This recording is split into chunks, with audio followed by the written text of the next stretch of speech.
I'm back with another video. I'm gonna go through a couple of videos on how to get your YouTube channel monetized. Okay, we're gonna go through a couple of videos.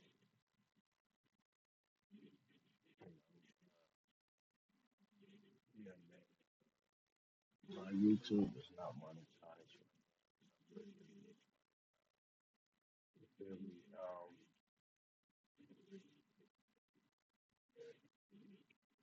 And I'm trying to get more subscribers. So if you know, okay, a sec about your day, good morning, because it's early. It's like 6:50 in the morning. Okay, take a second about your day. Feel me? And subscribe. Press the subscribe button. Press the notification bell.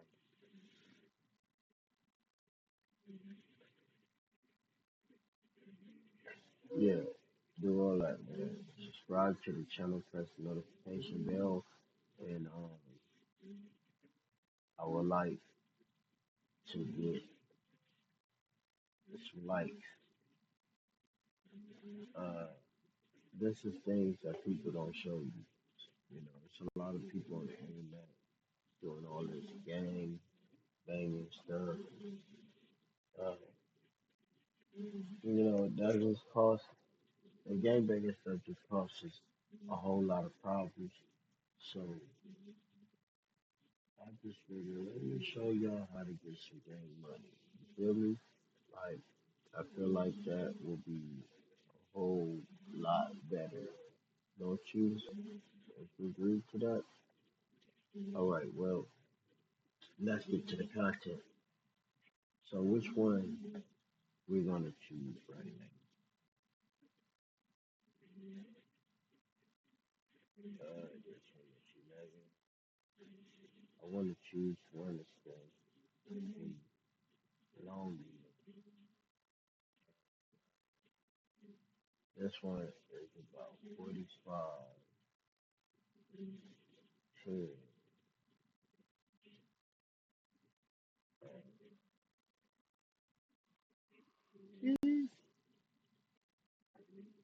It's a 10-hour course, bro.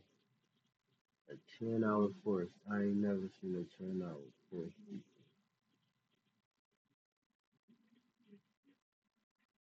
But let's see. That was 57.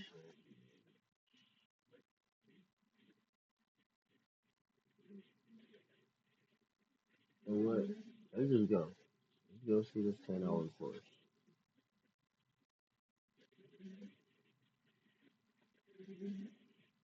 Tested and created a Google Doc for each one, you'll get access to any of the documents based on the niche you want to try. Since this is a 10-hour course, it's going to be pretty long, so you can use the timestamps below to skip to any section you want. I've labeled them by niche. Also, here's a preview of some of the top videos we are going to be creating.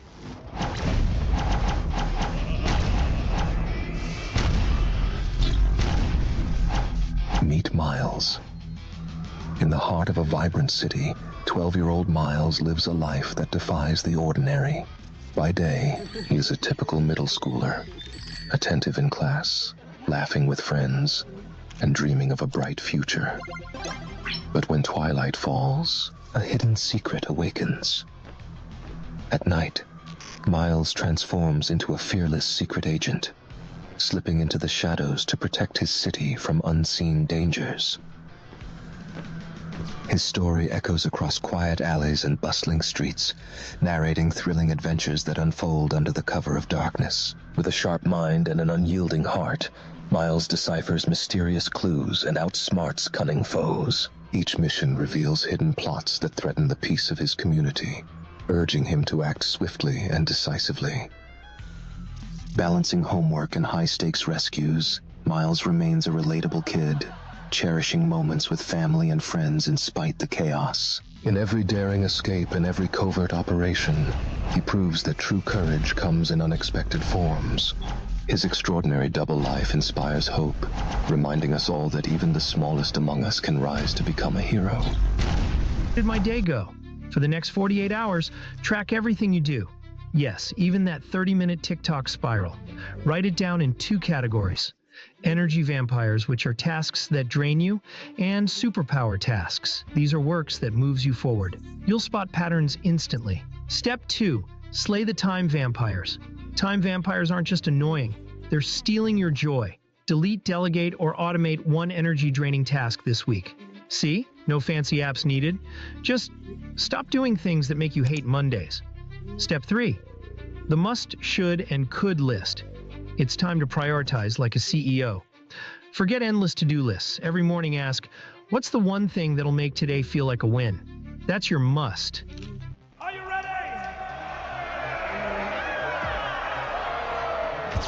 From the icy fjords of Scandinavia came the Vikings.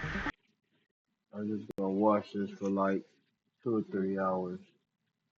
I'm gonna get 2 or 3 hours in on this, um, and that's about it.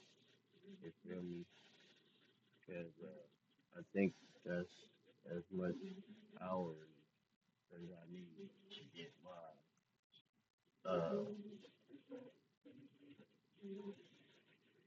my stuff monetized. So um, yeah, hopefully, hopefully when I go and upload this video, hopefully I get a lot of people watching. Yeah. So let's get back to the video. Who were warriors and adventurers whose tales have echoed through time. Between the 8th and 11th centuries, these fierce seafarers sailed their legendary longships, exploring, raiding, and settling far-off lands. They struck fear into the hearts of kings, their fire-lit raids leaving monasteries in ashes and whole villages trembling. But the Vikings weren't just plunderers. They were brilliant navigators, farmers, and traders who forged early trade routes that connected distant worlds. Their travels brought them to places as far-flung as Greenland, Iceland, and even North America, long before anyone else dared to cross such seas. Their advanced ship designs were marvels of ingenuity, slicing through rough waters with precision. Is there anyone there? Hidden in the depths of ancient legends, the story of Bloody Mary rises. A tale whispered in shadows, passed down from generation to generations through midnight tales. Meet Mary Worth, a once beautiful sorceress. Mary Worth was a healer accused of dark sorcery, condemned by frightened villagers who mistook her gifts and magic for curses. One night, under the gaze of the moon, they burned Mary Worth, but her spirit never left that town. Her ghost... This is real crazy how they be making this. I mean, I tried with open art, but I'm not as good as they are with this. I think this is clean 2.1. Um, yeah, I gotta try. I really need to try clean and see how that works. Cause I use VO, VO3, Google. So yeah. stayed lingering, vowing vengeance. Is there anyone there? Now, they say, if you dare, you can summon her. By standing before a mirror, whisper her name 3 times. But beware, the mirror knows no mercy. Rumor has it, no one truly returns the same, if they return at all. Some say she reaches through, her cold fingers searching for anyone. But Cleopatra, the most cunning, resilient, and unyielding Egyptian, prepares for an uprising that will echo through eternity. She masterminds a rebellious plan that promises not just resistance, but a cataclysmic revolution. Blending ancient occult wisdom with cutting-edge technology, she orchestrates a ruthless, meticulously planned strategy to reclaim her people's honor.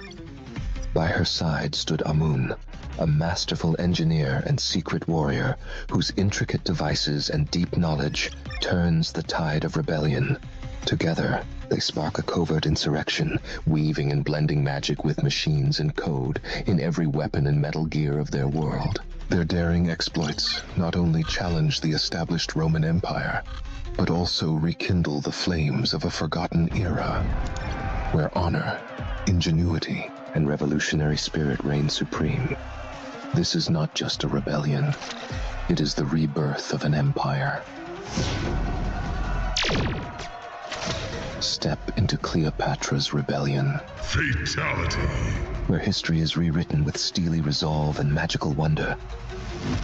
And witness the birth of a legend And I hear Mortal Kombat in the background. Fatality. destined to redefine freedom. There's a lot to cover. We've got about 23 videos to make, so enough with the preview. It's time to move forward. Also, if this sounds like something you'd love to try, be sure to hit the like button. This 10-hour course took a lot of time to put together, and since it's free, just think of your like as a small payment. Now, enough talking, let's get started. In my last video, I showed how to use AI for YouTube automation specifically to make 3D animations, and it went totally viral. Right now it's sitting at 380,000 views and has already made me about $3,000 from AdSense alone. That got me curious, so I did some digging and found this YouTube channel that has made anywhere from $6,000 to $90,000 in just the last 14 days, which is just insane. So I took a closer look at their videos, and it's literally just 3D animations. The crazy part? They've got consistent characters, which we've actually figured out how to make for free. I'll show you how in this video. Plus, their videos are super minimalistic, and we can easily recreate them using completely free AI tools. In fact, here's a video my team and I put together in less than 15 minutes using nothing but free AI tools. We literally didn't spend a dime, and we still made this happen.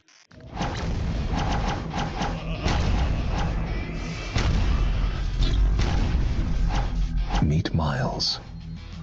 In the heart of a vibrant city, 12-year-old Miles lives a life that defies the ordinary. By day, he is a typical middle schooler, attentive in class, laughing with friends, and dreaming of a bright future. But when twilight falls, a hidden secret awakens. At night, Miles transforms into a fearless secret agent, slipping into the shadows to protect his city from unseen dangers. His story echoes across quiet alleys and bustling streets, narrating thrilling adventures that unfold under the cover of darkness. With a sharp mind and an unyielding heart, Miles deciphers mysterious clues and outsmarts cunning foes. Each mission reveals hidden plots that threaten the peace of his community, urging him to act swiftly and decisively. Balancing homework and high-stakes rescues, Miles remains a relatable kid, cherishing moments with family and friends in spite the chaos. In every daring escape and every covert operation, he proves that true courage comes in unexpected forms. His extraordinary double life inspires hope, reminding us all that even the smallest among us can rise to become a hero. Now, here's what you will get in this completely free course. First off, I'll kick things off by giving you a set of detailed editable prompts that cover everything you need to start your animation business with AI. After that, I'll guide you through creating your own personal brand, everything from picking the perfect channel name to even choosing the right color palette for your brand or business. I will also show you how to design a logo and banner so your channel looks absolutely top-notch. After that, I'll show you how to create killer scripts. Once you've got your script, I'll teach you how to generate matching visuals with AI featuring consistent characters over and over again. Once we've covered all that, I'll show you how to properly animate in Kling AI, how to get different angles and perspectives to make your animations look exactly how you want, showing you the right set of prompts to use for perfect results. Once we're done with all that, I'll teach you how to piece everything together in CapCut like a pro, editing with cinematic Marvel level quality. By the end, your final video will look beyond professional. If this sounds like something you'd love to try, do well to hit that like button. Honestly, it took a lot of time to put this all together, so consider that your form of payment for this completely free course. Now, this course is going to be pretty long since we're covering a lot, so I've split it into 2 sections. The first phase is for complete beginners or anyone who wants to build their brand or channel. I'll cover everything you need to get started, creating your channel, designing your banner and logo, and picking the right aesthetics. The second phase will dive into the video creation process. Be sure to use the timestamps below to skip to any section that interests you. If you're starting from scratch with your channel, watch the first section, but if you're just here for the video part, feel free to skip ahead. Now, enough talking. Without wasting any more time, let's get started.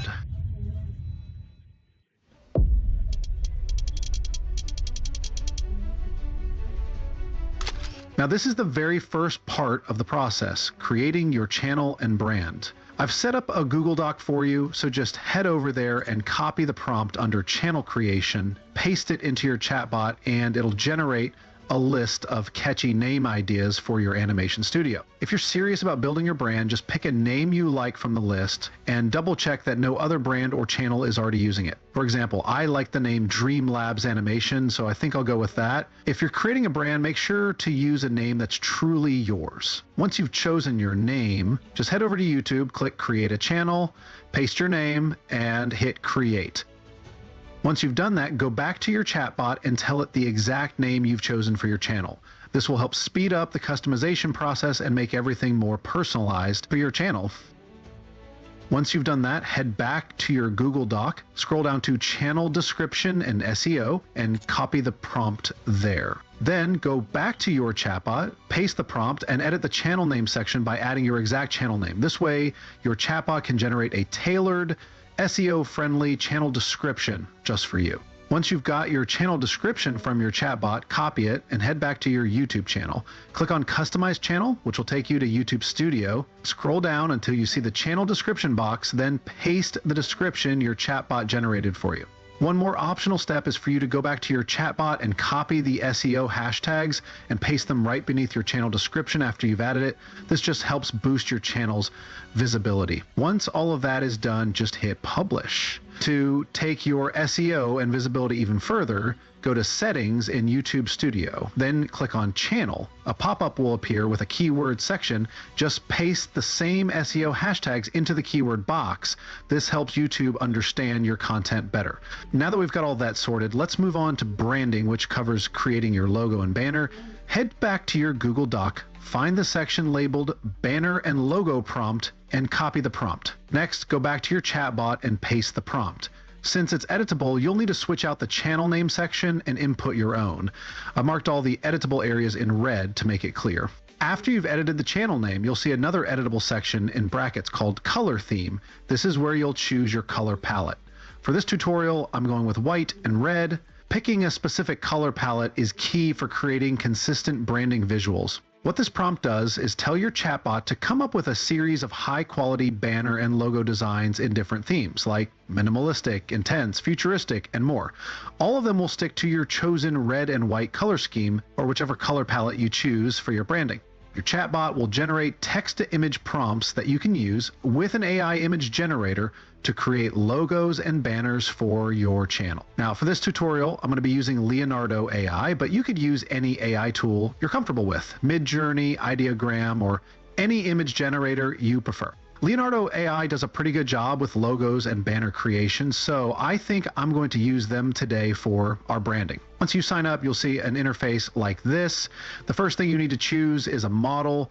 I'll be using the Flux model because it produces high quality results. After that, select the aspect ratio. Since we're creating logos first, go with a square format like 1:1 or any other box ratio. Just make sure it's not rectangular, it has to be square. Once you've made these changes, copy your first logo prompt from your chatbot and paste it into the prompt box in Leonardo AI. After that, just hit generate and let the AI do its work. The AI will include your color palette in the designs. Now, go through the 4 logos it generated. If any of them resonate with you, simply download it. If none of them are quite right, you can always go back to your chatbot, get a new prompt, and run it again. Once you're done generating your logo, the next step is creating your banner. Just copy any banner prompt you want from your chatbot and head over to Leonardo AI. Now, you'll need to change the aspect ratio. It should no longer be square, but rectangular instead. You can go with 16:9 or any other rectangular format that fits your needs. You can keep the same model or switch to a different one, but just make sure the aspect ratio is rectangular for the best results. Once again, review the generated images. If you like one, download it. If not, you can rerun the same prompt or grab a different prompt from your chatbot, just like you did for the logo. Keep experimenting until you get a design that fits your brand.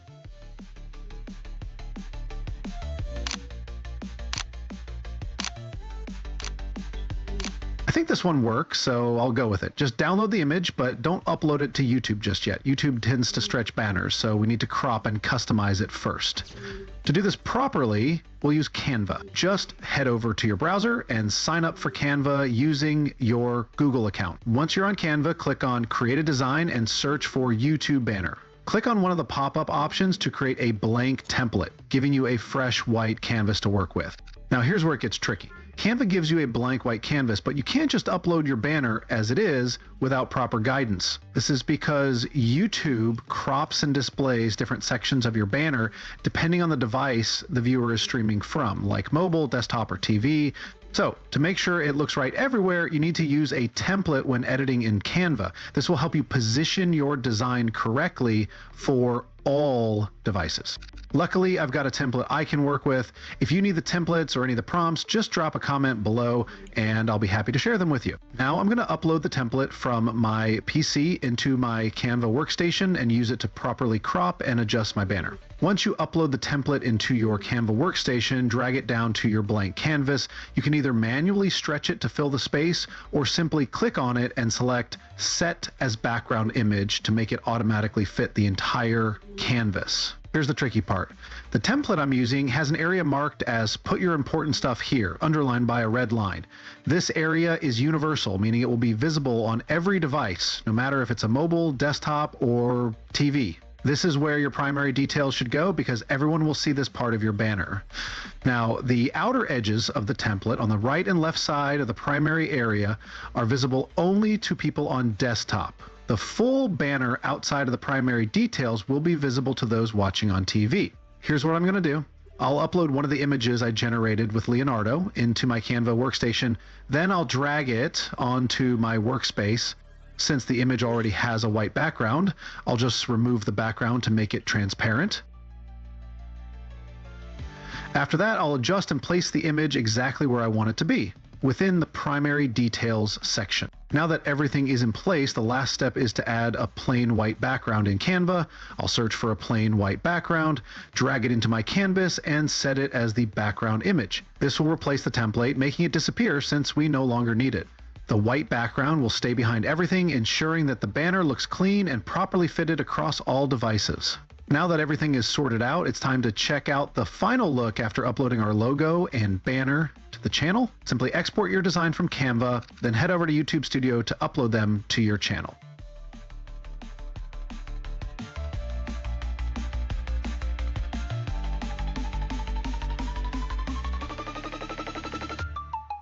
As you can see, it looks really good. The color palette and consistency made it look super professional.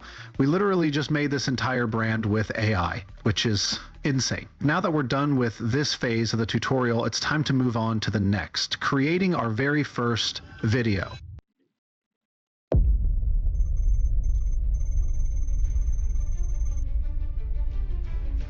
This phase of the tutorial covers the video creation process and is the second phase.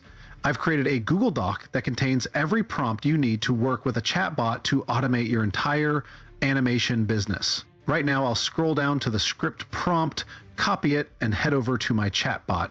I'm using ChatGPT, but you can use any chatbot of your choice like DeepSeek or Claude AI. This is the precise prompt you need to use. The prompt is filled with editable sections, which I've highlighted here and marked in the Google Doc. These editable sections let you swap out details like setting, word count, character names, storyline, and more to get a completely different script every time. Changing any editable area transforms your storyline entirely, allowing you to reuse this prompt over and over for your automation business. Once you've got your script, the next thing to get is a killer voiceover, something that suits the tone and style of your storyline. Since we're working with this superhero-themed storyline, we need a deep, professional voice that matches the vibe. I'll be using DubDub for my voiceover because they just launched a new feature I really like. You can also use 11 Labs or any other platform you prefer. Just head over to DubDub's website and sign up using your Google account. After signing up, DubDub offers multiple features you can explore at your own pace. For today's video, we'll focus on their text-to-speech feature, which I find really cool. Click on AI VoiceOver, which takes you to a new interface with a large prompt box. Click on the avatar character in a circle, and a menu will pop up with different avatars.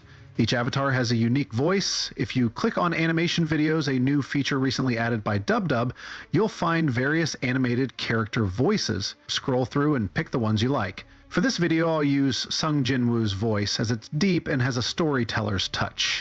Once upon a time in a small village, there lived a young girl. She was known for her kindness and love for animals. You can find Sung Jin-woo's voice in the Animation Videos tab on DubDub. Once you select his voice, paste your script into the prompt box. Click on the pink-purple play button to generate your script voiceover. It's best to paste your script in batches because AI voiceovers can get wonky if you load too many words at once. Paste a section, click play, generate the voiceover, and then click export to save it. DubDub lets you save your voiceover in various formats. Choose the format compatible with your editing software, then download the voiceover. Repeat this process until you've covered your entire script.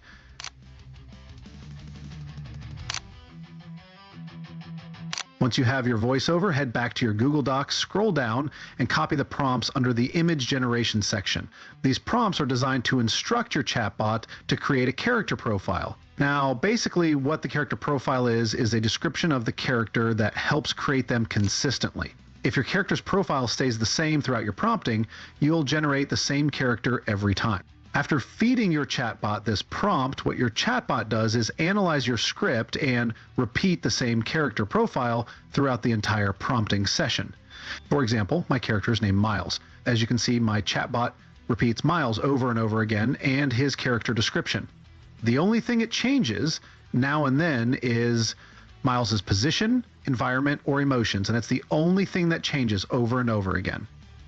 Nailing the right prompt is key to generating consistent characters. That's why I put extra effort into making this prompt detailed yet easy to use, so anyone can create consistent characters without the frustration. Now, if your chatbot gives you a few prompts, like maybe 12 or 15, and you're not totally satisfied with them but want more, you can just ask your chatbot, okay, get creative and give me more prompts I can use to generate visuals that match the script off the record. Now, once you've gotten every single one of your prompts, the next thing to do is to get an image generator. For today's video, I'll be working with Google FX, which is completely free, no payment gateway or anything. Just head over to your browser, search for Google FX, and then pretty much sign in with your Google account. This is what the interface looks like. It's pretty straightforward. Just paste your prompt and hit generate. Below, there are a few things you can tweak, like the seed number or the aspect ratio. For now, I think the tool is still in demo mode because the image FX doesn't offer a lot of customization. It's probably because it's just in demo at the time of this recording. For now, here's how Google FX works. Once you generate an image you like, you need to lock the seed mode. The seed number has to be locked after you generate it. The first image I generated wasn't great, so I just clicked generate again. This time the image looked more like what I wanted to work with, so I locked the seed number. This way your images will look more consistent as long as the character profile remains the same. I've got to be honest, the tool does get a bit distorted every once in a while. What makes me believe this tool is still in demo mode is the level of consistency. Sure, it's about 80% consistent and accurate most of the time, but there are times when distortion happens. For example, the first image I locked in isn't quite the same as this one, but I like this one more. Now it's going to start generating images that alternate between the first format and this one. You might need to try 1, 2, or 3 times to get what you want. I'm not saying you won't get consistent characters. You'll get characters that are about 95% accurate to the previous ones, but sometimes it might generate something that's only 20% accurate, and you'll just have to hit regenerate again. Now, once you have generated all your images, the next thing you need to do is start animating them. For this, I'm going to be using Kling AI, but you could use Minimax, Runway, or Luma if you prefer. I just want to use Kling AI for this particular video. Just head over to Kling AI and click on AI Videos, which takes you to an interface where you can work with animation. Now, what you got to do is sign up on Kling AI using a Google account. Now, upload your image, the one you want to animate, from your PC to the Kling AI prompt area. Once that's done, you just give a prompt describing what you want your image to do in the animation. If you scroll down, you'll see an option to select how long you want your clips to be, whether 10 seconds, 5 seconds, or something else. There's also a professional mode, but that's only available for subscribers. The normal mode works just fine, so just select normal mode and then choose 10 seconds for your clip duration.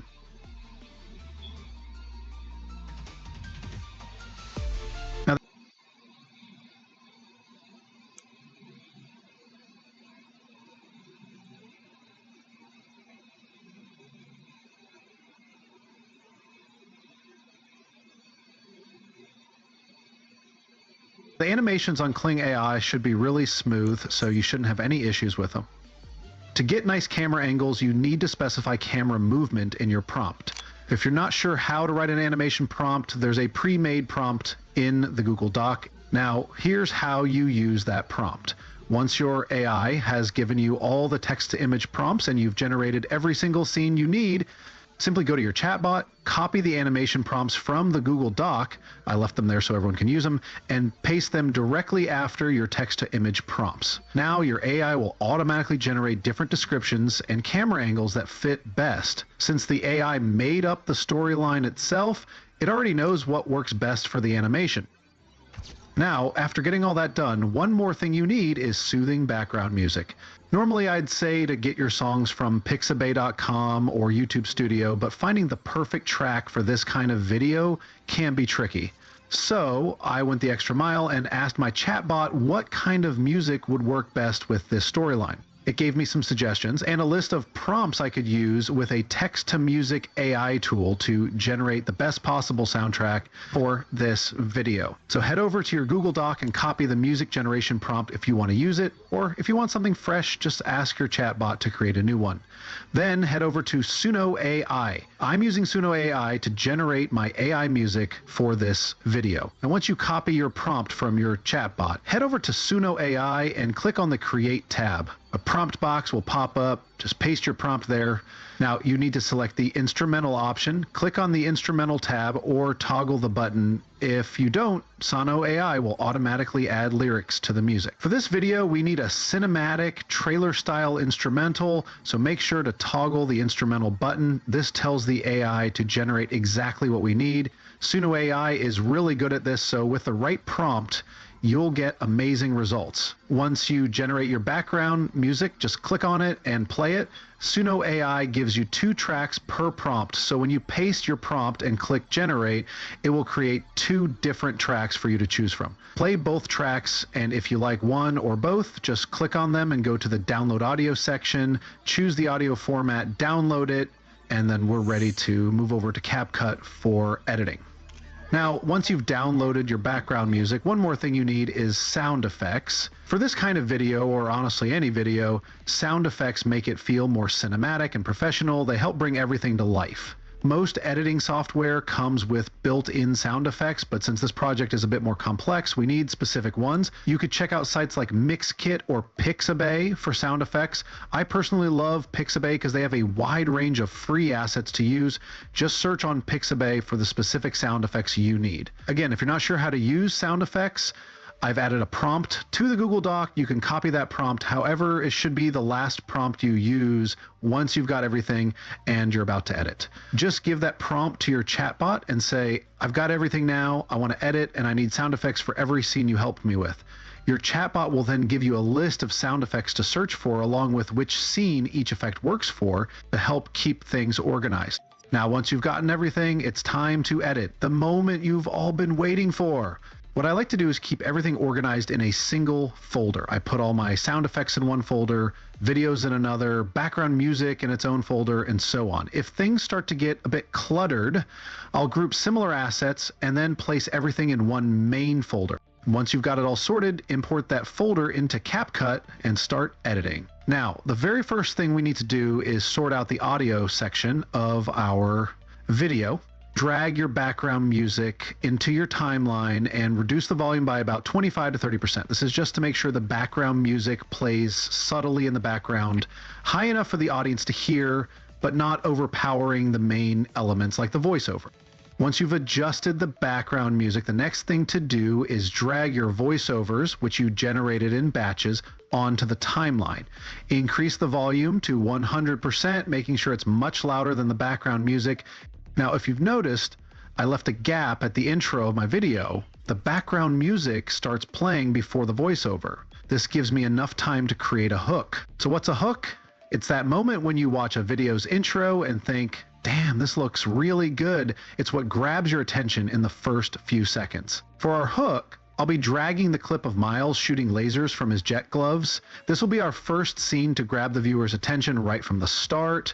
Then I'll cut the voiceover to say, "Meet Miles." It's a simple line, but effective. Now, simply play your clip to preview how it looks, make sure it flows well, and looks good. Once the hook feels solid, the next step is to start dragging every single scene onto the timeline in the order you generated them. I'm all about staying organized, so when you generate your clips, it's super helpful to label each scene right after creating it. For example, scene 1, scene 2, scene 3, and so on. This makes it much easier to drag everything onto the timeline without errors and helps you edit faster and more smoothly. Now, once you've done all of that, the next step is to crop each clip to match the voiceover. This part might take some time depending on the type of video you're making. Listen carefully to the voiceover and make sure the clip matches what's being described. When the voiceover talks about a specific scene, place the right clip for that moment. As the scene or topic changes, switch to the next clip accordingly. You'll need to get creative here, as AI can't really handle this part just yet. I'm actually planning to create a coaching program to help people with editing in AI one-on-one, so for now, you'll have to rely on your creativity here.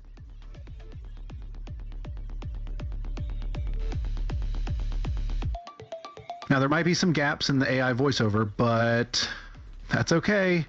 Normally you'd crop those out, but for this kind of video, the voice needs to take a break and pause every once in a while. These pauses add drama and give the voice more impact.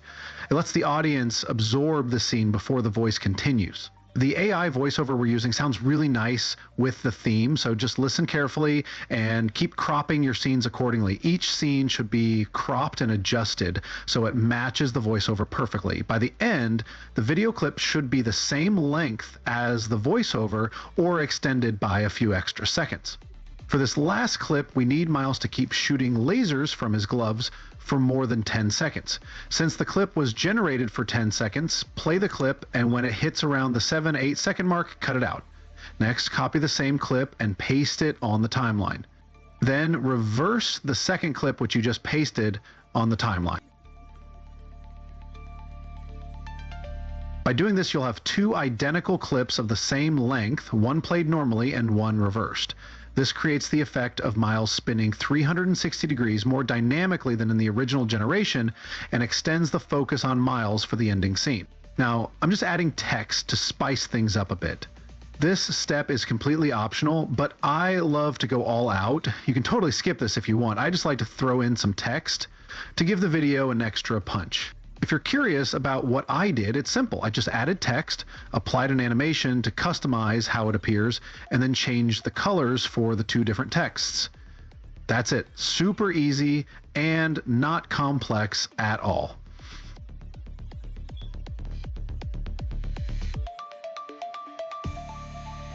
Once all of that is done and sorted out, the next thing you need to do is add transitions. Transitions are literally not negotiable. They're super important when editing. CapCut makes it a lot easier by offering tons of pre-designed templates. All you have to do is drag a transition template in between two clips that are close to each other, and CapCut handles the rest. Different templates create different effects, so you might need to experiment a bit to see which one fits best with each scene. Since some work better in certain parts of your video, just go through and drag a transition between every clip on your timeline for a smooth, professional finish. Also, if you made it this far, props to you for sticking with YouTube automation. Drop a comment saying YouTube automation with a green heart emoji to show your dedication. In a world of short clips, watching a video this long, up to the 28-minute mark, is insane. So kudos to you. Also, check out the link to my Telegram group in the description below. Join if you'd love to get first dibs on exclusive content, behind-the-scenes footage of us working on upcoming projects, and more.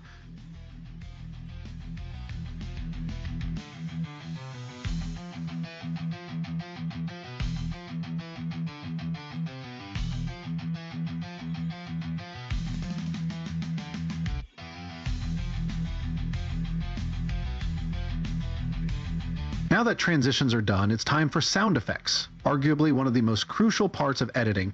My team and I always debate this, but sound effects can make or break a video. Start by listening to your video and identifying key moments where sound effects would enhance the experience. For example, if a character lands a punch, add a punch impact sound. If there's an explosion, sync it with a bass-heavy blast effect or anything that could significantly enhance and bring a scene to life. For example, in the first clip where Miles is blasting out lasers, I'm going to layer multiple sound effects to really bring the scene to life. I downloaded different sounds for lasers, blasts, and even explosions, and now I'm going to overlay them with a few gaps in between. This approach makes the scene feel more catastrophic, noisy, and overall way more alive.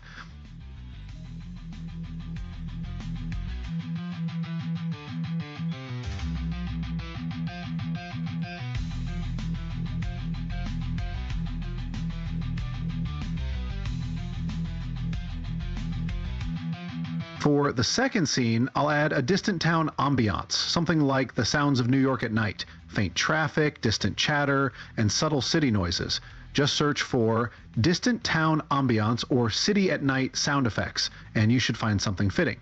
Always crop and adjust each sound effect so it stays within its specific scene.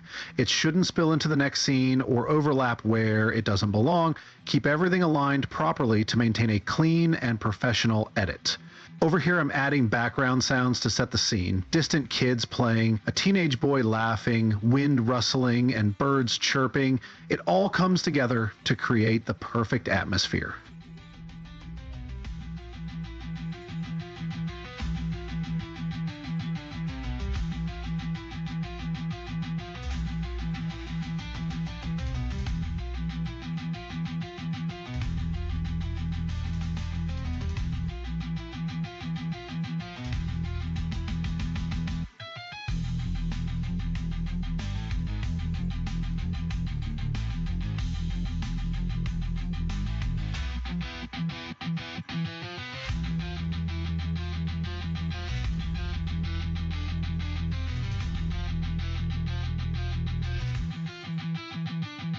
For the scenes that follow, all set at night in the city, I'll add distant city ambience, muffled conversations, distant car horns, chatter, and all the sounds that capture the vibe of New York at night.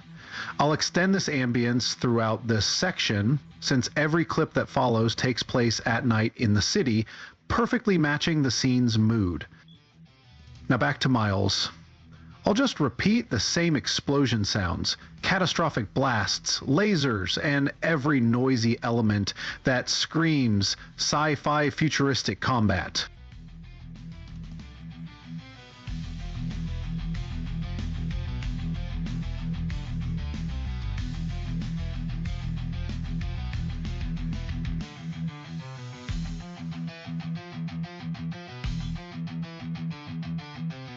Now that everything's set, the final touch is adding captions. Since CapCut has a built-in auto caption feature, I'll use it to generate captions that cover the entire video.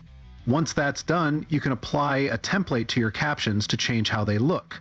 I'll pick one I like, but you can also adjust the color if you want. I'm good with this, so I'll apply the template, tweak the size and position to get it just right.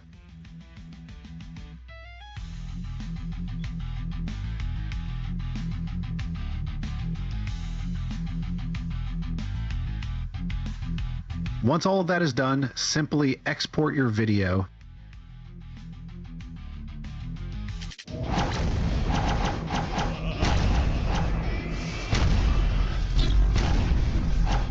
Meet Miles. In the heart of a vibrant city, 12-year-old Miles lives a life that defies the ordinary. By day, he is a typical middle schooler, attentive in class, laughing with friends, and dreaming of a bright future. But when twilight falls, a hidden secret awakens. At night, Miles transforms into a fearless secret agent, slipping into the shadows to protect his city from unseen dangers.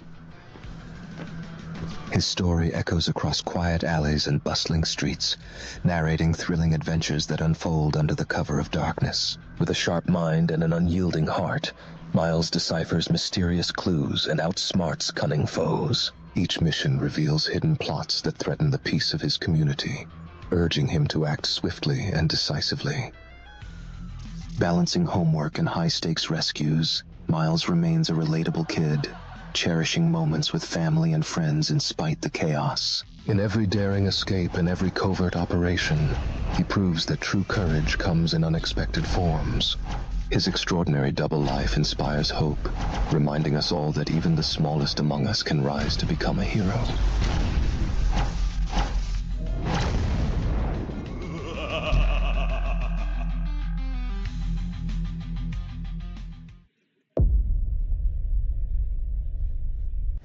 This new YouTube channel was created less than 3 months ago and has only posted 7 videos, but somehow they've already passed 3.5 million views with just those first uploads. They've even gained over 160,000 subscribers, which means people are really vibing with their content. If you take a closer look at their channel, you'll see that all they do is use simple stick figures to explain complex ideas and share useful life info. The visuals are just basic stick drawings, and the background voiceover is probably done with AI. Super simple, but really effective. If you look at their stats on Social Blade, even though they're a pretty new channel, they're already making up to $11,000 a month with just 7 videos and no consistent posting. This means the algorithm keeps pushing their content and they keep racking up more views every single day. This other YouTube channel is using the same strategy in the same niche, but they've taken it to a whole new level. They have over 870,000 subscribers, and if you thought the first channel was crazy, get this. They've pulled in over 20 million views with just 14 videos. That's literally insane. They're still doing the same thing in the same niche, using simple stick figure animations to break down complex ideas and share valuable life tips and hacks. And clearly, it's working big time. After doing more research, we found even more channels using this exact same strategy, and they've all blown up fast, even though they started recently. This means the algorithm is really pushing this type of content because people are watching it like crazy. It's a new, trending, high-value niche that isn't even saturated yet. In this full course, I'm going to guide you step by step through the entire production process. I'll walk you through creating a niche-themed channel. I'll show you a brand new, totally free chatbot called DeepSeek that's even better than ChatGPT. We will also generate and edit our very first video using totally free AI tools.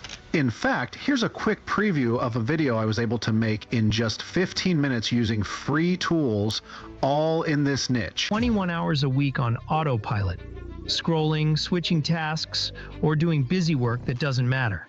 21 hours. That's a part-time job. But what if I told you time management isn't about doing more? It's about doing less of the wrong stuff. Today, I'm breaking it down into 3 stupidly simple steps that'll save you hours. Step 1, the 10-minute audit. Track your time like a spy. Ever get to... If this sounds like something you'd love to try, make sure to hit that like button. Just see it as your form of payment for this free course. Now, without wasting time, let's get started.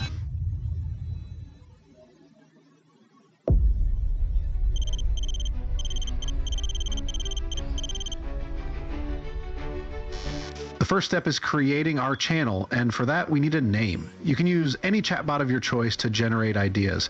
For this video, I'll be using ChatGPT to come up with a list of potential names that would work well in this niche. Here's the exact prompt I gave to ChatGPT to generate a list of names for a stick figure niche channel. Also, if you already have a channel, you can totally skip this step. I just like to make my courses as inclusive as possible, which is why I'm covering everything from the ground up. If you want to jump ahead, use the timestamps below to skip to any section that interests you. Once you've picked a name that stands out to you, the next step is creating your channel. This part is super simple, so we're just going to skip ahead to the next step. Now that your YouTube channel is set up, the next step is creating a logo and banner that makes your channel stand out and is specifically tailored to this niche. Now, you'll want to tell your chatbot the name you've chosen for your channel. This helps because your chatbot can assist with further customization, making sure everything fits your brand and niche perfectly. After that, you can ask your chatbot to generate a solid channel description that matches your channel's theme and niche based on the name you've chosen. This will help make your channel look more professional and appealing. Make sure the description is short and precise. Once you've gotten your channel description from your chatbot, your next step is to copy your channel description. Go to your channel customization page and paste your description into the description box. After that, hit publish to save the settings. After that, we'll move on to creating a banner and logo that perfectly match your channel's theme. That makes it look professional. To make it stand out even more, I'll use my chatbot again. This is why having a good chatbot is so important. I'll simply ask it to generate a series of prompts for a text-to-image AI, which will help us create logos and banners that perfectly fit our channel's theme. Once you have your prompts for your logo and banner, the next step is to use an image generator. We need something that's really good at creating logos and banners. Normally, I'd use Ideogram, but for this, we'll be using Leonardo AI. Leonardo AI is a great option because it's super cost effective. When you sign up with your Google account, they even give you 150 free credits, which is enough to generate over 400 images if you use the right models. So just sign up, head to the image generation feature, and you're good to go. When creating your YouTube channel logo, make sure to use a 1:1 square ratio. That's the format YouTube uses for logos. So just go back to your chatbot, copy your prompt, head over to Leonardo AI, select the 1:1 ratio, and pick a model to work with. I recommend using the Flux models since they produce high quality and accurate results.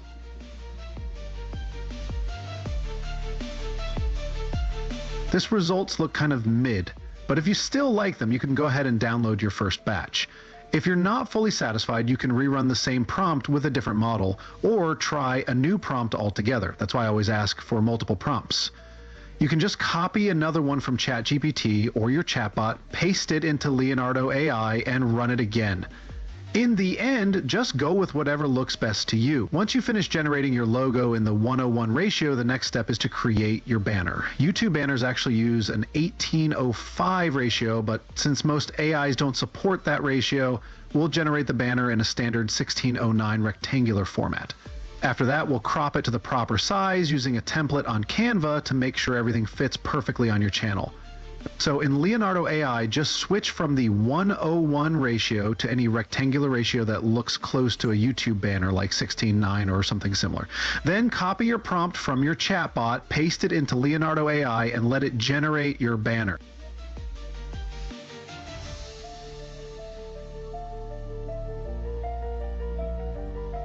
My first batch turned out great, so I'm going to download them. If your first batch looks good too, go ahead and download it. If it doesn't work well, remember you can try a different model or tweak the prompt.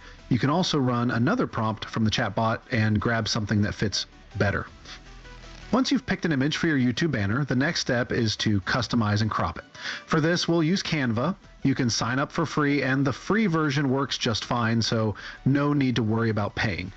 Now, I personally use a template when customizing my YouTube banner. This template shows me what the banner will look like on mobile devices versus desktop. It's like a guide that helps us know exactly where to place things so we can make sure the right parts show up on both mobile and desktop screens. Head over to your browser and sign up for Canva using your Google account. Once you're in, go to the search bar in Canva and type in YouTube banner. You can either choose a blank canvas or click Create New Design and search for YouTube banner. This will bring you to a fresh, empty canvas with a rectangular white box ready to customize. Next, I'll upload the template, since it's in PNG format, into my Canva workspace, along with the image I generated for my YouTube banner. If you want the banner template, just drop a comment below, and I'll be happy to share the link so you can grab it. After uploading your banner template to your Canva workspace, you'll need to enlarge it. You can either stretch it out manually or simply click on the template and choose Set as Background Image. This will automatically stretch the template to fill the entire canvas. Now here's the tricky part. You see the red outline that says put your important stuff here? That's the area visible to people on mobile devices. So anything important like text, logos, or key visuals should stay within this red box.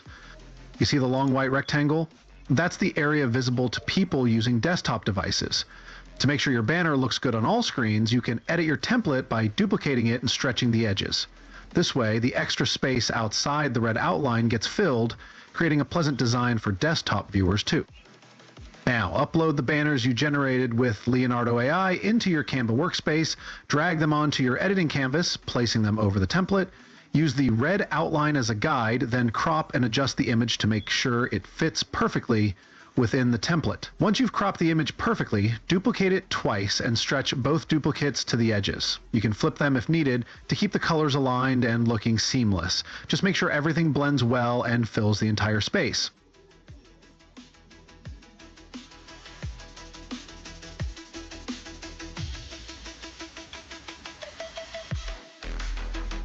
Once everything is set, simply export your new banner. This is exactly how it will appear on your YouTube channel, so make sure you're happy with the final look before saving. Download everything, then head over to YouTube Studio to upload your new logo and banner. Once that's done, we can move on to the next segment. Nice. This looks really clean and on theme. Now that we're done with this segment, let's move on to creating our first video.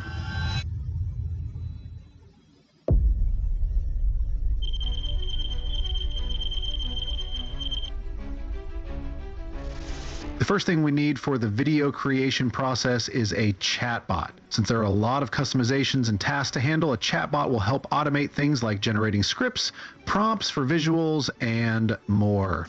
Normally, we'd use Claude AI or ChatGPT, but recently, a new open source AI tool called DeepSeek has been gaining attention.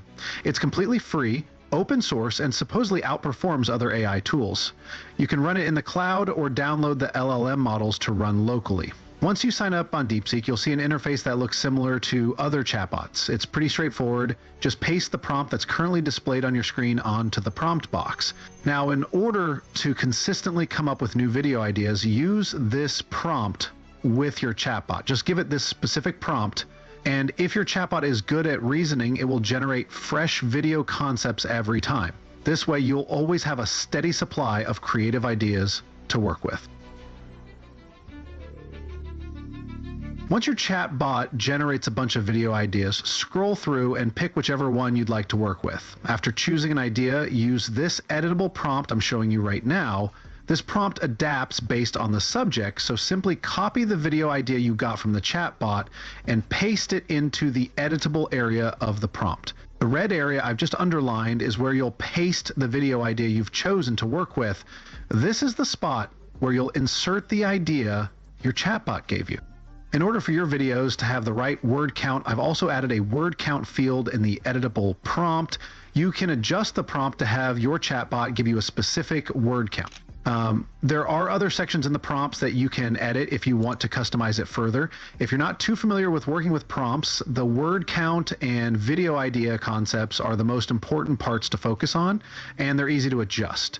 For those who want to make more changes, this prompt is fully editable, so you can tweak a lot of things.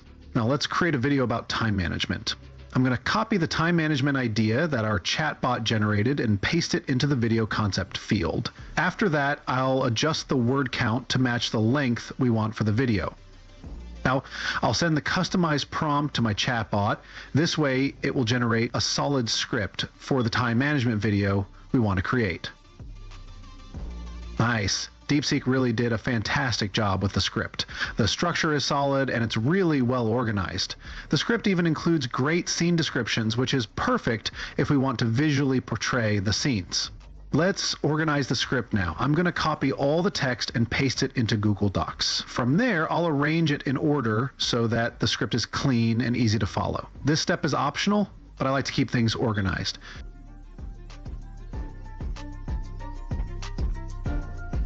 Now that we have our script, the next step is to get the voiceover. There are plenty of text-to-speech tools out there like 11 Labs, Speechify, and even the free Microsoft Clipchamp. You can choose whichever one works best for you.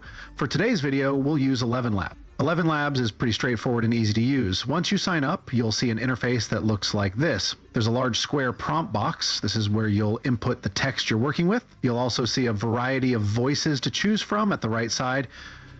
There are plenty of options to match the vibe you're going for. It's best to paste your script in batches though. If you overload the prompt, the voice might come out distorted or seem off. So be sure to break your script into smaller parts and generate it batch by batch for the best results.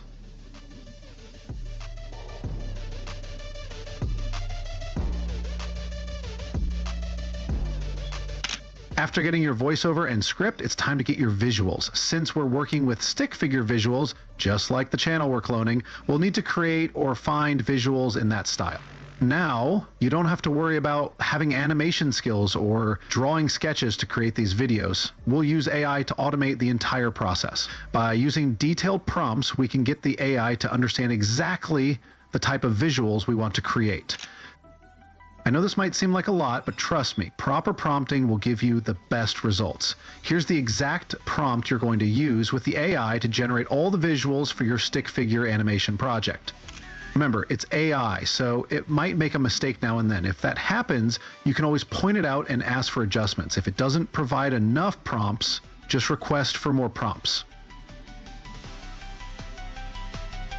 Once you've got all your prompts ready, the next step is to generate your images. For this, you'll need a text-to-image AI that can create the visuals based on the prompts you've given it.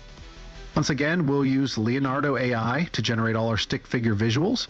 Just sign up with your Google account and choose the Flux Chenel model. Every image generated should be in a 1:1 ratio, meaning a square format. The prompt ensures that the AI generates each image on a black canvas, meaning the visuals will have a completely black background. We want it this way because it makes the process a lot easier when editing and integrating the visuals into your video. The first results don't look great, so we're going to try again and switch to a different model to get better visuals. Nice! The second attempt looks just right. It's in stick figure format and perfectly matches the theme of our video. If your generated visuals don't turn out well, just tweak the model or refine the prompt until you get the right results. Once you're happy with the visuals, go ahead and download them. Simply run every single prompt your chatbot provided in the Leonardo AI prompt box. If your chatbot didn't give you enough prompts, just ask for more until you have everything you need. Now I'm going to speed up the whole process, but so far, every image generated is on theme and matches the structure of our video, so everything is going smoothly. Just generate all the images you need. They should all have a black background, but if some don't, still download them. We'll fix that during editing in CapCut. Before we start editing, we need to get our background audio. You can find copyright-free music on platforms like YouTube Studio or Pixabay, but for today's video, we're going to generate our own background music using AI. The AI tool we're using to generate our background music is called Suno AI. While AI-generated music is still a relatively new space, the progress has been seriously impressive. So we're going to use Suno AI to create the perfect background music for our video. For this video, we're going with a Mozart-inspired audio, something simple, not too complex, but with strong drum-like or instrumental themes. Make sure to select the instrumental version by ticking the instrumental box in Suno AI. If you don't, the AI will automatically add lyrics to the track. Once Suno AI generates your background music, simply download it in audio format, then move over to CapCut to start editing your video and put everything together. Now in CapCut, simply import all your materials, your stickman images, your voiceover batches, and the background music you just generated. I highly recommend keeping everything organized in separate folders. This makes the editing process much faster and easier to manage. Once you've imported all your materials into your CapCut editing library, the next step is to start dragging your voiceovers onto the timeline in the correct order. I recommend keeping them labeled like voiceover 1, voiceover 2, etc., so you know exactly where each one goes. After placing them, increase the voiceover volume to 100% so it's loud and clear. Next, start dragging your stickman images onto the timeline. Before that, make sure to change the aspect ratio of your project to 16:9 since we're making a long-form YouTube video. That's the standard format. If you were creating a YouTube short, you'd switch to 9:16. But for now, stick with 16:9 to ensure everything fits properly. Since we're working with a black canvas, there's no need to add a background in CapCut. The default background is already black. Since our images also have black backgrounds, they'll blend in seamlessly. Now just adjust your images on the canvas, dragging them into place as needed. You can also add animations to your images to make them pop or appear in unique ways. CapCut offers various animation styles like glide in, fade in, slide in, zoom in, and more. These animations add a dynamic feel to your visuals. Play around with them and get familiar with how they work to enhance your video. To display two different stickman images on one background simultaneously, first add one image to the timeline. Then you can add the second image as an overlay on top of the first one. This will make both images appear at the same time. Adjust the duration for when each image comes in and goes out. Listen to your voiceover as you go along and make sure to crop your entire timeline. Fine-tune the overlays so that each visual syncs perfectly with the narrative of the voiceover. Sometimes with 11 Labs, you might notice some wonkiness or unnecessary gaps in the voiceover. Don't worry, this is pretty common. Simply crop out the extra gaps and distortions. Adjust the timing of your voiceover so it sounds sharp and natural, but not too fast.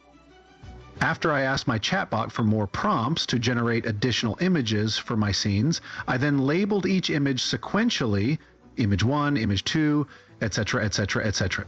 This helped me speed up the editing process since everything was organized and easy to find.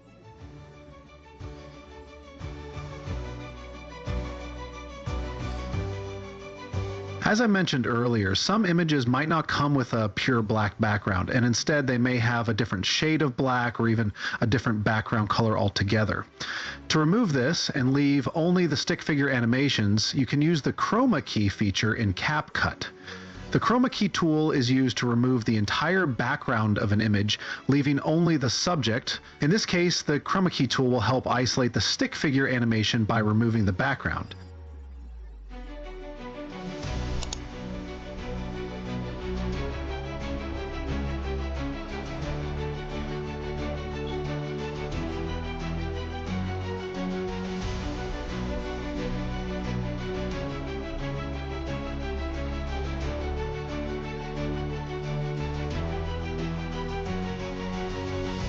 Remember, if you want multiple stickman images to appear at the same time, just add the first image to the timeline, then drag the other images from the editing library and place them on top of the first one. These will appear as overlays on the timeline. Adjust the duration for when each image comes in so they all sync and appear simultaneously based on your voiceover narrative timing.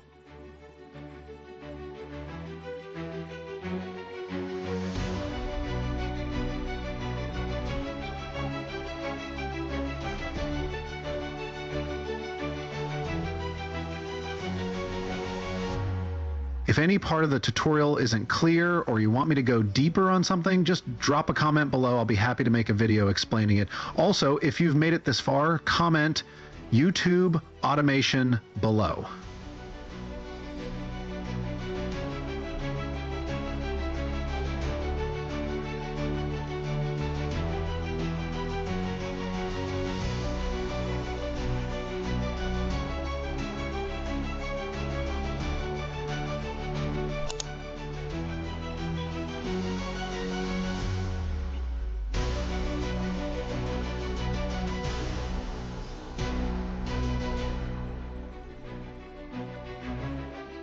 For this scene, I'll add 6 different stick figure images side by side, all doing different things. First, I'll crop them to make them smaller, then remove their backgrounds using the chroma key tool.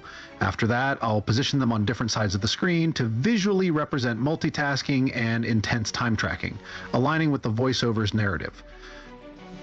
I'm stacking each stickman image on top of the other, but instead of showing them all at once, I'm timing it so they pop in every 2 seconds. It gives the effect that they're appearing one by one, and then at the end, they all come together at the same time.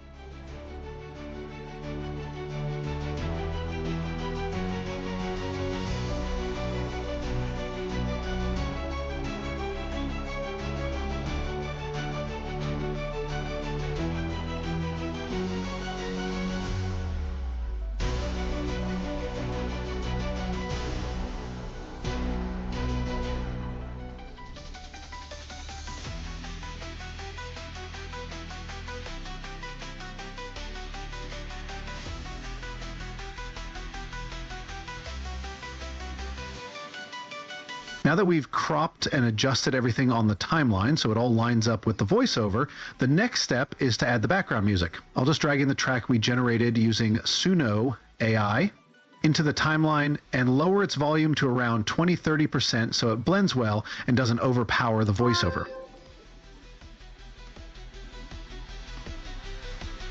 After trimming and adjusting the background music to match the video's length, the next step is adding a single transition. Other channels don't really use transitions, so there's no need to go overboard. But I'll add one to the intro since it fits the vibe. Normally you wouldn't use transitions or sound effects because these types of videos stick to just music, voiceovers, and stickman animations. But it's always a good idea to get creative. If you want to use sound effects or transitions, go for it. Just keep in mind that the channel we're cloning doesn't use them, so to stay true to their style, we're sticking to just music, voiceovers, and stickman animations. Alright, now that we've covered everything, the last step is generating captions. The newer versions of CapCut have put a paywall on their captions feature, so if you're using CapCut Pro, you're good to go. But for those not on Pro, no worries, we all start somewhere. You might need to download an older version of CapCut since they still let you use a bunch of cool effects for free, unlike the newer ones that lock a lot of features behind a paywall. Once you've generated your captions, the next step is customizing them. This means changing the font and template to control how they appear in your video. Different templates affect how the words show up. Some make them appear in batches. For this video, I'm using a black and white template where the words being read pop in white, while the ones not yet read stay black. After selecting a template, I'll crop and adjust the size of my text to make sure it looks just right in the video. Once everything looks good and you're happy with the final edit, just go ahead and export your video.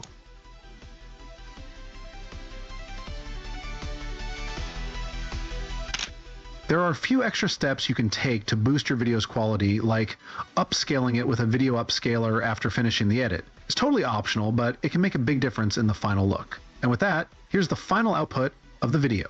Raise your hand if you've ever said, "I don't have enough time." Yeah, me too. But here's the kicker. Researchers say the average person wastes 21 hours a week on autopilot, scrolling, switching tasks, or doing busy work that doesn't matter. 21 hours. That's a part-time job. But what if I told you time management isn't about doing more? It's about doing less of the wrong stuff. Today I'm breaking it down into 3 stupidly simple steps that'll save you hours. Step 1. The 10-minute audit. Track your time like a spy. Ever get to bedtime and think, where did my day go? For the next 48 hours, track everything you do. Yes, even that 30-minute TikTok spiral. Write it down in 2 categories. Energy vampires, which are tasks that drain you, and superpower tasks. These are works that moves you forward. You'll spot patterns instantly. Step 2. Slay the time vampires. Time vampires aren't just annoying. They're stealing your joy. Delete, delegate, or automate one energy-draining task this week. See? No fancy apps needed. Just stop doing things that make you hate Mondays. Step 3. The must, should, and could list. It's time to prioritize like a CEO. Forget endless to-do lists. Every morning ask, what's the one thing that'll make today feel like a win? That's your must. Then add 2 to 3 shoulds, important but not urgent, and 1 to 2 coulds, if you're feeling fancy. This isn't about hustle, it's about clarity. And guess what? If you finish early, go binge that show guilt-free. You've earned it. I just came across this crazy new AI TikTok page that's only posted around 30 videos, but has already racked up over 1.7 million likes. Every single video is blowing up with views in the millions. If you check out their top videos, one's already sitting at 12.5 million views, plus they've got others at 2.5 million, 2.6 million, and 1.8 million. That's wild. Especially since every single piece of content on this page is 100% AI generated. I clicked and analyzed their videos and noticed they're using a completely new technique, a fresh style of content. I did some more digging and found another channel in the same niche, but they've taken it to the next level. They've gained over 280,000 followers and 4.1 million likes, and their top videos are still hitting millions of views with numbers like 10 million, 7 million, 8.7 million, and more. I also found an Instagram page in the same niche, and with just 140 posts, they've already gained 500,000 followers. I analyzed the top videos from all 3 channels and realized they're all doing the same thing, posting POV content from different time periods and situations, and it's clearly working because they're gaining insane engagements. In this full course, I'm going to walk you through the exact step-by-step process these creators use to make these viral videos. I'll also teach you how to create your own channel from scratch and fully automate the process with AI.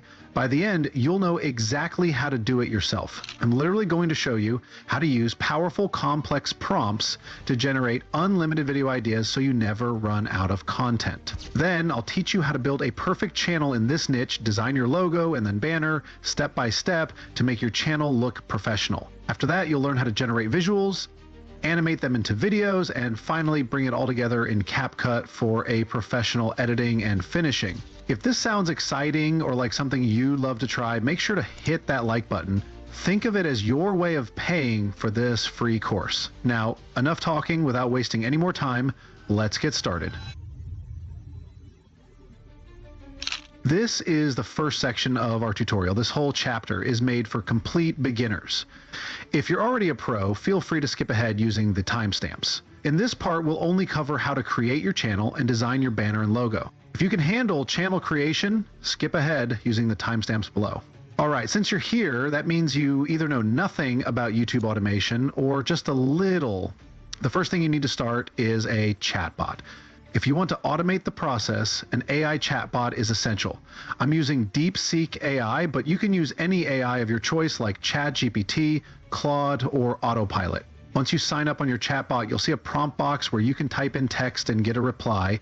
I made a Google Doc that has every single link and prompt I need for the video production process. Now I'm going to head over there, copy the prompt for channel creation, and paste it into my chatbot so we can generate a list of channel names for this specific niche, posting AI-generated POV content about historical figures and events. Once your chatbot generates a list of names, just copy the one you like best. Then go to your YouTube channel, click on your Google logo, and select Create New Channel. Paste the chosen name into the channel name box and click Create Channel. Now that you've set up your channel, head back to your chatbot and ask it to generate a custom channel description loaded with SEO hashtags to boost your channel's traffic.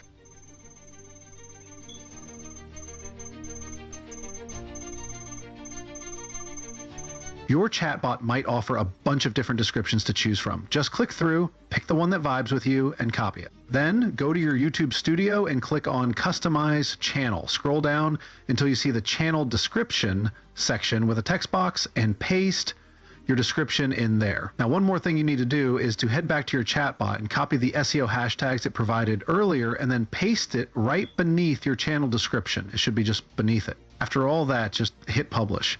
Next, go to Settings, which will take you to a new interface. Then click on Channel, and you'll see a section with a keywords box. This is where you paste SEO keywords specifically related to your channel. These keywords help the algorithm understand your content and push it to the right audience. Now, the next thing we need to take care of is your channel logo and banner. Once again, head back to your chatbot and ask it to generate a series of text-to-image prompts for creating your channel logo and banner. These prompts will be used with a text-to-image AI to design visuals that match your channel's theme. You can also include your channel's name so the AI knows exactly what to create. Once you have your prompts, you'll need a text-to-image AI tool, something that creates visually appealing designs. You can use any tool you prefer. I'm using Leonardo AI, but you can go with Midjourney, Ideogram, Playground AI, or any other. Just pick one, create an account, and sign up. If you're using Leonardo AI, it lets you generate images with different models. The Flux model is usually the best choice since it gives the highest quality output. After you click on the image generation feature, select the Flux model. Next, choose your aspect ratio. Since we're starting with logos, go with the 1:1 ratio, the square ratio, which is the standard format for YouTube logos. Paste the prompts from your chatbot, then hit create to generate your images. Leonardo AI usually does a solid job with this. Just go through the first batch of images. If you like them, download them. If not, you can rerun the same prompt with a different model for a fresh result. I like mine, so I'm downloading them. But if you want, you can experiment with the other prompts the AI gave you. Once you're happy with the results, just download your final choice and then move on to creating your banner. Now, while logos are in a square format, 1:1 ratio, banners need a rectangular format. So when generating your YouTube banner, select a wider aspect ratio like 16:9 or any other long rectangular option. Once you've chosen the right ratio, paste your prompt, pick a model, and generate your banner image. Again, go through the first batch of images. If you like one, download it. If not, grab another prompt from the multiple options your chatbot generated and run it again, or try a different model. Just keep tweaking until you get something you like. It shouldn't take too long since Leonardo AI is pretty solid for this. Once you've generated your banner images, the next step is to crop them. This is important because when you upload a banner to YouTube, the banner often gets stretched out. The banner looks different on various devices, TVs, laptops, and mobiles, so YouTube might display different parts of your banner depending on the device. To control what people see on all devices, you need to crop and adjust the image.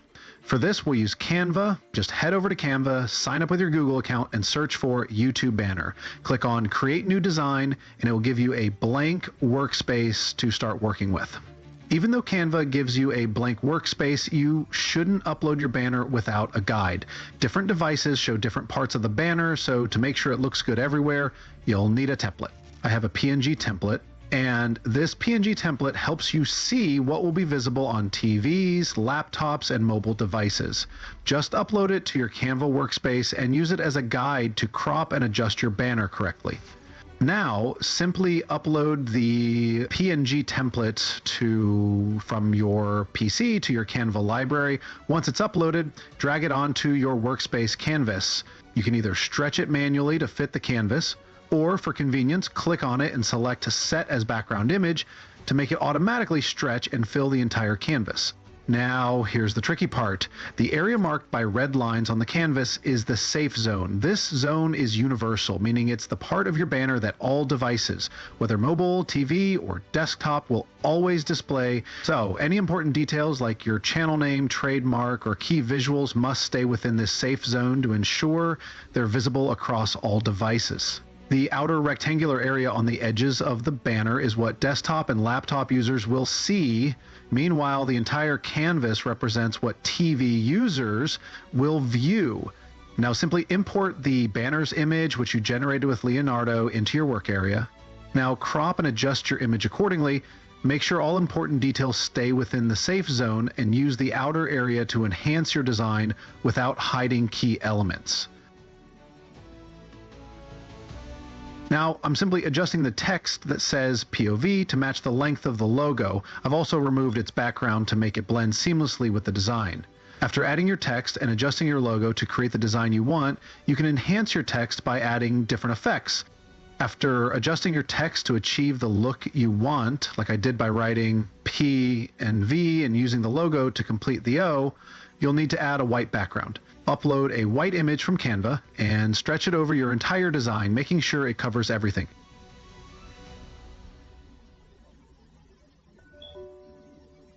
Once you've finalized your design and it looks exactly how you want it, it's time to export your new banner. Make sure it's perfect before exporting so it doesn't look soggy on YouTube. Once you've finished your design, head over to YouTube Studio and upload your new banner and logo. This will give your channel a polished, professional look and ensure your branding is consistent across your content. All right, now that we've covered the entire channel creation process, it's time to move on to the next phase of the tutorial, creating your very first video. So without wasting any more time, let's get started. All right, this is the start of the second phase of the tutorial, which covers the video production process. If you skipped ahead, this is where you land to begin this phase. For this, you'll need a chatbot. I've created a Google Doc with all the prompts you'll need for the entire video production process. Head over to your Google Doc and copy the prompt labeled Unlimited Video Ideas, then paste it into your chatbot to generate endless video ideas for your channel. If you need any of the prompts or assets used in today's video, just drop a comment below and I'll be happy to share a link with you so you can grab them quickly. Once your chatbot has generated a list of video ideas, scroll through and pick a scenario you like. The prompt is designed to create different historical times or unique situations like a hospital event, the Titanic, or other interesting settings to help shape your video concept. After you've chosen your video idea, the next step is to generate your visuals and script based on that idea. Head back to your Google Doc and copy the next set of prompts under Generate Video Script Scenes. This prompt helps create visuals by giving you the right prompts to generate images based on your chosen idea. The prompt is editable, so you can copy the video idea you picked from your chatbot and paste it into the editable part of this prompt. What this does is instruct your AI to build on the idea you've chosen. It generates a series of text-to-image prompts that are designed to work perfectly with AI tools, creating visuals in chronological order from the start to the end of your storyline. The next thing to do is to generate visuals by creating images. For this, you'll need a text-to-image tool. I'll continue using Leonardo AI, so head over to their website and sign up with your Google account. Once you've signed up, click on the image generation feature and select the flux model. Next, you'll need to select the aspect ratio. Since we're making shorts, choose the 9:16 ratio. However, if you prefer a long form style, you can select the 16:9 or any other rectangular ratio you prefer. The channel we're cloning posts short form content, but the long form version would look great too, so feel free to give it a try. Once you've chosen the flux model and selected your aspect ratio, paste your prompt into the prompt box and hit generate. Leonardo AI usually delivers impressive results, so you'll likely love the first output. Now, head back to your chatbot, copy the next set of prompts and paste it into the prompt box. Hit generate. Repeat this entire process from scene 1 to the last scene until you've generated prompts for every scene in your video. Simply repeat this entire process to generate every single visual image needed for your storyline. If you don't like the output, rerun the same prompt for a different result. Keep repeating this until every image for your video is completed.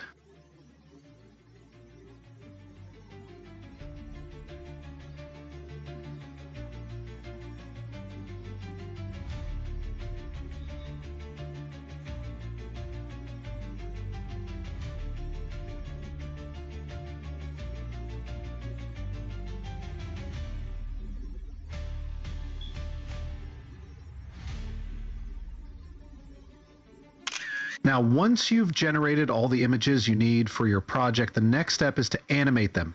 For this, I'm using Kling AI, but you can choose any animation AI of your preference, like Luma Labs, Minimax, or another tool. But for today's tutorial, we'll stick with Kling AI. Now, for the animation step, click on the AI video feature in Kling AI. You'll see an interface with an upload button and a prompt box. Upload the image you want to animate from your PC into your workspace. Then in the prompt box, type in your animation instructions for this specific project. For instance, use the prompt first-person view of someone looking right to left. After setting up your prompt, you can adjust the duration of the animation. For this project, select the 10-second mark to ensure the video is long enough. You can also add a negative prompt to avoid unwanted effects. For example, type distortion to maintain quality. Once all of that is done, just hit the Generate button. Now, if you like the output from the first result, just download it. If you don't like it, you can rerun the same prompt. Sometimes AI makes mistakes, so keep trying until you find something you like. Once you're satisfied, download the result. Now, simply repeat this entire process until you've animated every single image. Once all images are animated, you'll have fundamental video clips ready. This will make it much easier to assemble your video, ensuring it's more visually appealing.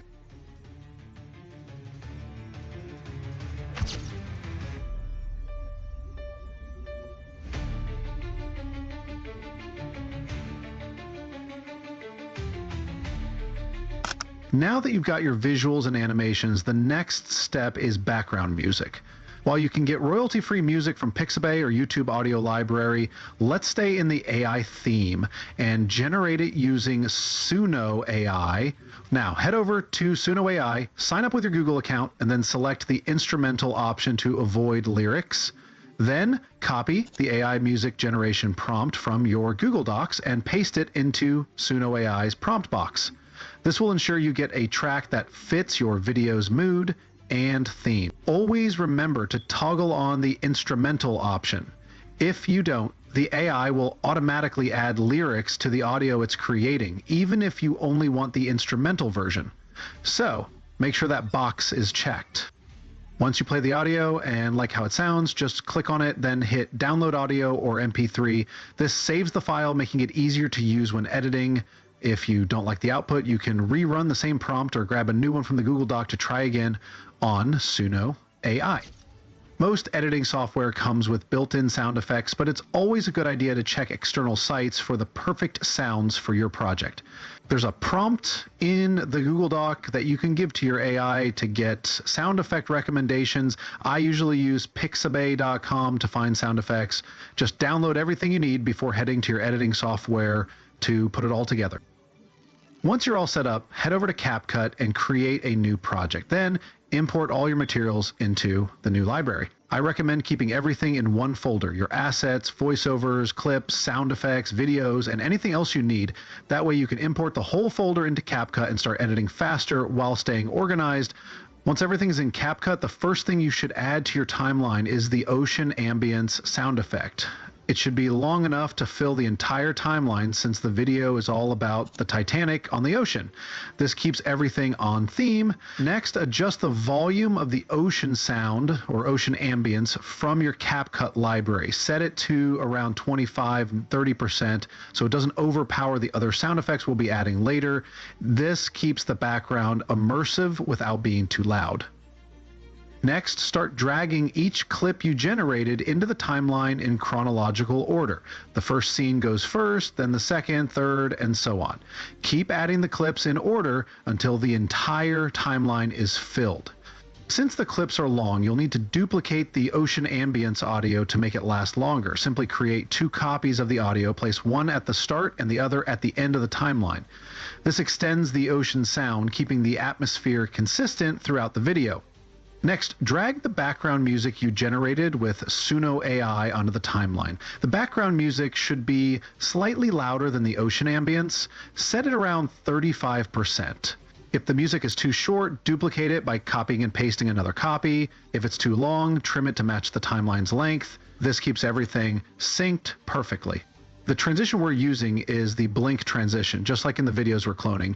Click on the blink transition and drag it to your timeline. Then click Apply to All to add it to every clip. This method is faster and keeps things consistent. Now, play through the whole video and make adjustments as needed. You can slow down clips to make them longer or speed them up to make them shorter. If necessary, crop out parts you don't need. Just experiment with it until everything looks right. It's not too complicated. Just tweak things until the video feels exactly how you want it. Now it's time to add sound effects, which are super important since there's no voiceover. Play through each scene and ask yourself, what's the most prominent thing happening here? Then drag the right sound effect onto it to bring the scene to life.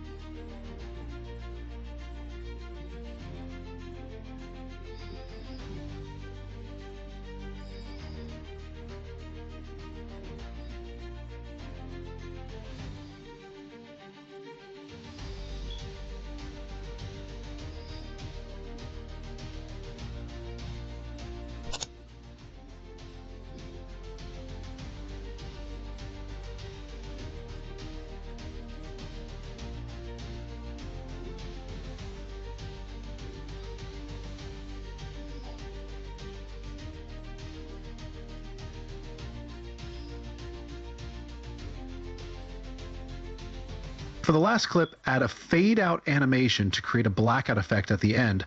Also make sure to crop every audio, whether it's ambient, sound effects, or music, so it matches the video's length. This prevents any audio from cutting off too early or lingering after the video ends. And after all that is done, simply export your video.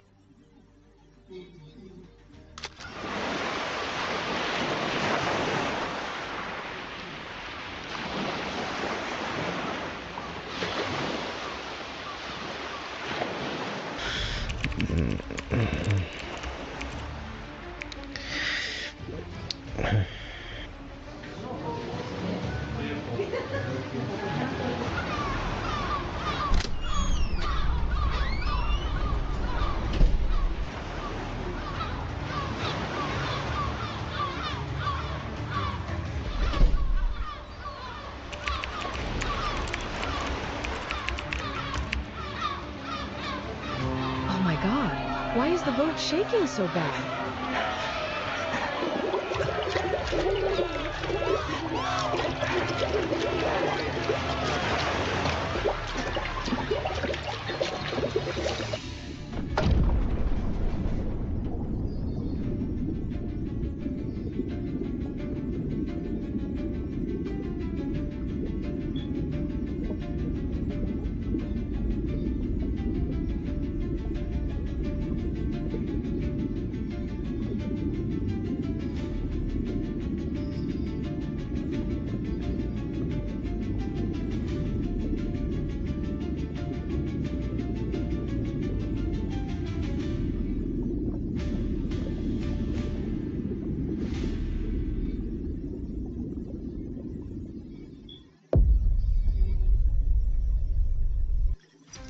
In the last 28 days, I've made a total of $5,000 from AdSense alone for just making 3D animations like these, which was completely made using AI. If you thought that was wild, check out this new channel. They've only got 79 videos, but they've already hit 200K subs. Every single video is racking up hundreds of thousands of views, and if you peek at their stats on Social Blade, you'll see that in the last 14 days, they've pulled in up to $11,000. That's straight up insane, especially since all their videos are super minimalistic, and we could literally use completely free AI tools to replicate their videos and even make better content. Now, check out this insane animation my team and I whipped up in just 20 minutes using nothing but free AI tools. When the midnight sky erupts like a cosmic tempest, Cleopatra shatters destiny with the fury of 1,000 gods.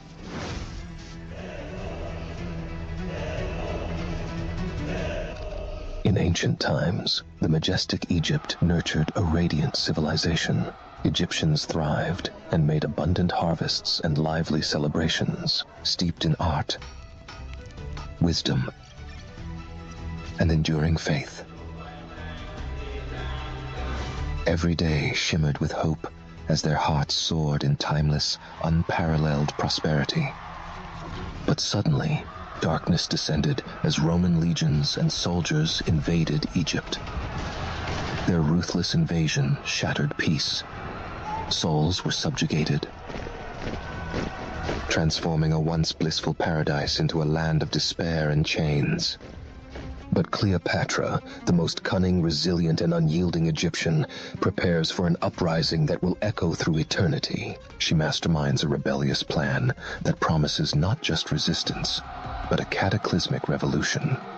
Blending ancient occult wisdom with cutting-edge technology, she orchestrates a ruthless, meticulously planned strategy to reclaim her people's honor.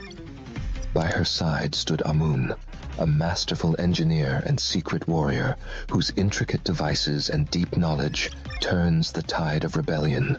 Together, they spark a covert insurrection, weaving and blending magic with machines and code in every weapon and metal gear of their world. Their daring exploits not only challenge the established Roman Empire, but also rekindle the flames of a forgotten era, where honor, ingenuity, and revolutionary spirit reign supreme.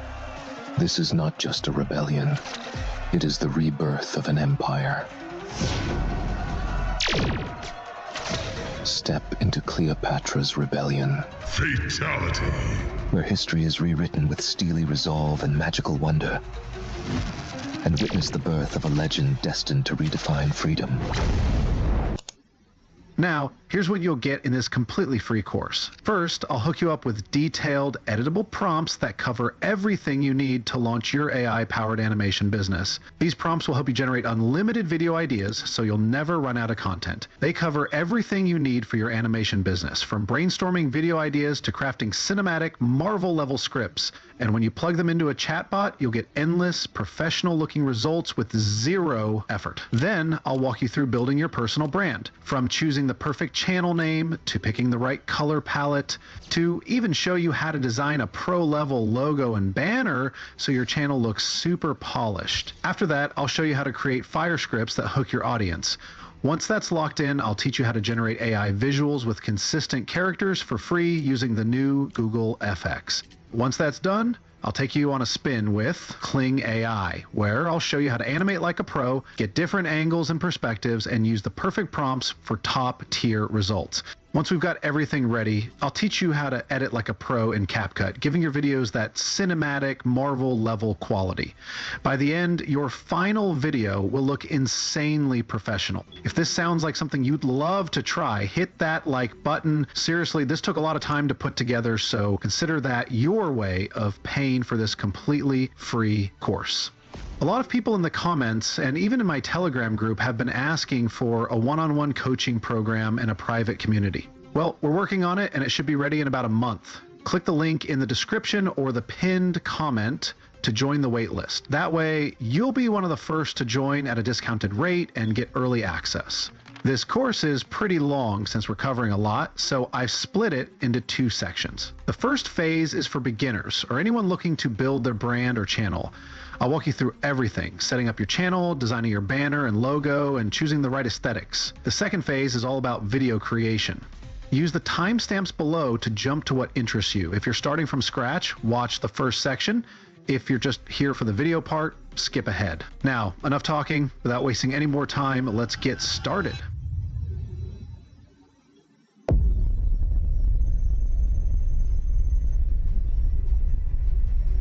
The first step in the process is creating your channel and brand. I've set up a Google Doc for you. Just head over there and copy the prompt under channel creation, paste it into your chatbot, and it'll generate a list of catchy name ideas for your animation studio. I'm using ChatGPT for my chatbot, but you can use Claude, DeepSeek, Autopilot, or whatever you're most comfortable with. If you really want to grow your brand, just pick a name you vibe with from the list. Then do a quick check to make sure no one else is already using it.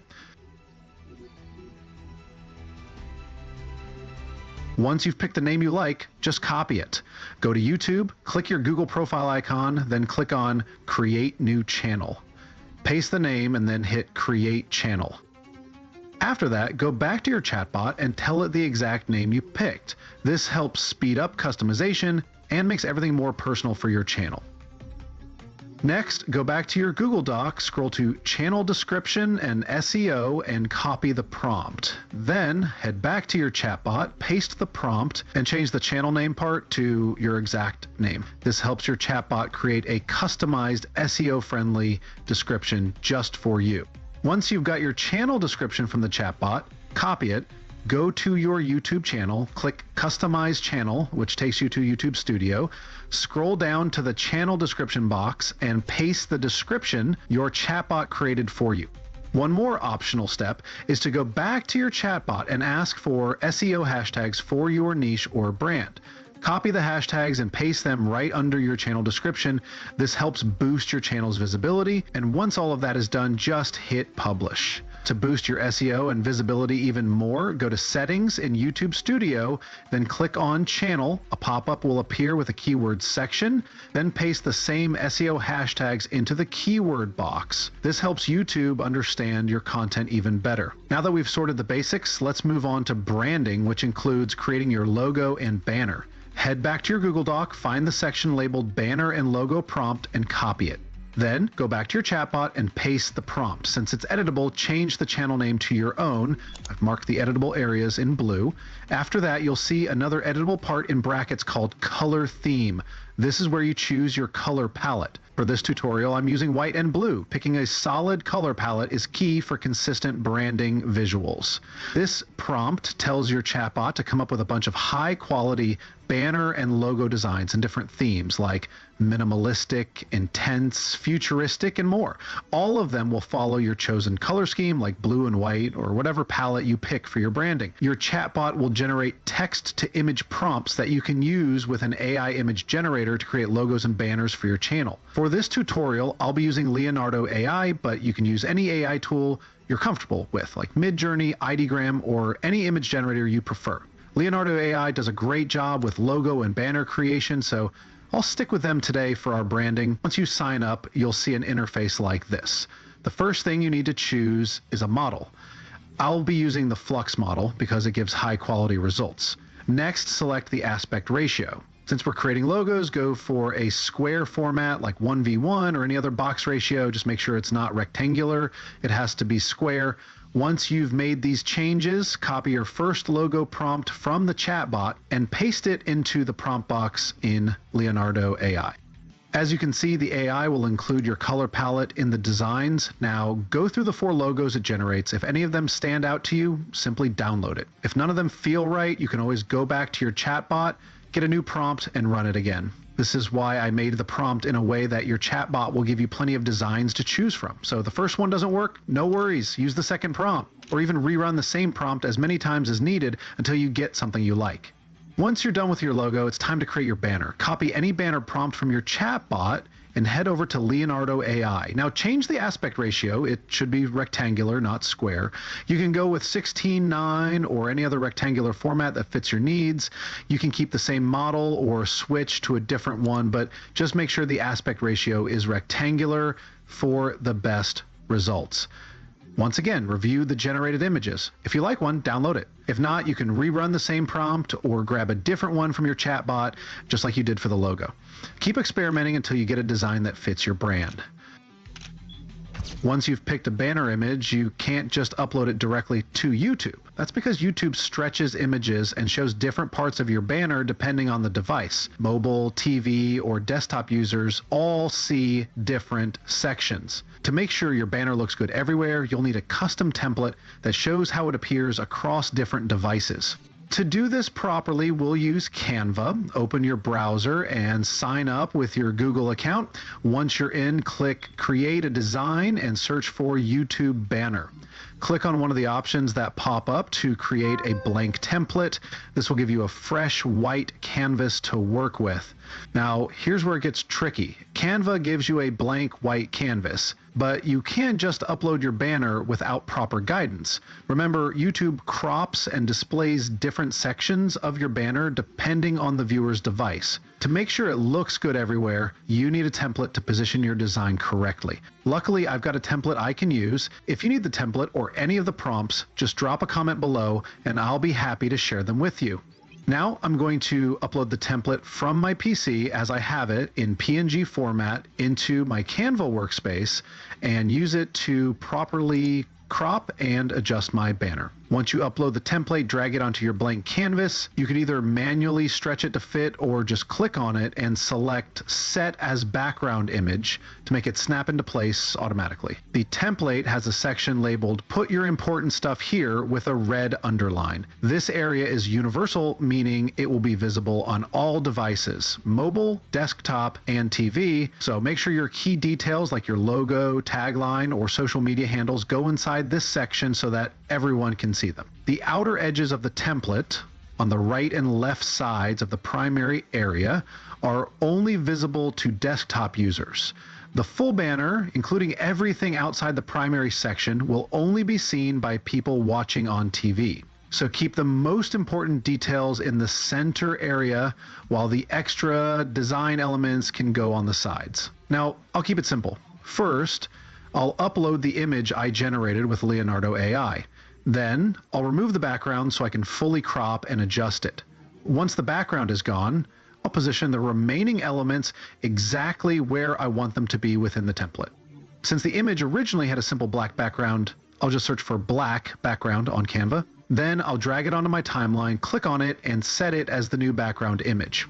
This will replace the template we were working with. Now that we're done measuring everything properly, we no longer need the template. I'll just export the final result now that I'm happy with how it looks. You can go the extra mile if you want, but I'm keeping it minimalistic and clean.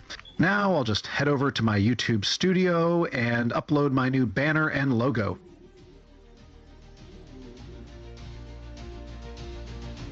I chose to keep things minimalistic, but you can definitely go the extra mile if you want. I'm just aiming to keep everything quick and sharp, and it looks really nice. Now that we've covered branding and channel creation, let's move on to creating your very first video.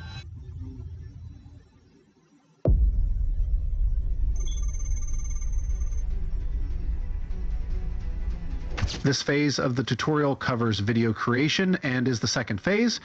I've put together a Google Doc with all the prompts you need to automate your animations using a chatbot. The first thing you need for this phase is video ideas. There's a prompt for that in the Google Doc. Just head over to your Google Doc, find the prompt, and copy only the first half from the black colored text up to where the pink colored text begins. Now head back to your chatbot and paste the first section you copied.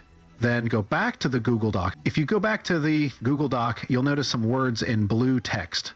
These are editable areas. You can swap them out to change themes and get completely different results depending on the specific result or outcome you want. The reason I told you to copy only the first section up to the pink colored text is because that part sets the premise for your chatbot. It tells it exactly what you're asking for. Now, the blue colored text represents different movie and storytelling niches, things like horror, sci-fi, cinematic history, post-apocalyptic, and more. Once you've pasted the first section into your chatbot, pick one niche from the blue text that matches the kind of video you want to create. For example, I'm choosing historical because I want a story with a past themed reference, but you can pick any niche that fits your video. Once you've picked a niche from the blue text, go back to your chatbot and paste that specific niche first. Then head back to the Google Doc, copy the rest of the black text below the blue text, and paste it into your chatbot. This way, your chatbot knows exactly what kind of story to generate based on your chosen niche. There are still a few things you can tweak, like the number of video script ideas or other details to customize your results. If you're good with prompts, feel free to experiment. But if you're not sure how prompts work, no stress. Just change the number of video ideas you want, and your chatbot will handle the rest automatically.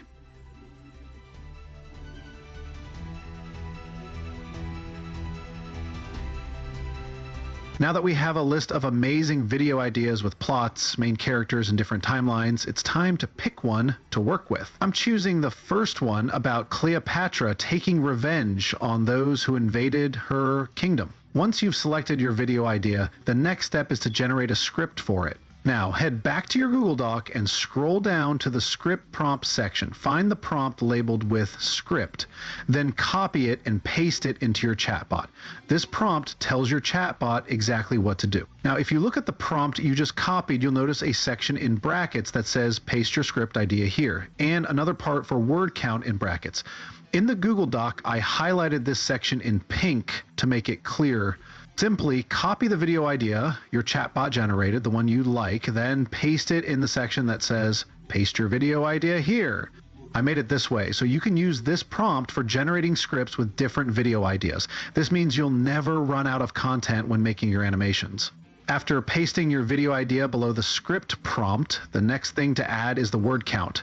A shorter word count means a shorter video, and a longer word count means a longer video. For example, 200 words is about a 2-minute video, and 2,000 words equals a 10-minute video. So just tweak the word count and do the math based on what you're aiming for. Once your video script is ready, the next step is getting a voiceover. For this, I'll be using 11 Labs. There are plenty of options out there, but let's stick with 11 Labs for today's video. Once you're signed up, choose the voice you like. I usually go for a deep, mysterious voice because it adds cool energy to the narration, especially for voiceover movies or videos. Just paste your script into the prompt box and hit generate. Also, make sure to break your script into smaller chunks instead of one long block, because AI voices can get a bit wonky with too much text. Doing it in batches ensures you get a smooth, professional sound. So just generate your voiceover in segments, then download each segment and repeat the process until your entire voiceover is complete. Once you have your voiceover, head back to your Google Docs, scroll down, and copy the prompts under the image generation section. These prompts are crucial for creating your character profile, which is super important for your visuals when making movies or animations. Now, copy the first half of the prompt, stopping at the blue text that says Disney Pixar Animation. Then, paste that part into your chatbot. This first part of the prompt sets the stage and tells my AI what I'm working on. I asked you to stop here because now we need to choose an animation style. If you look at the Google Doc, you'll notice that after this stop point, some text is in different colors. Each color represents a different animation style. You have to pick one of these options. I'm choosing the 3D Pixar animation style, but you can go with 2D or anime if that's more your vibe. For my project, I'll stick with 3D, so just copy the 3D animation style and paste it right next to your prompt. After choosing your animation style, copy the next set of black text prompts and paste them right after your animation choice. Just keep in mind that whenever you see colored text in the Google Doc, it means a change or a choice needs to be made. Now, simply copy the rest of the prompts and paste them into your chatbot.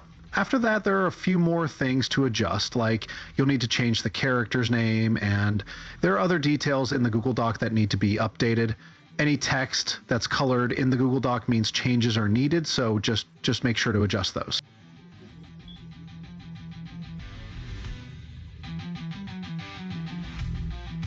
As you can see, my chatbot created a detailed character profile for the main character in my story. This profile includes a lot of information because we gave it a very complex prompt. The character profile is basically a description of the character that helps make sure they stay consistent. If the profile stays the same throughout your prompts, the image generator will generate the same character each time. Damn. I really just made ChatGPT go crazy. So basically, when I fed ChatGPT the prompt, it analyzed the entire script and created a detailed profile for the main character. It added extra details like the background, emotions, lighting, and more. Then it gave us different camera angles, basically 3 prompts per scene that an image generator can use to bring that scene to life. We ended up with 90 detailed prompts from GPT that we can use to generate various scenes and parts of our script. Once you've got all your prompts ready, the next step is to get an image generator. For today's video, I'll be using Google FX, which is completely free, no payment required. Just open your browser, search for Google FX, and sign in with your Google account. The interface is super simple. Just paste your prompt and hit generate. Below you'll find a few things you can tweak, like the seed number or the aspect ratio. Right now I think the tool is still in demo mode, so it doesn't offer a ton of customization, but that's probably because it's still in demo at the time of this recording. You don't need to generate all 90 images using the 90 prompts your chatbot provided. I created those prompts to give you lots of options to choose from. If you try one prompt and it works, you can move on to the next scene. I made sure your chatbot gives you 3 unique prompts for each scene, so if one doesn't work, you've got other options. Keep trying until you find an image you like. Once you find one that works, lock the seed number. Using the same seed number in Google FX ensures that your characters stay consistent and look similar to the original image you generated. Remember, Google FX is still in demo mode, which is why it is completely free at the time of this recording, so you can generate unlimited images. However, there's not much customization available. Once you find an image you like, make sure to lock the seed number. This lets Google FX know that you like this style of animation, and it will continue giving you visuals that match the exact style you locked in.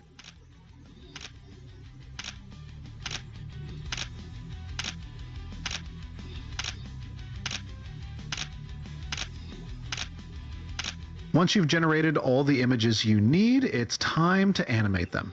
If you're not sure how to animate images to get different angles, there's a prompt in the Google Doc that you can scroll down to, copy, and then feed it to your chatbot. After it gives you a set of detailed text-to-image prompts, you can give it the animation prompt. The animation prompt instructs your chatbot to review all the text-to-image prompts it created. It then produces a set of optimal camera angle animation prompts, including every detail needed. Your image-to-video tool will use these details to accurately interpret your image and create the animations you want. Whether that's holograms or any other style, since your chatbot already has the storyline, it knows exactly what animations will work best. Once you have your animation prompt ready, you'll need an image animator. There are a lot of options out there like Luma, Runway, and Kling, but today, since we're on a budget, we'll use Kling. Kling AI gives you free credits, either daily, weekly, or monthly. I'm not totally sure, but they definitely offer free credits. It's always a good idea to get a subscription to skip the wait times. The animation quality and how well they respond to prompts are really impressive, and I've been using them lately. I'm pretty impressed with the results. So head over to Kling AI and sign up using your Google account to get your free credits. Then click on AI videos and upload the first image you generated into the prompt area. After that, go back to your chatbot and copy the first prompt it gave you, then paste it into Kling AI's prompt box. On Kling AI, you can choose how long you want your video to be. You can create videos anywhere from 5 to 10 seconds. You'll have the option to use the standard mode, which works great for most people, but the professional mode is only for those on the paid plan. So for my budget-friendly folks out there, the standard mode will do just fine. Now, I'm just going to repeat this process, upload a new image, write or copy the prompt from my AI assistant, paste it into the prompt box, then scroll down to set the video duration to 5 to 10 seconds.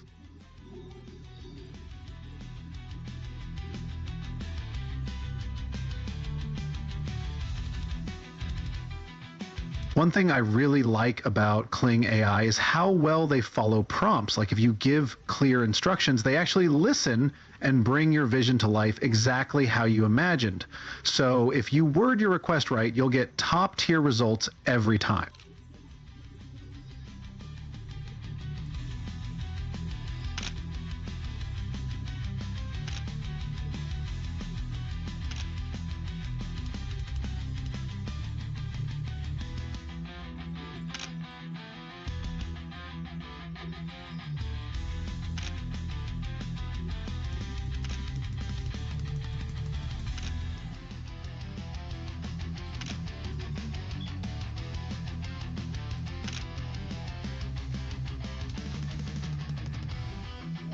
Once you've got your visuals sorted, the next thing you need is background music. Normally I'd say grab some from YouTube Studio or Pixabay, but since we're sticking with the AI theme, let's generate our own using Suno AI. This way we can get the perfect track that fits the project exactly. There's a prompt in the Google Doc for the music creation. Just go to the Google Doc, copy the prompt, and then share it with the chatbot. Your chatbot will now create a series of text prompts to use with a music generator to create the perfect song that matches the project, since the project was inspired by it in the first place. For the music creation, I'll be using Suno AI because they're really good at this. Go to your browser, search for Suno AI, sign up with your Google account to get their free credits, and then paste the prompts from your chatbot. Make sure to always toggle the instrumental version button. This is super important, or the AI might add lyrics to the music. Right now we only need instrumental tracks for our project, so turning on the instrumental option will ensure the AI only creates music without vocals. Suno AI usually takes under 3 minutes to generate your background music. For every prompt, it gives you 2 tracks to choose from. Just play both tracks, pick the one you like best, click on it, and hit download. Then click download audio or download MP3 to get the audio version, which makes it way easier to work with when editing. The last thing you need before moving on to editing is sound effects. Trust me, sound effects can really make or break your video. There's also a Google Doc prompt for this. This prompt is the final one you'll give to your chatbot, and it will analyze the entire script, then provide you with every sound effect you'll need while editing your project. Once your chatbot gives you the sound effects, you can easily find them for free on pixabay.com. They have a huge library of free sound effects. Just search for the ones you need, then download the audio files before moving on to CapCut to start editing. Once you have everything, it's time to start editing. I like to keep everything organized in one folder. This way I can easily import the entire folder into my editing session on CapCut. The first thing we need to do is work on the audio section for our video. So, drag your background music into the timeline and lower the volume by about 25 to 30%. This ensures the background music is subtle, loud enough for the audience to hear, but not so loud that it overpowers the main elements, like the voiceover. I downloaded 2 background tracks because the first one was too short, only about a minute long. I needed a different kind of background music for when the scene switches to Cleopatra's era, so I decided to generate a new track specifically for Cleopatra. After that, drag your voiceovers, which you generated in batches, onto the timeline. Increase the volume to 100%, making sure it's much louder than the background music. Since the voiceovers were generated in batches, you'll need to drag each one to the timeline in the order you created them. To make it easier, you can label the first voiceover as 1, the next as 2, 3, and so on. This way, it'll be much simpler to add them to the timeline without mixing things up or getting confused. Once all the voiceovers are on the timeline and their volume is adjusted, you might need to adjust them a bit, then start dragging each clip onto the timeline in the exact order you created them. The first clip should go first, the second one second, and so on. Keep dragging them until the entire timeline is filled with all your clips. Once all the clips are on the timeline, you'll notice that they extend longer than the voiceover and background music. This is because you haven't cropped and adjusted everything to sync up yet. You've only dragged the clips onto the timeline. Now you need to carefully listen to your voiceover narration and crop the clips to match the narrative. If the voiceover changes, the scene should change too. This part might seem a bit tricky and meticulous, but trust me, the more in sync your audio and video are, the more engaging your video will be in the end. If you noticed, the intro of my animation was really addictive. When you saw it, you probably thought, damn, what's going on? The first thing you see is Cleopatra building up a beam. That's called a hook. A hook is simply something that grabs the audience's attention in the first 5 seconds. To grow on YouTube, you need higher retention, and you get that by catching viewers' attention early and making them want to watch longer. However, you don't need to worry because I designed the prompt in a way that ensures your chatbot will always create a hook first when generating a script, no matter the video idea. As long as you use the prompt in the Google Doc, the first thing your chatbot will do is create a hook. As you can see, I'm adjusting my voiceover and clips. AI-generated voices often come with unnecessary pauses. Sometimes those pauses can work in your favor, but other times they might be too long. You can crop out the ones that feel excessive and leave the ones that make the audio sound more natural.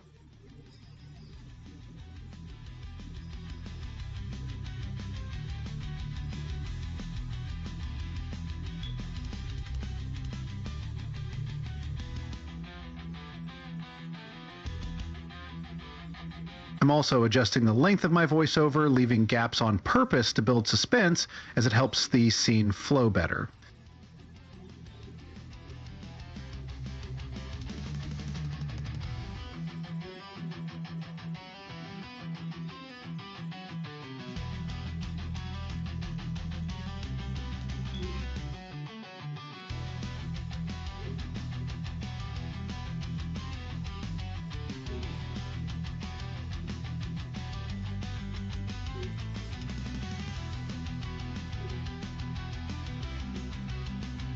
If you've made it this far in the tutorial, props to you. In a world where people have short attention spans, watching a video all the way to the 31-minute mark is truly impressive. Drop YouTube automation in the comments to show how dedicated you are. Only you and the people who made it this far will get it, and others won't even understand.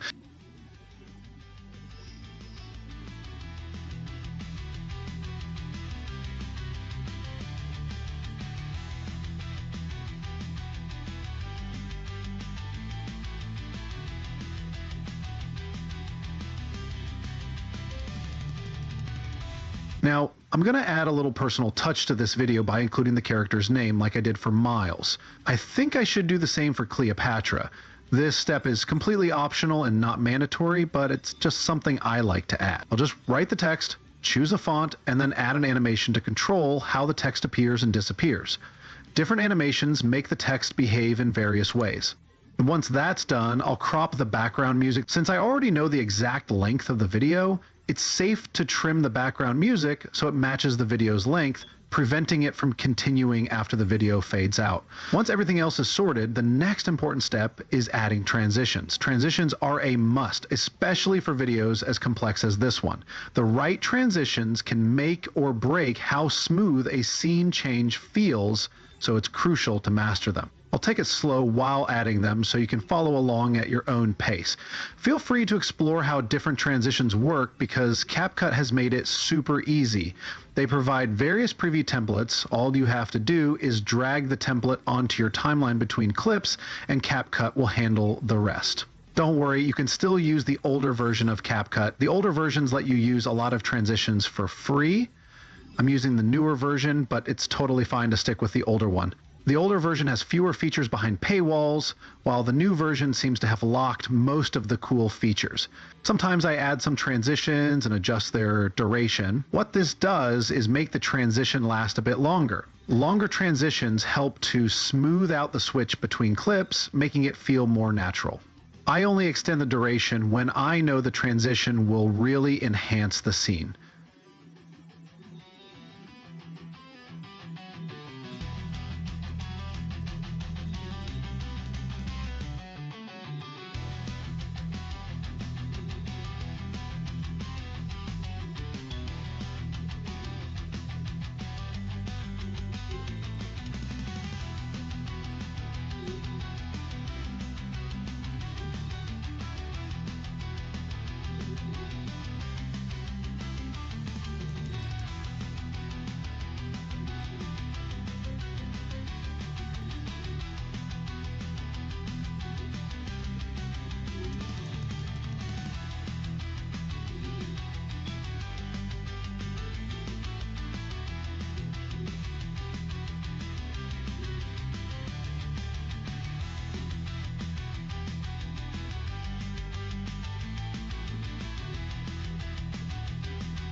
Once you've finished with the transitions, the next thing I consider the most crucial in any video or piece of content is sound effects. You need to start dragging your sound effects onto the timeline and placing them exactly where they're needed. In the first scene, I'm going to add the sound of people screaming and some background war noises to create a chaotic atmosphere. Then I'll include sounds of holograms and beaming, syncing with Cleopatra as she starts to charge her laser beam. In the second scene, where Cleopatra is walking down the hallway, I'll add the sound of men chanting as it fits perfectly with the atmosphere. While CapCut does have its own built-in sound effects, it's always a good idea to download external sound effects and store them locally on your PC. Different projects need different kinds of effects, and CapCut won't always have everything you need. That's why I recommend getting most of them from Pixabay. I got many of my sound effects there.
just keep dragging your sound effects onto the timeline.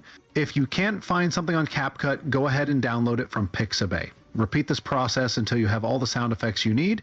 If you're not sure how to use them, remember, there's a prompt in the Google Doc.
Once you're done, the last thing you need to do is add captions. Simply use the auto caption feature on CapCut, just click on it, and CapCut will automatically generate captions that fill your entire timeline. Once the captions are there, you can add a template to them and adjust the font or color to control how they display. Different templates change the look of your captions, different fonts affect the appearance, and colors simply change the vibe. Just play around with the CapCut controls until you get the look you want. Once everything is set, simply export your video.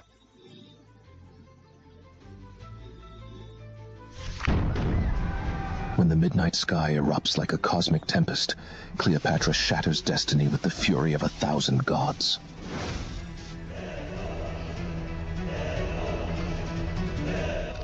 In ancient times, the majestic Egypt nurtured a radiant civilization. Egyptians thrived and made abundant harvests and lively celebrations, steeped in art, wisdom, and enduring faith. Every day shimmered with hope as their hearts soared in timeless, unparalleled prosperity. But suddenly, darkness descended as Roman legions and soldiers invaded Egypt. Their ruthless invasion shattered peace. Souls were subjugated, transforming a once blissful paradise into a land of despair and chains. But Cleopatra, the most cunning, resilient, and unyielding Egyptian, prepares for an uprising that will echo through eternity. She masterminds a rebellious plan that promises not just resistance, but a cataclysmic revolution. Blending ancient occult wisdom with cutting-edge technology, she orchestrates a ruthless, meticulously planned strategy to reclaim her people's honor. By her side stood Amun, a masterful engineer and secret warrior whose intricate devices and deep knowledge turns the tide of rebellion. Together, they spark a covert insurrection, weaving and blending magic with machines and code in every weapon and metal gear of their world. Their daring exploits not only challenge the established Roman Empire, but also rekindle the flames of a forgotten era, where honor, ingenuity, and revolutionary spirit reign supreme. This is not just a rebellion. It is the rebirth of an empire. Step into Cleopatra's rebellion. Fatality. Where history is rewritten with steely resolve and magical wonder. And witness the birth of a legend destined to redefine freedom.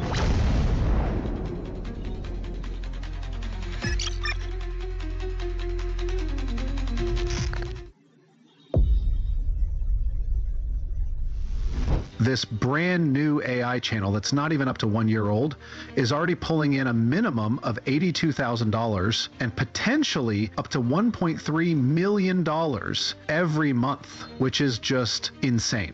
If you take a closer look at their channel, Final Galaxy, you'll see that every single upload is 100% AI generated. With just 151 videos, they've pulled in a mind-blowing 1.2 billion views, not million, billion. Another channel in the same niche is dropping AI-generated videos featuring super well-known cinematic characters, and with just 34 videos, they've already racked up 4.2 million views, and they're not even up to 3 months old yet, which is just crazy.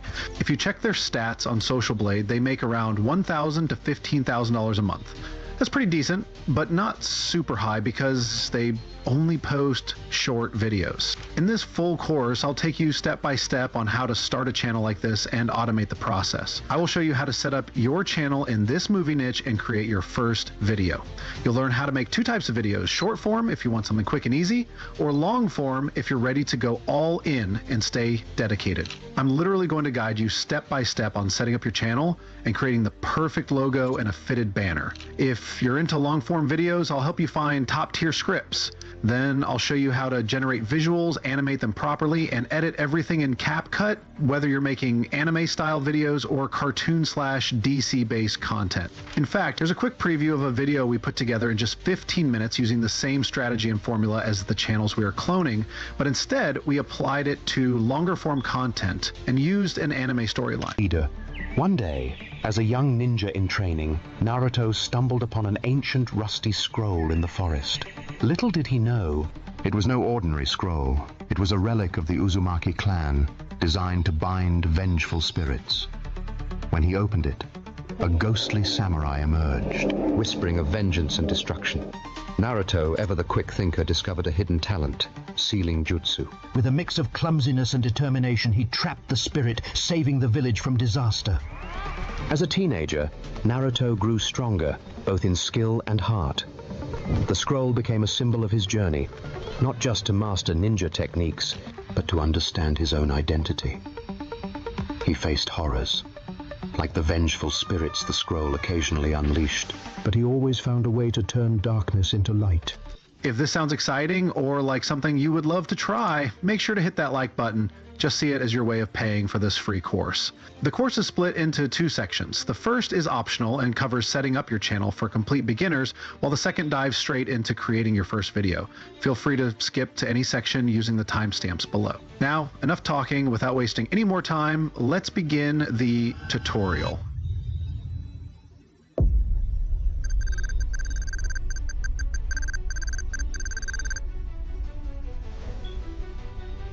This is the first phase of the tutorial. If you're a complete beginner or just getting into YouTube automation, the first thing you'll need is a chatbot. A chatbot is essential for setting up your channel. For this phase, we'll be creating our channel, and I'll be using DeepSeek AI since it's open source.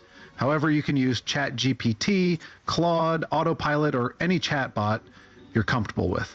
I started by going to my chatbot DeepSeek AI and asking it to generate a list of catchy names for a channel that posts AI-generated superhero stories.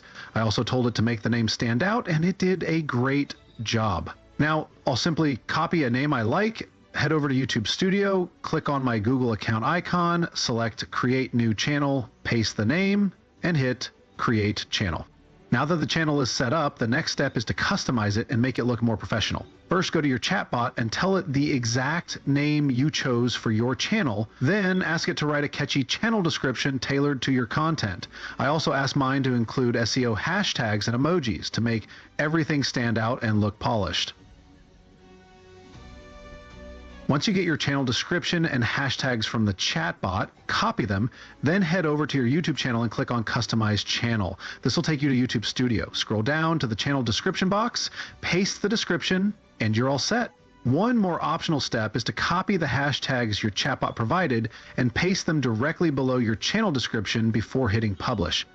This can help with SEO and make your channel more discoverable. Once you've done that, the next step to further improve your SEO, while still in YouTube Studio, click on Settings, a menu will pop up, select Channel, and another interface will appear.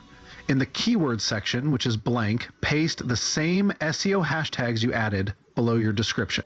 Now that everything is set up, the next step is to create a banner and logo that matches your channel's theme. These visuals will help make your channel look professional and memorable, and for this, we will once again use our chatbot.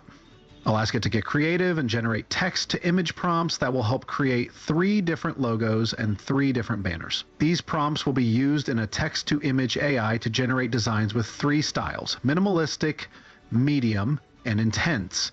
This way, we'll have a variety of options to choose from. Here's the exact prompt I used. Feel free to take a screenshot, or if you'd rather have it in a document, just ask in the comments and I'll share a Google Docs link for easy access. Once your prompt is ready, the next step is to choose a text-to-image AI to generate your banner and logo. There are several options, so pick one that works best for you. I'll be using Ideogram and Leonardo side by side to compare results. You can choose whichever AI you prefer based on which one gives you better looking visuals. Once you've signed up on both platforms, or just one, finding the image generation area is easy. Simply copy your prompt from your chatbot and paste it into the prompt box. Once it's in, make sure to select the 1:1 aspect ratio. This is the standard box ratio for logos. Every YouTube logo should be in this format, so check this setting on whichever image generation tool you're using. Once the images are generated, review the first batch. If you like the results, download them. If not, you can rerun the same prompt or go back to your chatbot and grab a new set of prompts for better variety. This is why we request multiple prompts to have more flexibility. I'll now check the results from both Ideogram and Leonardo AI, download the best ones, and then try a new set of prompts for even better options. I'm pretty satisfied with the first batch of logos, so now I'll copy another set of prompts and head back to my image generator to create banners. This time I'll change the aspect ratio from square to rectangular, since banners always come in a wider format. Make sure to adjust the aspect ratio on whichever image generation tool you're using to get the correct size for your YouTube banner. Once your banners are generated, review the first batch. If you like them, download them. If not, you can either get a new set of prompts from your chatbot or rerun the same prompt while switching to a different AI model for a fresh look. Just go through the new batch, pick the best ones, and save them for your channel. Even though the banner is in a rectangular format, we can't upload it directly to YouTube. Why? Because YouTube stretches banners to fit different screen sizes, which can cut off key details. To avoid this, I'll use a template to crop and adjust the banner properly. For this, I'm using Canva, which makes it easy to resize and position everything correctly. Simply sign up on Canva using your Google account. Once you're in, click on Create a New Design and search for YouTube Banner. Select the option that pops up and it will take you to a blank workspace.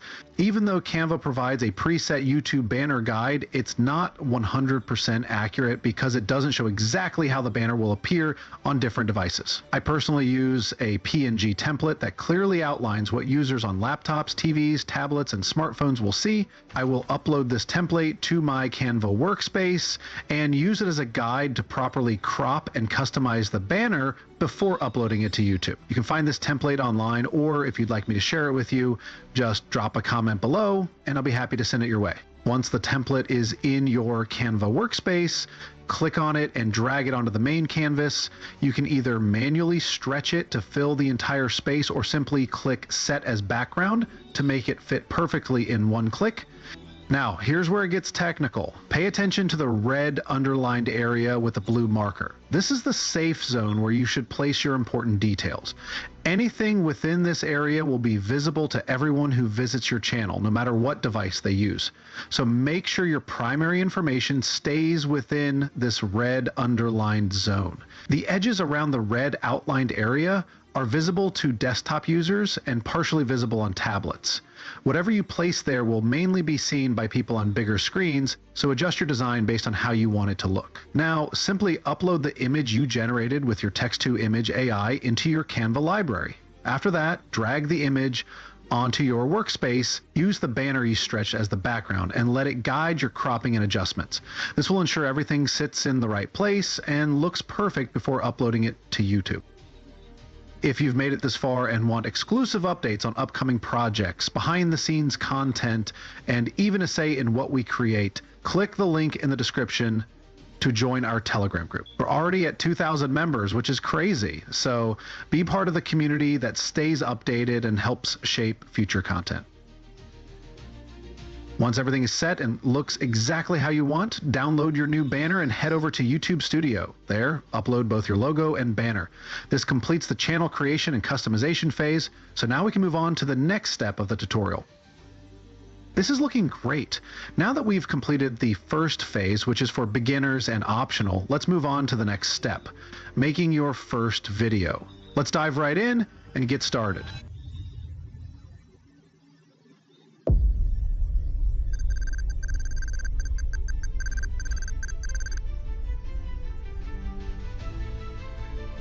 The first thing you'll need to create your video is a chatbot, as it will help with many tasks.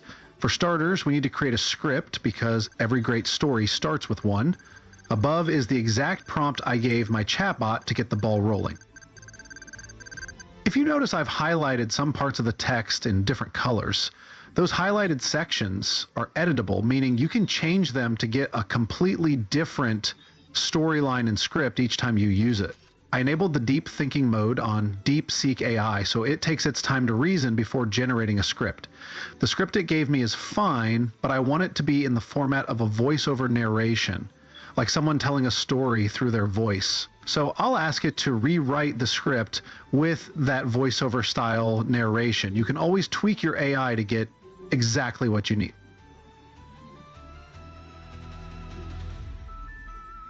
Nice. This script looks much better and fits the tone and style I want for the video.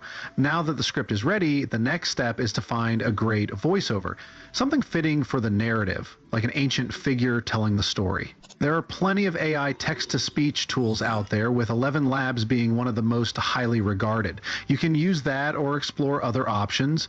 For today's video, I'll be using DubDub, so I'll simply copy my script and head over to their website. Once you're on DubDub, click on the AI voiceover feature and it will load a large text box where you can paste your script. You can also switch between different avatars. Each avatar comes with a unique voice. Try different options to find the one that best suits your narration style. For this tutorial, I'll use Nate Worker's voice since it has the right tone for our narration. After selecting it as my avatar, I'll paste the script. Always paste your script in batches when using AI voiceovers to avoid glitches or unnatural speech. I'll paste mine in sections, then click the large play button to generate the voiceover. Once the voiceover sounds just right, click the export button, then choose your preferred format. Make sure the format is compatible with your editing software. Since we're working in batches, repeat the process for each section of the script. Copy the next part, paste it into the prompt box, generate the voiceover, and tweak if needed. Once you are satisfied, download and save it. Keep going until you have the full narration. Once you have your voiceover ready, the next step is generating visuals. Use the displayed prompt to make your chatbot analyze the script and generate detailed text-to-image prompts. These prompts will work perfectly with your text-to-image AI tool to bring our storyline to life. Since we already have a voiceover, we now need visuals that match it. So we'll give a chatbot this exact prompt and it'll generate a set of prompts for us. Then we'll use those prompts with a text-to-image AI to create detailed images for each scene. Once we have the images, the final step is to animate them. For my image generation, I'm using Leonardo AI. You can use whatever works for you, but for this tutorial, I'll be sticking with Leonardo AI. Also, I'll be sharing a list of top AI tools in every category: image generation, video animation, and more, in my Telegram group. That way you can stay updated on the best and most advanced AI tools dropping every month. After signing up on Leonardo AI, make sure to select the Flux model. It generates super high quality images, but since we're making anime and our storyline is anime based, we'll select the anime model instead. This ensures that the AI generates images with an anime style, making our visuals match the vibe of our story. If you're creating short videos, set the aspect ratio to 9.16. Perfect for vertical content like TikToks or Reels. But if you're making long form videos, go for 16.9, which is the standard widescreen format. Now, go back to your chatbot, copy the prompts it gave you, and paste them into Leonardo AI's prompt box. Then just hit generate. Since I'm working on long form content, I'm using the 16:9 ratio, but if I were making shorts like the channels I showed you, I'd pick 9:16. That said, long-form content is usually better for earning more in the long run than short-form content. Now just repeat the whole process. Go back to your chatbot, copy the prompts it gave you, paste them into Leonardo AI's prompt box, and generate your images. Keep doing this until you have all the visuals you need. Download the ones you like, and if you don't like some, just rerun the same prompt to get a different result.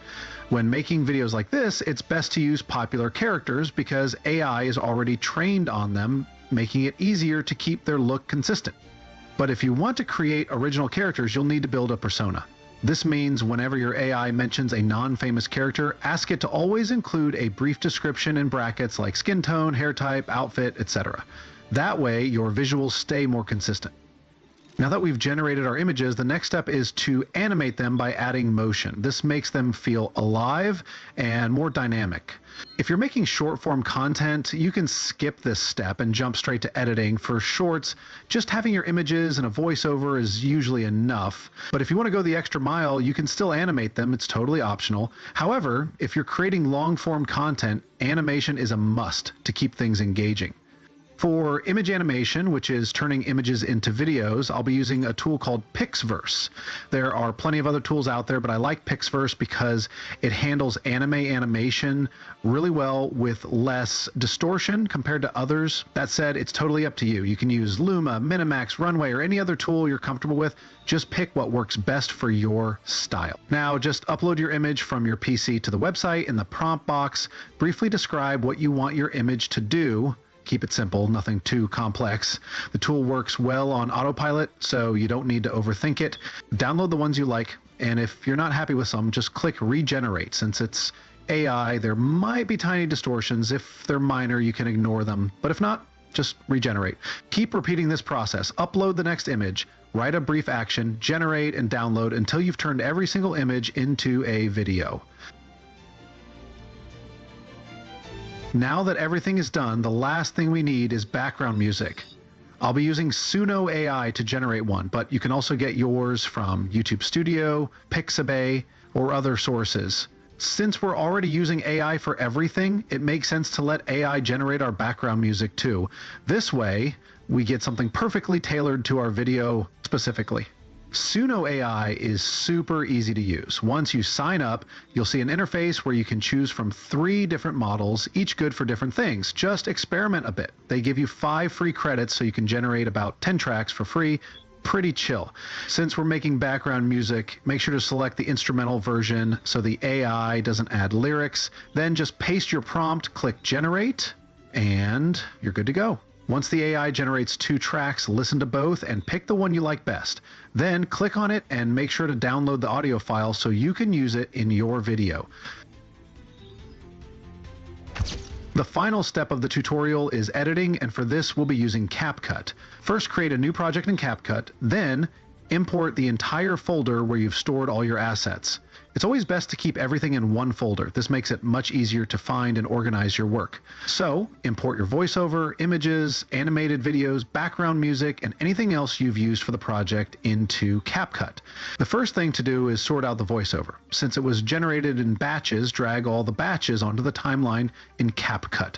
Next, increase their volumes to 100% all the way up. This ensures the voiceover stays louder than every other audio in your project. Once the voiceovers are all set, the next step is to drag your background music, the one you generated with Suno AI, onto the timeline. Then reduce the background music volume to about 20-30% of the voiceover's volume. This keeps the music subtle, supporting the voiceover without overpowering it. You can also crop the background music to match the length of the voiceover, ensuring the video doesn't prolong or overlap. Once all that's done, the next step is to drag all your clips onto the timeline in the order you generated them. Here's a pro tip to save you hours of editing. When your chatbot gives you a prompt for each scene, label the clip with the same number the chatbot assigned to it.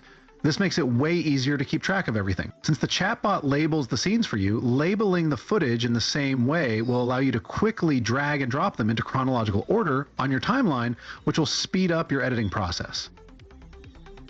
Once everything's on the timeline, the next step is to start cropping. You'll need to crop each clip so that it syncs with the voiceover. Listen closely to the narrative and make sure the visuals change whenever the scene in the voiceover changes. Also, if there are some unnecessary gaps in your voiceover, you could trim them out and just crop them. The more accurate your cropping is, and the more in sync the scenes are with the voiceover, the better the final result will be. This step might take around 10 to 20 minutes, but it's totally worth it. Taking the time to crop, listen, and adjust will make your video look professional and polished. If you notice, I'm leaving some gaps between the audio clips while the video plays. This is done to build suspense. As the story changes and evolves, leaving these gaps is important. It lets each scene display fully before transitioning to the next one. If a clip is too short, like this one, which I generated in 5 seconds, and it doesn't cover the entire length of the voiceover, or here's what you can do. Drag the same clip onto the timeline twice. Then reverse one of them to create a duplicate. Place the reversed clip right next to the normal one. Now with the reversed clip and the normal one, it will look like two different clips, even though they're the same. This prolongs the duration without extending that particular scene too much, giving you more room to edit, especially if you're running short of visuals while editing.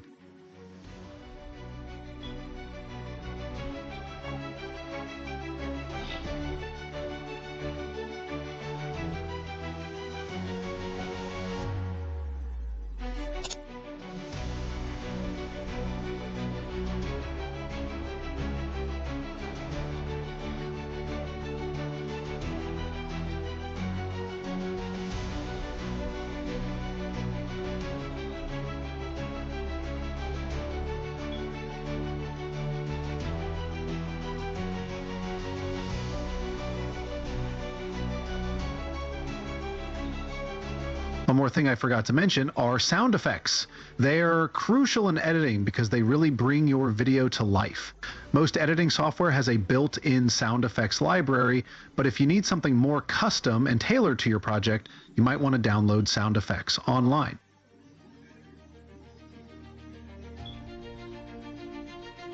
After cropping and adjusting everything so it fits, you've completed one of the hardest parts. The next step is to add a fade out animation to the last clip to make it gradually black out at the end.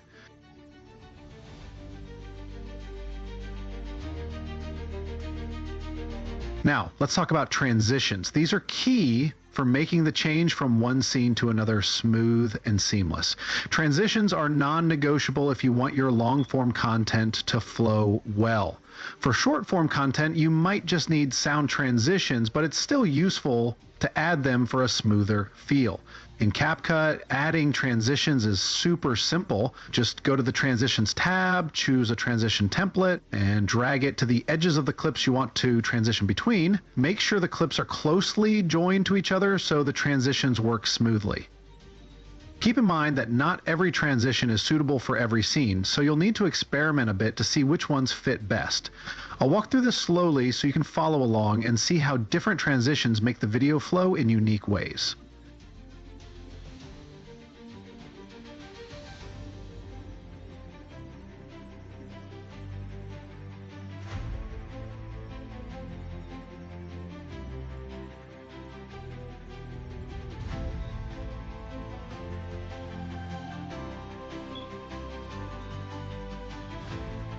As you can see, I'm adjusting the duration of certain transitions. By default, transitions in CapCut are set to 0.5 seconds, but you can increase the duration to 1 second, 2 seconds, or even 30 seconds if needed. Making the transition last a little longer can help it blend in more smoothly, especially with certain types of transitions. It gives the scene change a more natural feel, but it's not necessary for every transition, just for the ones where it really helps the flow of the video.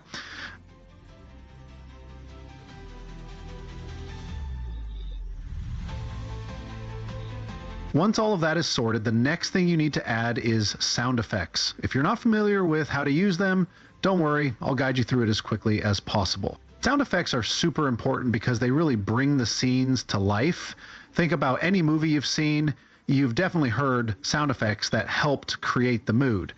To add sound effects, watch a clip in your scene and think about what's prominent or obvious. What kind of atmosphere does this scene have? What sounds would fit that vibe? For example, if you're showing a mountain landscape with a drone shot, you might want sound effects like wind, birds, or nature sounds to match the atmosphere. If you're unsure, you can always ask your chatbot for help. For instance, you could say, hey, I've got a mountain shot with a drone view of a village. What kind of sound effects would work best?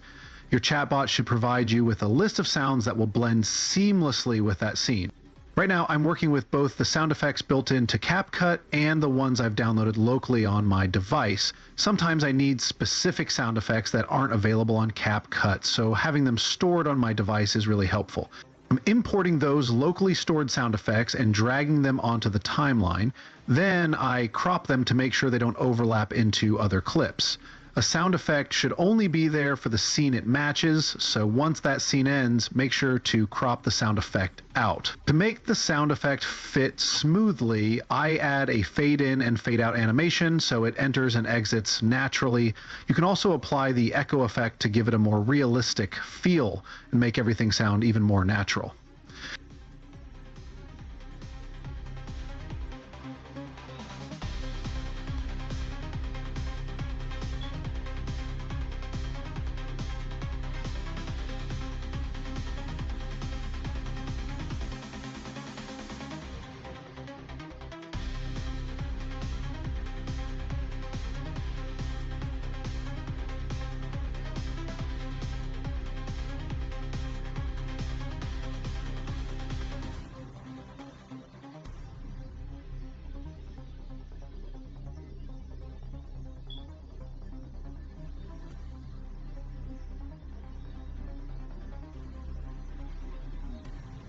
Once all that is done, you're almost finished. The next thing I'll do is add a vignette effect to darken the edges of the video, which helps focus attention on the center.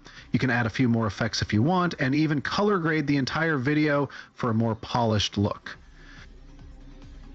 One last thing you should add is captions. Just click on the auto caption feature in CapCut, then hit generate captions, and it should automatically create captions for your video. This will make your content more accessible and easier to follow. To give your video your own finishing touch, you can customize the captions, change the font, pick a different template for how the captions display, or even adjust the color. Get creative with it. Just remember to keep it accessible for everyone so that it's easy to read and understand.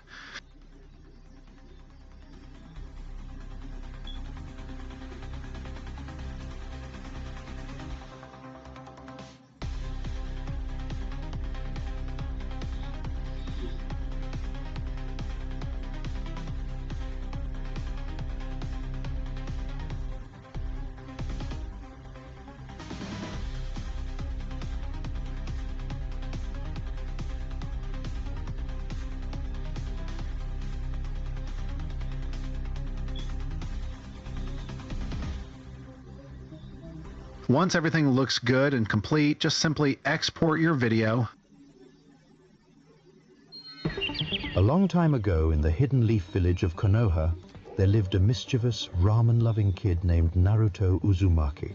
As a child, he was the village prankster, always seeking attention. But deep down, he carried a heavy burden, the nine-tailed fox sealed within him. The villagers feared him, but Naruto dreamed of becoming Hokage, the village leader. One day, as a young ninja in training, Naruto stumbled upon an ancient rusty scroll in the forest. Little did he know, it was no ordinary scroll. It was a relic of the Uzumaki clan, designed to bind vengeful spirits. When he opened it, a ghostly samurai emerged, whispering of vengeance and destruction. Naruto, ever the quick thinker, discovered a hidden talent, sealing jutsu. With a mix of clumsiness and determination, he trapped the spirit, saving the village from disaster. As a teenager, Naruto grew stronger, both in skill and heart. The scroll became a symbol of his journey, not just to master ninja techniques, but to understand his own identity. He faced horrors, like the vengeful spirits the scroll occasionally unleashed, but he always found a way to turn darkness into light. His humor and optimism became his greatest weapons, even when the stakes were life and death.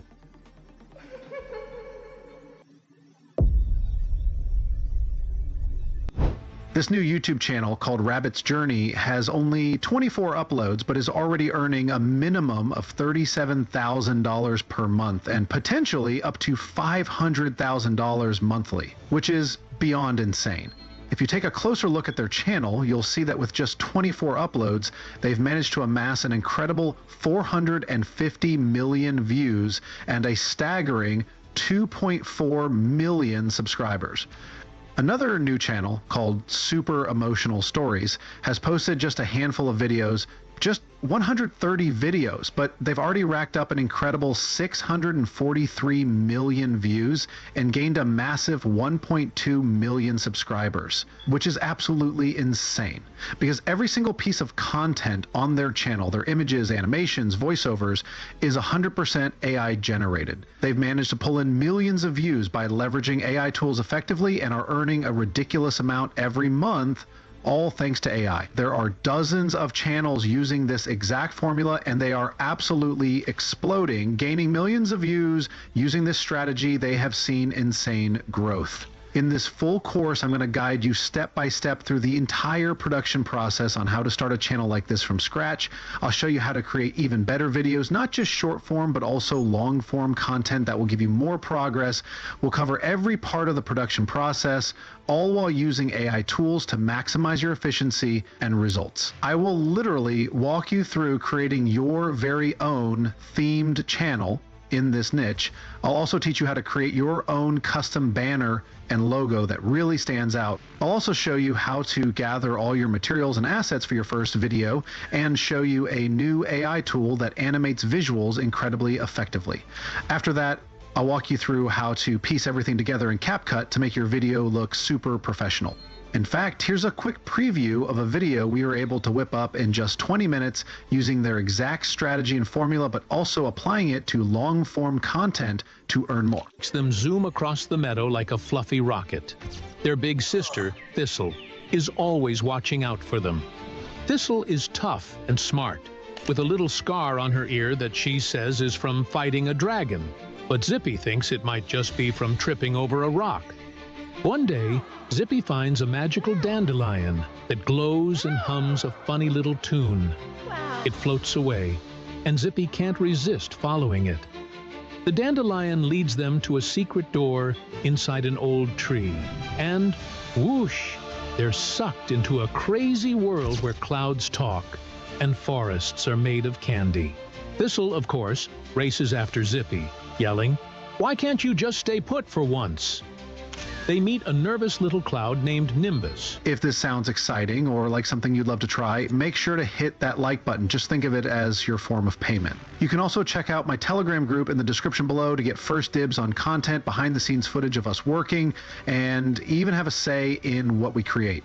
I regularly ask my community for input on what they want to see next. All right, enough talking. Let's dive into the tutorial.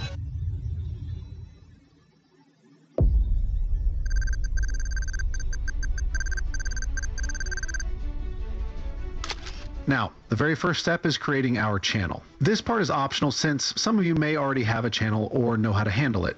If you already know how to create a niche channel in the Animal Stories niche, design your logo, and set up your banner, feel free to skip ahead using the timestamps below to the next part of the tutorial or whichever phase interests you. So for those of you looking to create a niche themed channel, the very first tool you'll need is a chatbot.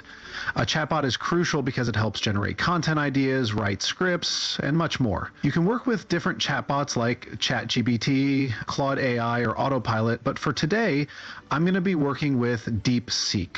After signing up, you should see an interface like this. Now, I'm going to provide DeepSeek with a prompt to generate a list of YouTube channel name ideas for the 3D animal story niche. I also enabled the deep thinking feature, so the AI will take a few moments to process and come up with some solid channel name ideas.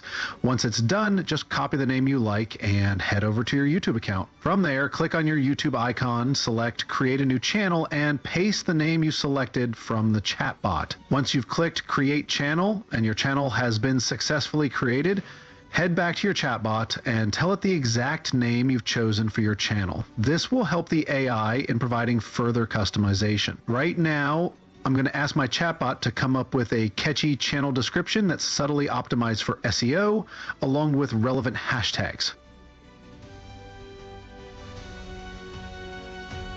Now that we've got our channel description, simply copy it, then go to your YouTube channel. After that, click on Customize Channel, then scroll down to YouTube Studio. Paste the description into the section labeled Channel Description. Once everything is set, just hit the Publish button. Now that your channel description is live, head back to your chatbot and copy the SEO hashtags it generated for you. Then head back to YouTube Studio and click on Settings, then go to the Channel section. Paste those hashtags into the keyword search feature. This step will really help the algorithm understand what your channel is about and ensure that the right audience is directed to your content. Now that everything is set up, the next step is to create a logo and banner for your channel. And for this, we will also ask our chatbot to help. We'll have it generate a series of text to image prompts that we can use with an AI tool to create a custom banner and logo for our channel. Now that we've got our prompts, the next step is to use them with a text-to-image tool. We'll input these prompts into the AI and it will generate visuals that match our vision. For this, I'll be using Leonardo AI, but you can also use tools like IDgram, Midjourney, or any AI platform you're comfortable with. Just sign up with your Google account, or if you're not comfortable with that, you can use a temporary email. Once you're signed up, you'll be directed to an interface that looks like this. Just click on the image generation feature, and you'll be taken to an interface where you can choose which model to use for generating your images. For this project, we'll be using the Flux model since it produces high-quality outputs. After selecting the model, the next thing to do is to adjust the aspect ratio. For YouTube logos, go with the square ratio, and for YouTube banners, use the rectangular ratio. Now, there are a few other settings you could tweak if you'd like, but I'm confident that this setup will work perfectly.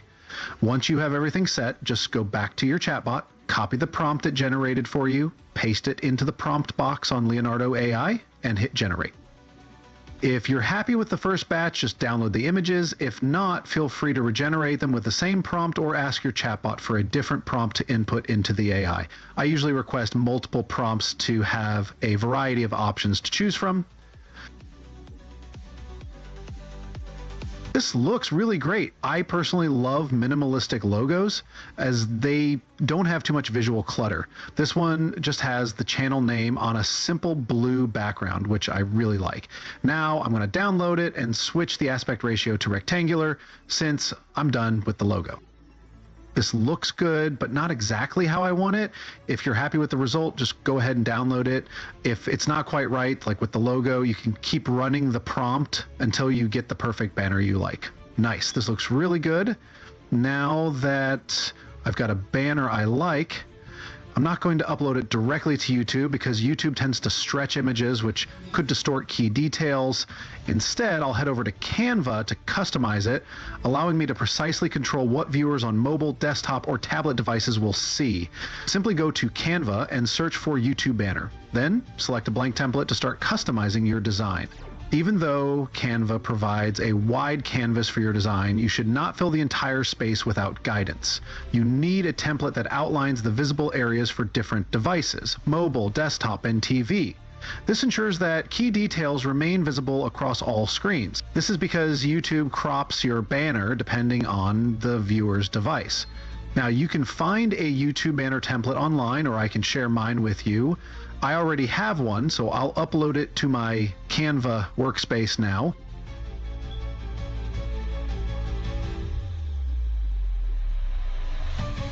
Once you've uploaded your template to your Canva workspace, simply drag it to fill the entire canvas. Alternatively, you can click on the image and select Set as Background to have it automatically expand to fit perfectly. Now, once that's done, just simply import your materials, which are the images you generated with your text-to-image tool. Now, here's the tricky part. Pay close attention.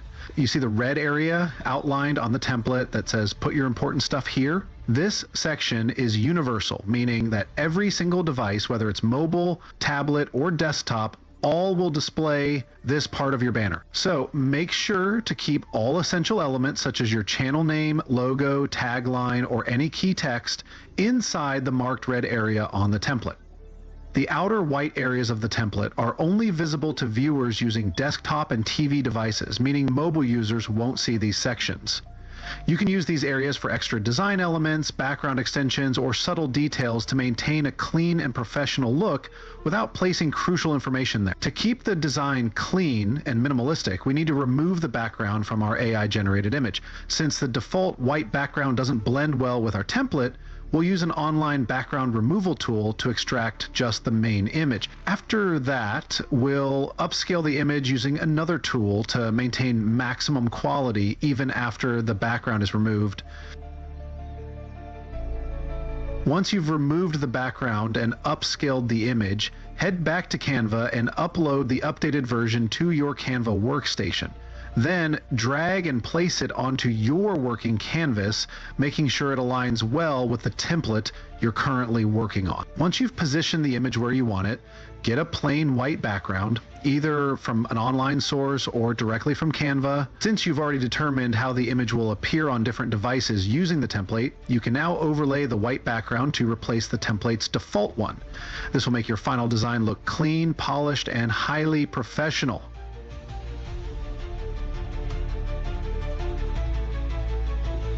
Great. Once you're satisfied with the final design, download your banner and logo, then head over to YouTube Studio to upload them.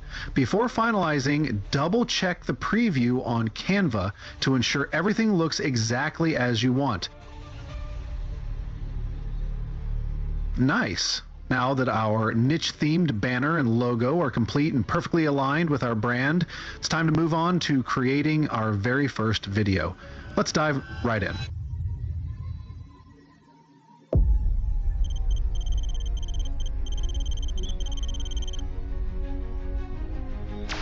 The very first thing you need when creating your video is a chatbot to generate your script.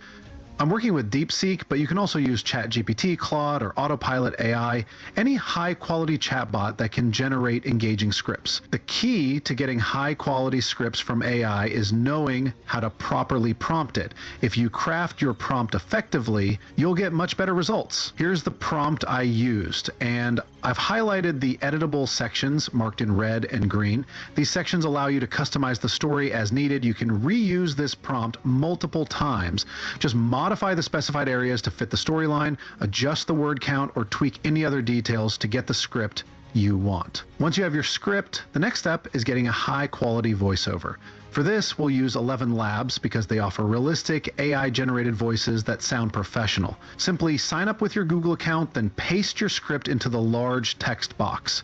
On the right side, you'll find a variety of AI-generated voices to choose from. Pick the one that best fits your content. I'm using Liam's voice for this video, but I also like Elliot for a more dramatic touch. Once you've selected a voice, click Generate to create your voiceover, and then download it. Simply repeat this process until you've generated voiceovers for all sections of your script. The reason for doing it batch by batch is that if you try to generate a long script, 200 plus words all at once, the AI voice may start to sound unnatural or monotone over time. By breaking it into smaller sections, you ensure better clarity, emphasis, and natural pacing, resulting in a more professional output. Now that we've got our script and voiceover, the next step is to gather images that match each scene in our script. We will later animate these images to turn them into videos, but for now, it's best to focus on generating high-quality images first. By generating static images first, we have more control over the visual style, ensuring they match the story before adding motion effects. Once we have our images, we'll move on to animating them to bring them to life. Here is the exact prompt I used. You can take a quick screenshot if you'd like, or simply drop a comment below if you want me to share a direct link to access it. At first, my chatbot's output was pretty good, but I wanted something more singular and refined, so I asked it to simplify the prompt further. Once you have your prompts ready to generate all your images, the next step is to use a text-to-image AI tool that works well for your needs. And you know the drill, I'm going with Leonardo AI for this. Once you sign up, simply click on the AI image creation feature. Then adjust the aspect ratio to rectangular, 16:9 if you're creating long-form YouTube videos. If you're working with short-form videos, you can use the 9:16 ratio instead. Next, copy the script from your chatbot and paste it into the prompt section of your image generation tool. Before generating your image, make sure to adjust the model of the image generator you're using. I recommend using Flux as it provides the best output. Then select 3D animation to ensure you get 3D style visuals when the image is generated. This will give your images a more dynamic and professional look. This output looks great and it really fits the niche we're targeting, so I think it'll work perfectly.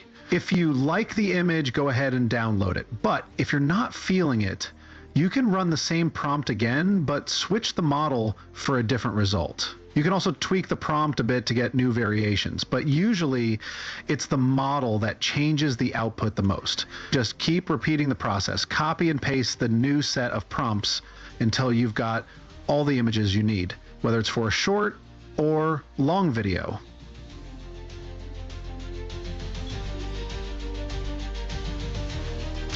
Once you've generated all the images that fit your theme and aesthetic for the video you're creating, the next step is to bring them to life by adding motion. This will make them more dynamic in your video. There's a new AI tool called Pixverse, and we're going to use that to animate the images and turn them into motion-filled videos. First, go to the Pixverse website and sign up with your Google account. Once you're in, click on the Create tab and you'll be taken to a blank interface. I already have some creations there, which is why you see results below. There's a simple prompt box where you can upload your image from your PC and then write what you want the image to do. There are a few settings you can adjust, but I recommend just uploading your image, writing your prompt, and letting the AI work its magic. It does a great job on autopilot. If it looks good and you like it, go ahead and download it. If you're not happy with the result, just run it again or tweak the prompts a bit. It's pretty simple, and this tool usually does a great job, so you shouldn't run into many issues.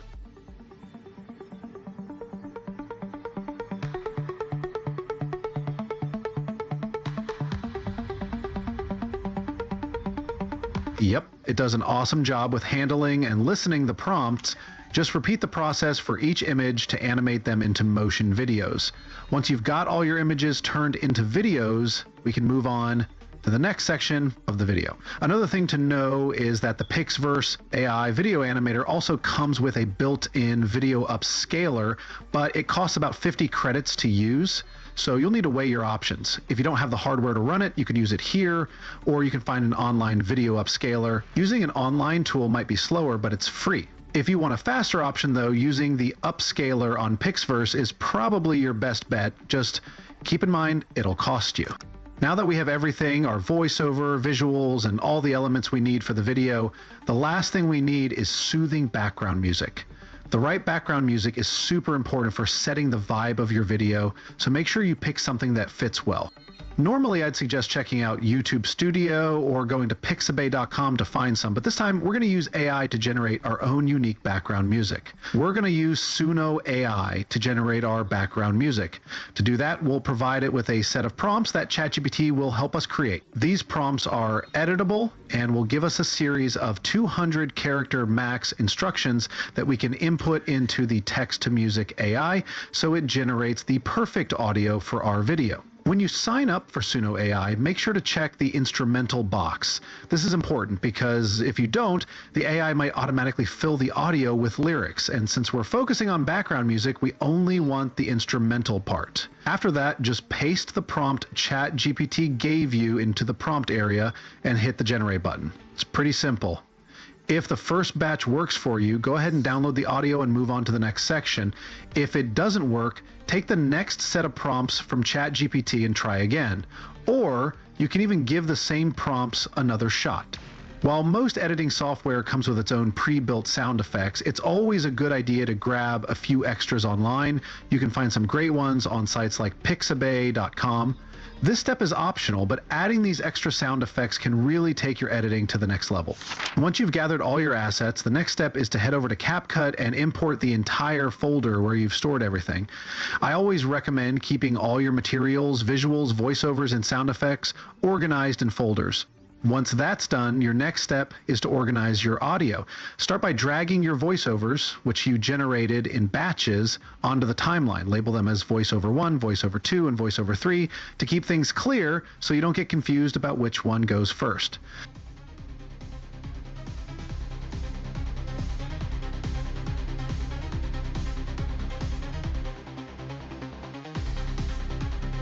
Once that's done, increase the volume of your voiceover to 100%.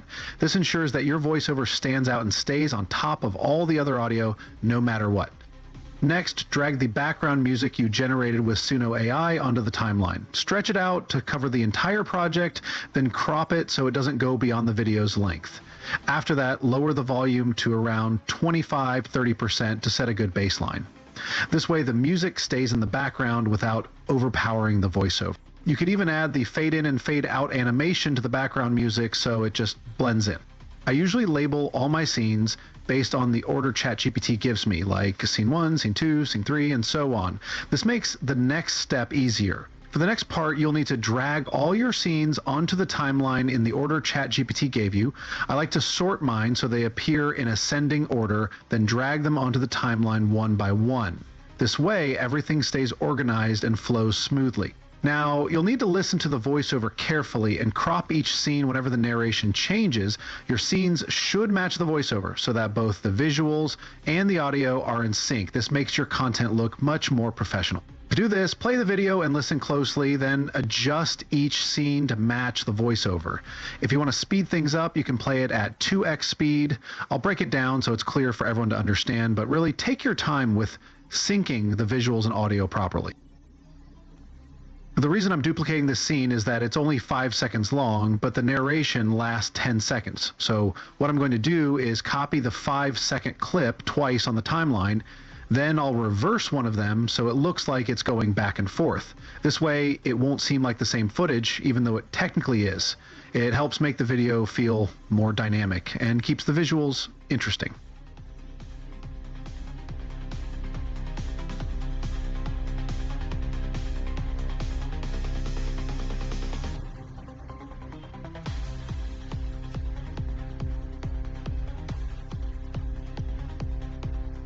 This trick of duplicating the clip and reversing it to make it longer is super useful, and I'll be using it multiple times throughout this video.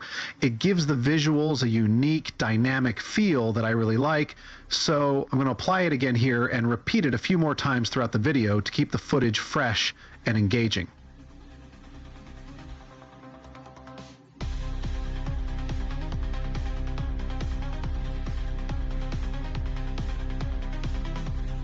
Keep cropping the clips so they match the voiceover. You also might notice some pauses in the audio, but this is pretty common with AI-generated voiceovers. You can simply crop those pauses out to keep the video from feeling too slow or dragging.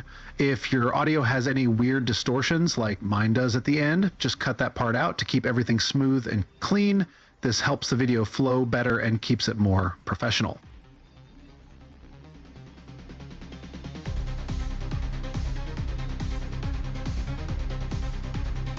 After cropping all the scenes to match the voiceover, you might want to add a fade out animation to the last clip.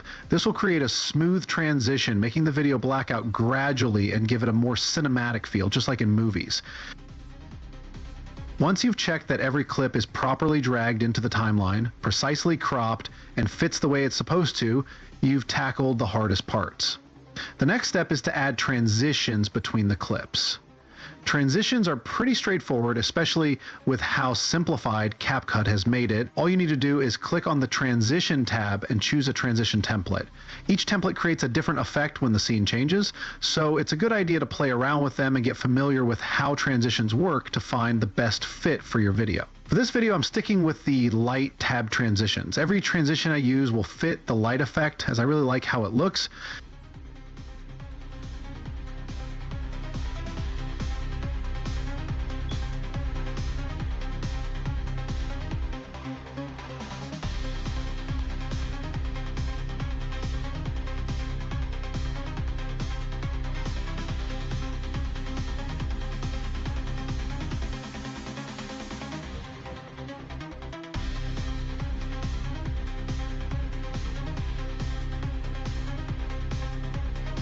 Great, now that all the transitions are set, the next step is to add sound effects. CapCut does have some pre-built sound effects, but you can also upload your own from your PC if you've downloaded them from the website I mentioned earlier. Look for sound effects like butterflies, birds, bunny hopping, or river flowing, anything that fits the theme of your video. If you're not sure which sound effects to use, you can always ask ChatGPT to recommend a series that matches your script after it generates it for you. This way, even if you're not super familiar with sound effects, you can still make sure they fit perfectly for your video.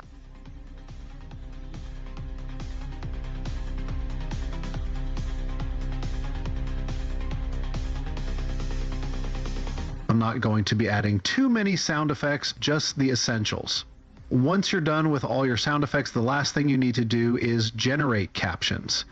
The new version of CapCut has added a paywall for their captions feature, so if you're using an older version of CapCut, you can get captions for free, but if you have CapCut Pro, you're all set and ready to go with captions. They'll help make your video more accessible. Once the default captions are generated, they'll give you a basic template and format. To make them more customized and tailored to your video, you can change the template to adjust the font style, size, and the overall display of the captions. You can also tweak the form and scale to fit the look you're going for, making sure the captions align perfectly with your video's style. Once everything is set and you're happy with the final result, just export your video. Zippy is a super energetic bunny with soft brown fur and a big bouncy hop that makes them zoom across the meadow like a fluffy rocket. Their big sister, Thistle, is always watching out for them. Thistle is tough and smart, with a little scar on her ear that she says is from fighting a dragon, but Zippy thinks it might just be from tripping over a rock. One day, Zippy finds a magical dandelion that glows and hums a funny little tune. Wow. It floats away, and Zippy can't resist following it. The dandelion leads them to a secret door inside an old tree, and whoosh, they're sucked into a crazy world where clouds talk and forests are made of candy. Thistle, of course, races after Zippy, yelling, "Why can't you just stay put for once?" They meet a nervous little cloud named Nimbus, who needs help. A sneaky raccoon named Shimmer has stolen all the raindrops, and without them, the world is drying up. Zippy and Thistle team up to get the raindrops back. Zippy bounces over rainbow bridges and solves silly puzzles, while Thistle uses her smarts to outwit Shimmer. But when they find Shimmer, they learn she took the raindrops to help her sick baby raccoons. Thistle remembers how she once did something sneaky to help Zippy when they were little, so she suggests a deal. Shimmer shares the raindrops, and Nimbus makes a rainbow to help the raccoons feel better. Everyone wins. Back home, Thistle admits her dragon scar is probably from a goose, and Zippy giggles. The glowing dandelion pops up again, and Zippy grins. Ready for the next adventure?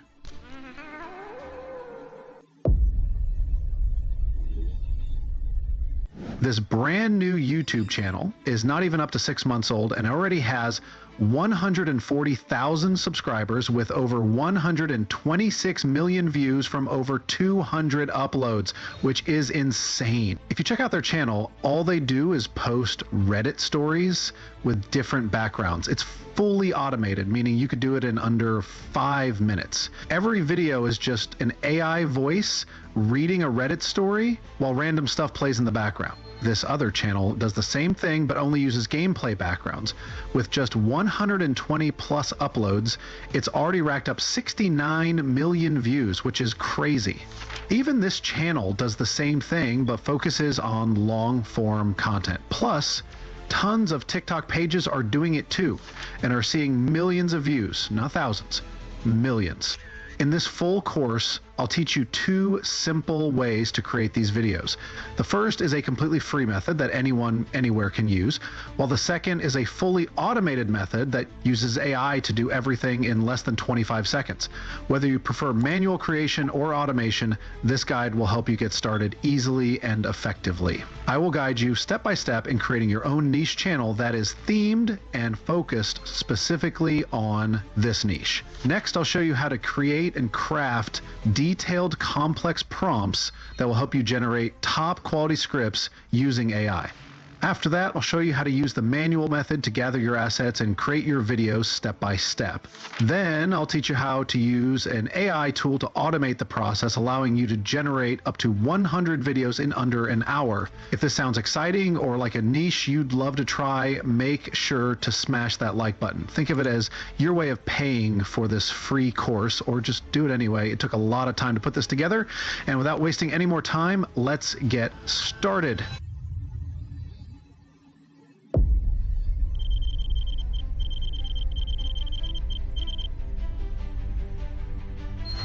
The first step is creating a niche themed channel. This is optional if you already know how to do it. Just skip to the section that interests you using the timestamps below, but if you're a complete beginner, pay close attention. I'll walk you through everything from customizing your banner to setting up presets that help the algorithm understand your channel, boosting your chances of going viral. For this step, you'll need a chatbot like DeepSeek AI, Claude, or Autopilot, but I'm using ChatGPT. The process is simple. I'll ask it to generate a list of catchy channel names for a page that posts insane Reddit stories. As you can see, it's doing a great job. Now I'll go through the list of names it provided and pick the best one to create my channel. I think I'll go with WTF Reddit Stories. It fits the channel's theme, sounds catchy, and has that Gen Z vibe. Nice. Once your channel is created, it's time to customize it. I'll tell my chatbot the name I've chosen and ask it to generate a channel description along with SEO-friendly hashtags to help boost visibility. Once you get your channel description, copy it and head over to your YouTube channel, click on Customize Channel, scroll down to the channel description section and paste it there. One more important step to boost visibility and help the algorithm understand your channel is adding SEO hashtags. So I'm going to ask my chatbot to generate some SEO-friendly hashtags for our channel to boost visibility and reach. Nice, GPT did a solid job. Now I'll copy these SEO hashtags and place them right beneath our channel description. I'll also add them to our channel's presets to make sure the algorithm fully understands what our channel is about. To add them to your channel's presets, just click on the Settings button in YouTube Studio. Then go to Channel and you'll see a section labeled Keywords. Simply paste the SEO hashtags your chatbot provided and you're good to go. Now that we've got that sorted, the next step is setting up our banner and logo. We're keeping it minimalistic because simple designs tend to go viral. For the logo, we'll use the Reddit icon, the bunny logo. You can find it by searching Reddit icon online in your browser. I'm going for a black and white theme to keep it clean and professional. You can search black and white Reddit logo for options or use AI to generate one. I'll be using Leonardo AI to create mine. I kept it simple. I just asked Leonardo AI to generate a black and white Reddit style logo with a black background and a white icon. Make sure to generate your logo in a 1:1 box ratio. Logo should always be square. Don't forget this. And the prompt was black and white Reddit style logo with black background, white icon. Once you have your logo, the next step is creating your banner. Since we're keeping it minimalistic, we'll design it using Canva. Just head to your browser, search for Canva, and sign up with your Google account. Once you've signed up, click on Create New Design, then search for YouTube Banner and select it. This will open a blank canvas ready for you to start fresh. Now, here's the tricky part. Even though Canva gives you a blank canvas, you can't just fill the whole thing without proper guidance. Different devices, phones, desktops, TVs, and laptops display different parts of your banner. That's why you need a template to show you the safe zones. I have one and I'll be using it. If you need it, just drop a comment below and I'll be happy to share it with you. Now, I will upload the banner template from my PC to Canva and drag it onto my blank canvas. Once it's on the canvas, I'll click on it and select Set as Background Image so it automatically stretches and fills the entire space. Now, you'll notice that the blank canvas has a white rectangle with a red outlined area labeled Put Your Important Stuff Here. That red outlined area is universal, meaning it's visible on all devices, phones, desktops, TVs, etc.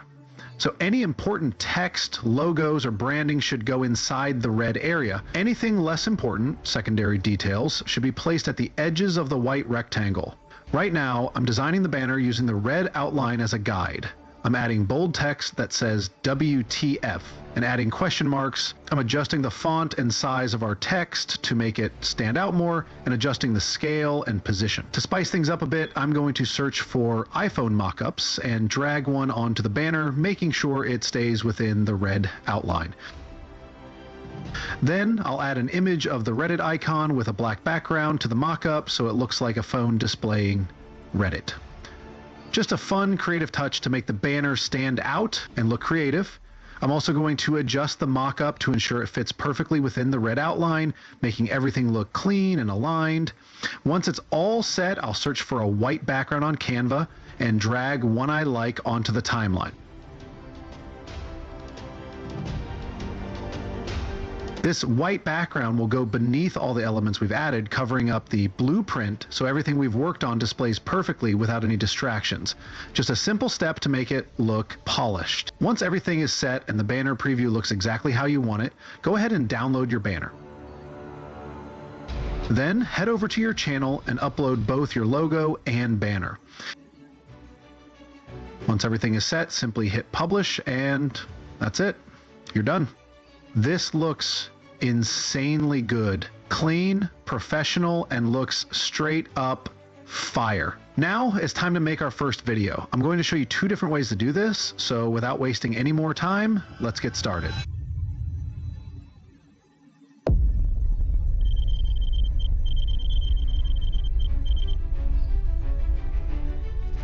The first thing we need is video ideas. A steady, infinite supply of ideas. This is crucial because more ideas mean more scripts, which allows us to automate the process. This niche is all about quantity over quality.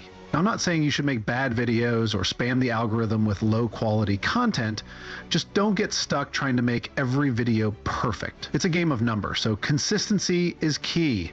To help with this, I have a Google Doc filled with AI prompts that will generate an unlimited number of video ideas. Of course, you can always source stories directly from Reddit, which is full of mind-bending content, but to fully automate the process, we're going to use AI. This way, we'll have an infinite supply of stories to work with, making content creation much faster and easier. I simply copied one of the video ideas from my Google Doc and gave it to my chatbot. By doing this, my chatbot will generate 50 different video ideas for me to work with. Once you have your video ideas, it's simple. Just tell your chatbot to write a story based on one of them. Paste the video idea your chatbot generated, and if needed, specify the word count. For videos between 45 to 60 seconds, aim for a script between 100 to 130 words. My chatbot generated the script in a conversation format, which is fine, but that's not what we need right now. I want to show you how to create a plain narration style video first. So I'm going to ask my chatbot to rewrite the story as if a voiceover narrator is telling it. You can ask your chatbot multiple times until you get a script you're happy with. Once you have it, it's time to get a voiceover. There are tons of options out there like 11 Labs and Clipchamp, but we're going to use DubDub because they just launched a crazy new feature that most platforms don't have yet. To begin, open your browser and search for DubDub. Once you're on the website, you'll see an interface similar to this. Signing up is simple. Just use your Google account or create a new one with your email to gain access. Once you log in, you'll see a clean, well-organized dashboard filled with powerful tools. DubDub has a ton of features. You can check them out if you want. There's so much packed into this platform, it's actually crazy. But for this project, we're sticking to text-to-speech. Click on the text-to-speech tool from the dashboard, and you'll be taken to a new interface where you can start generating your AI voiceover. At the top, you'll see different customization settings, including AI presets, voiceover adjustments, and generation controls. Simply copy your script from your chatbot and paste it into the large prompt box on DubDub. On the right-hand side, there's a sound icon representing an AI avatar. Clicking on it opens up a massive library of voices, not just a few robotic ones, but a huge selection of natural sounding AI voices in multiple languages and accents. For today's tutorial, I'll be using Sireneth, one of the smoothest and most natural sounding voices available. One of the coolest things about DubDub is that you can control emotions in the voiceover. Below the text box, you'll find an emotion control section where you can adjust the tone of your voiceover. Hello, let's turn ideas into reality together.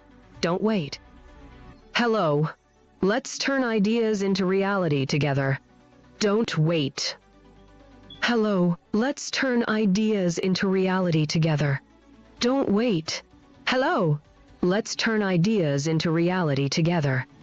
Don't wait. I don't know about you, but this is really cool. This is a game changer for storytelling, making AI voiceovers feel more natural and engaging. Now, we're going to choose the happy tone because it fits the theme and vibe of the content we're creating. Since we've already pasted our script, just click the play button to generate the voiceover.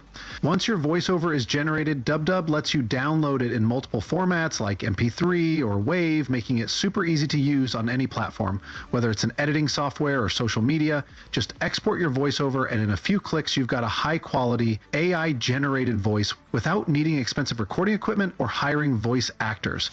Now that we have our voiceover, we need visuals. The channels we're modeling use two types of visuals. Some use gameplay footage, which is super easy to get. Others use random visuals like peeling fruit, moving objects, or completely random clips. You can source your footage from YouTube. Trust me, it's a goldmine for gameplay and random visuals like peeling fruit.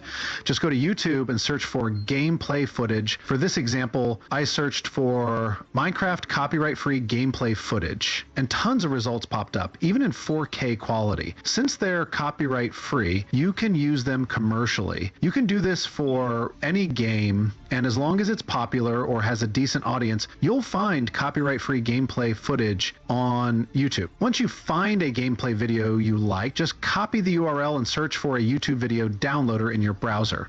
There are plenty of tools available. Just go through a few and pick one. If you don't have an ad blocker, you might see some ads before downloading. Once the video is downloaded, it will save directly to your PC, ready for you to edit in CapCut.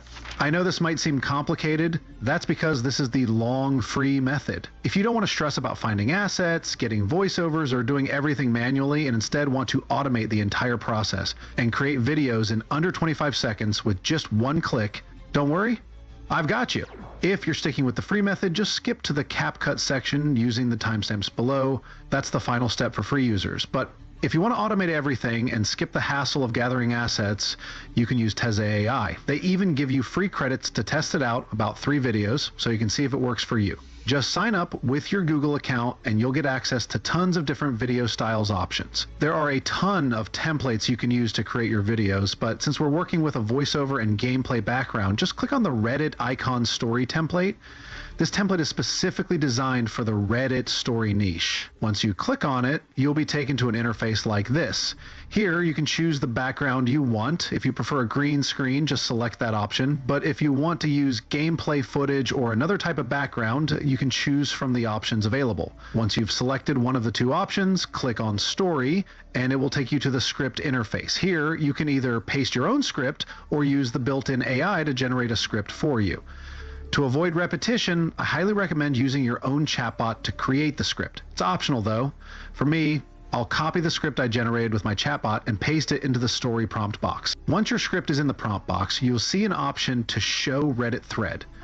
This is a customization feature that adds a Reddit-like look to your video, almost like showing a screenshot. After clicking on the Show Reddit Thread option, you'll get some customization fields. You'll need to input the Reddit title, the Reddit post content, and username. For the Reddit thread title, I'll copy the video idea name I gave to my chatbot earlier. For the username, I'll paste our channel's name, WTF Reddit Stories. For the profile picture, which is optional, I'll upload the logo of our channel to make everything look fully customized. Once everything is set up, the final step is to choose your font style. All of these steps are optional. You don't have to do them if you're in a rush, but I'm doing this to add a little extra flair and improve the overall quality of the video. Once everything is set, just click on the Generate button. Once your video is done generating, you can simply download it and it's ready to be uploaded wherever you need. The overly friendly toucher gets the coldest handshake ever. I had this coworker, Dan. Nice guy, but zero concept of personal space. Always hugging, patting backs, grabbing shoulders. I'd had enough. So one morning, I dipped a glove in ice water, stuck it in the office freezer for an hour, then slipped it on right before our usual handshake. Dan grabbed my hand and immediately yelped. "Dude, why is your hand frozen?" Office heads turned. I just smiled. "Oh, weird. Must be my cold, dead soul. He stared, horrified, shaking out his tingling fingers. From that day on, Dan kept his hands firmly to himself.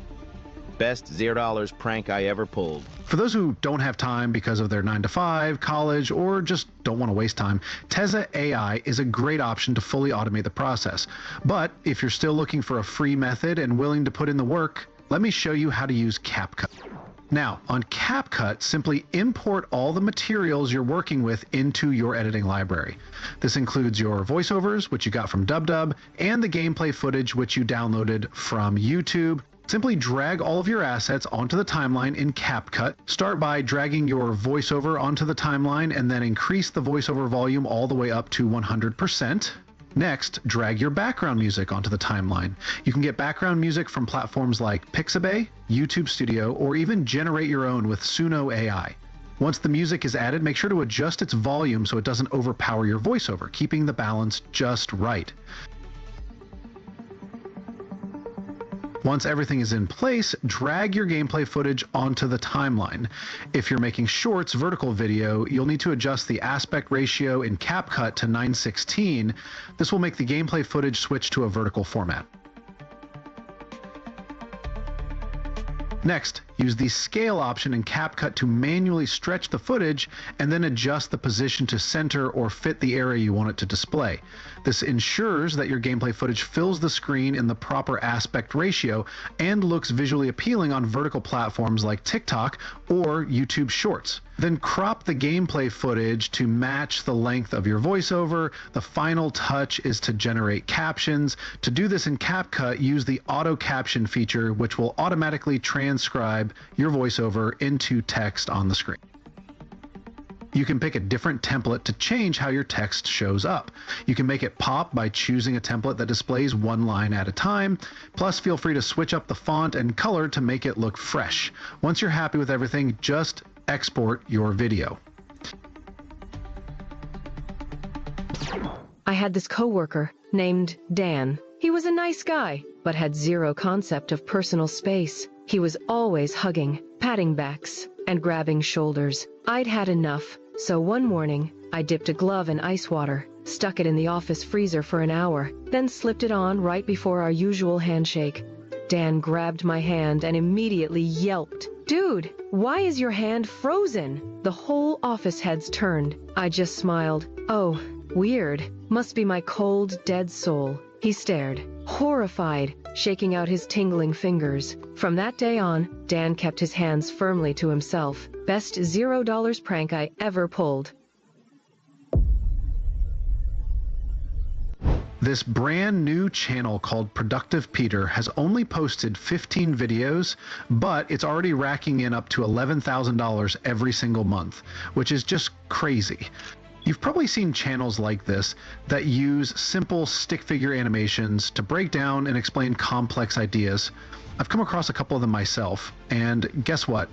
They're absolutely blowing up with millions of views. This channel has already racked up 4.3 million views with just 16 videos. They've even blown past 130,000 subscribers, which means people aren't just watching, they're really vibing with the content too. This other new channel, called The Angry Explainer, has only posted 26 videos, but it has already smashed past 5.6 million views and is well on its way to 200,000 subscribers. And they're also keeping it super simple, just stick figure animations with an AI voiceover to break down complex ideas and drop motivation. Clearly, it's working. Because even without posting consistently, they're still making over $4,000 every month. That just shows the algorithm keeps pushing their content even when they're not uploading all the time. Every single one of these channels using this same strategy has blown up crazy fast, seeing insane growth in a very short time. That means this niche is still fresh and trending, and since people keep watching, the algorithm keeps pushing it even more. My last video where I talked about stick figure animations went totally viral, and y'all in the comments and even in my Telegram community have been asking for a part 2. So in this full course, I'm going to hold your hand step by step and guide you through everything you need to know to start run, and automate a channel like this from scratch. I'm talking literal step-by-step guidance. I will literally walk you through creating your own niche themed channel in this niche, designing your own professional looking logo, and making a fitted banner that fits perfectly. We will also be ditching the whole manual drawing thing and letting AI handle the entire animation process. Every single visual will be AI generated. I'm also going to show you how to put everything together and edit it in the easiest way possible so your final video looks super clean and professional with minimal effort. Here's a quick preview of a video my team put together in less than 10 minutes using this exact strategy and format. 3 simple steps that can boost your productivity without overwhelming your schedule. No fancy jargon, just clear, bite-sized tips that work. Step 1. It's all about creating a morning ritual that sets your mindset right. Something as quick as a 5-minute mindfulness exercise. Have you ever tried taking a moment just for yourself before the chaos begins? Trust me, it's a game changer. Step 2 involves planning your day in a way that's both flexible and focused. Ever wonder why some days just fly by? That's the secret sauce, and I'm going to show you how to stir it up. If this sounds exciting or something you'd love to try, make sure to give this video a thumbs up. It took a lot of time to put this together, so just see it as your form of payment for this free course. Also, you can join my Telegram group if you want to stay updated and be part of a community where ideas come together and you get first dips on projects. So, enough talking. Without wasting any more time, let's begin the tutorial.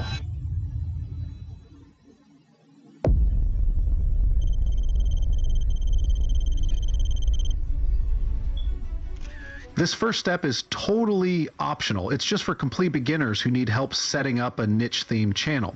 If you already have a channel or know how to set one up, you can skip ahead to the next step. I'll put timestamps so you can jump right to it. The very first thing you need is a solid channel name. I'm using ChatGPT for this, but you can use Claude AI, DeepSync, Autopilot, or any AI tool you're comfortable with. We're going to ask our AI assistant to come up with a list of catchy channel names that fit the stick figure animation niche, something that grabs attention and is super memorable. Once you've picked a name, head over to YouTube, click on your profile, and create a new YouTube channel. Just paste in the name you chose and hit Create Account. Now go back to that same chatbot where you generated channel names and tell the AI the exact name you picked. This will help with further customization like SEO, your channel description, and even coming up with video ideas. Now I'm just going to ask my chatbot to come up with a catchy channel description that's SEO optimized for my channel. As you can see, it gave me 3 different options to choose from. If none of them works for you, no worries. You can always ask it to tweak, refine, or rewrite until you get something you love. Then just copy your channel description, head over to your channel, and click on Channel Customization. A new tab should open. Scroll down until you find the channel description box, then paste in the description ChatGPT or your AI assistant gave you, then hit publish. Now you can hit publish right away, or you could do one extra thing I like to do, add SEO hashtags. This helps boost your channel's visibility.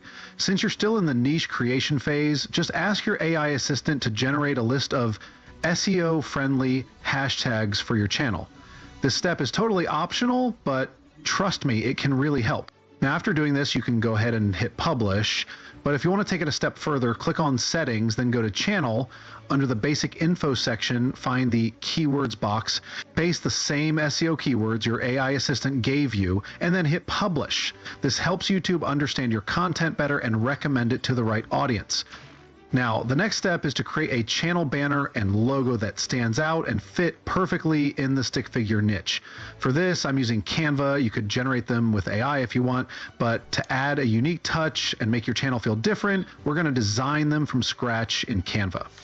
If you're not familiar with Canva, don't worry, my tutorials are super beginner friendly, so you'll be able to follow along easily. Just head over to your browser, search for Canva, and sign up using your Google account. Now, YouTube logos use a 1:1 aspect ratio, meaning they have to be in square format, so on Canva, just search for 1:1. This will take you to a blank canvas where you can start designing. First, we need to pick a theme color for your logo and banner. You can go with red, green, yellow, purple, or any color that fits your vibe. I'm choosing red for this example. Now, using Canva's text tool, type in your YouTube channel's name. Then customize the fonts to make it bold and easy to read. Now, to spice things up, I'm adding some stick figure elements. If you're on the free tier, don't worry, there are still plenty of elements to work with. The paid tier has even more options, but the free version gives us enough to create something solid.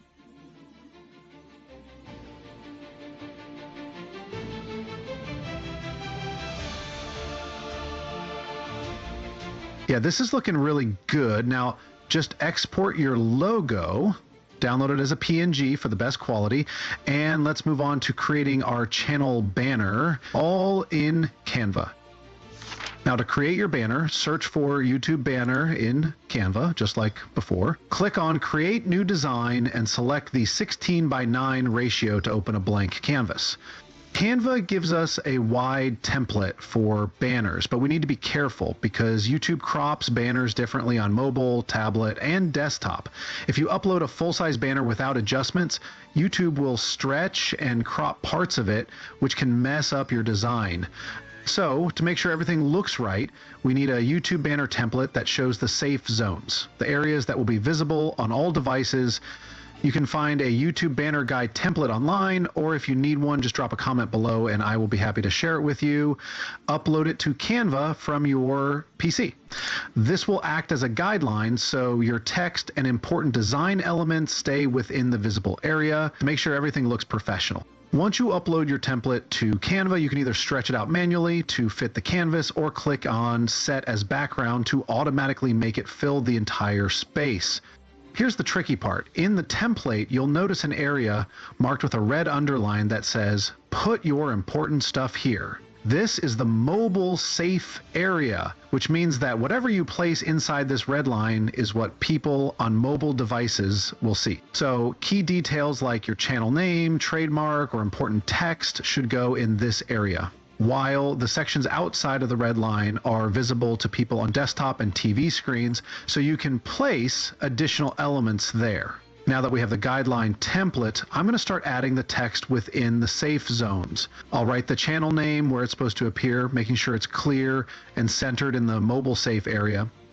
Then I'll add some stick figure elements to the banner, adjusting them so they fit perfectly within the template and look good across all devices. Since we're using red as the theme color, I'll add red accents to the design to keep it consistent. This will help make sure it looks great whether people are viewing it on mobile, desktop, or TV. Lastly, I'll include a channel motto like complex ideas made simple, or something else catchy that explains what the channel's all about. This will make your banner both memorable and clear. Once everything is done, simply export your banner from Canva and head over to YouTube, go to your channel customization settings, and upload both the logo and banner. Then hit publish. Nice, this is looking solid. Now that we've wrapped up the whole channel creation and customization phase, let's move on to the video creation phase.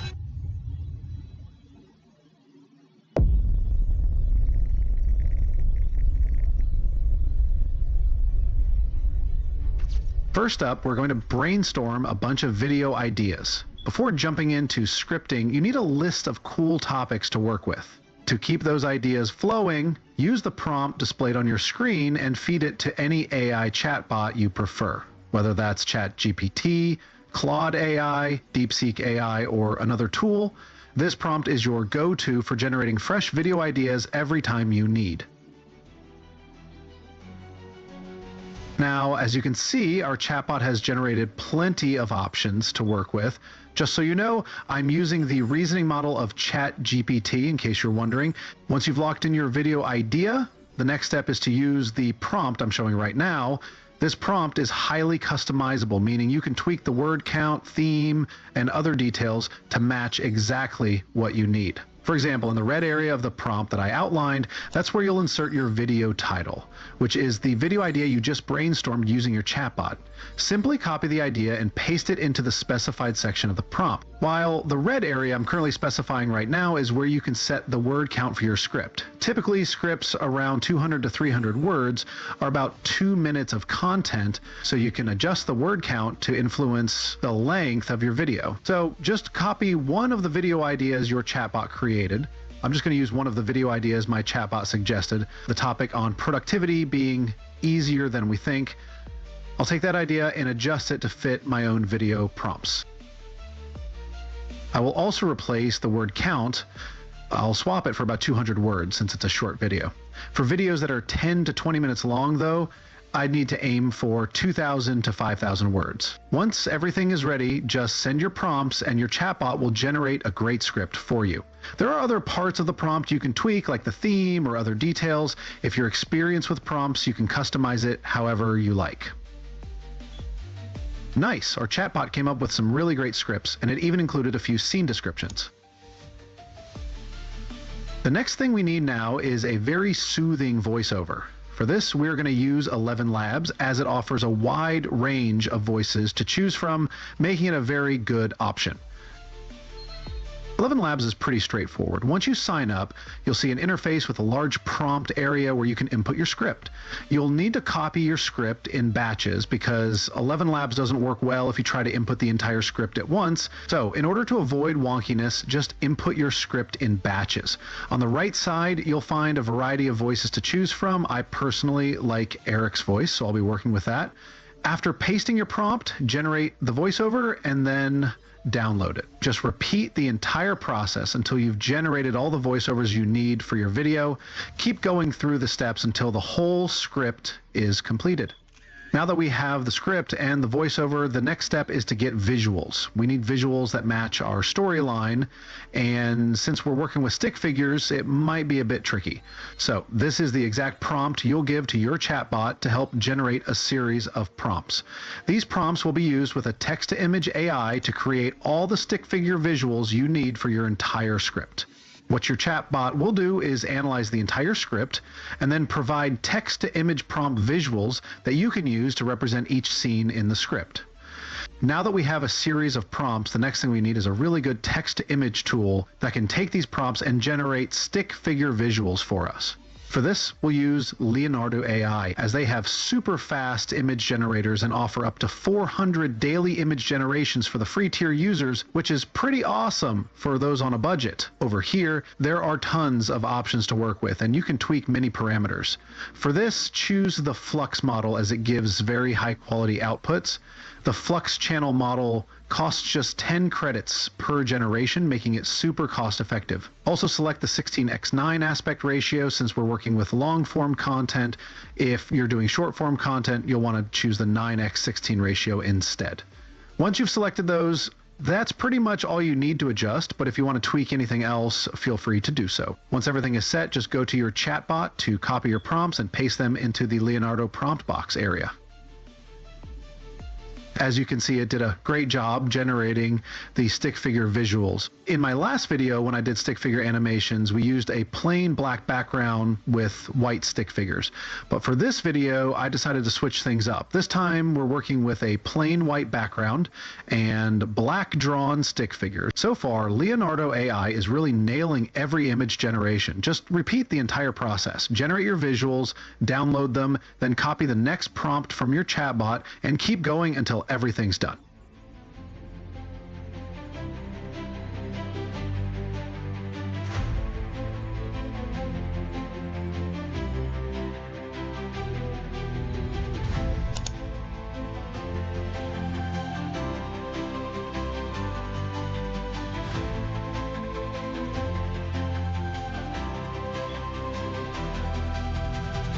Once you've generated all your visuals, there's one more step. I know this step wasn't necessary in the old video because we were using a black background with white stick figures, so we could just use the chroma key on CapCut to remove the background easily. But with a white background, it's a bit trickier because the edges show up. So now we'll need to use a background remover.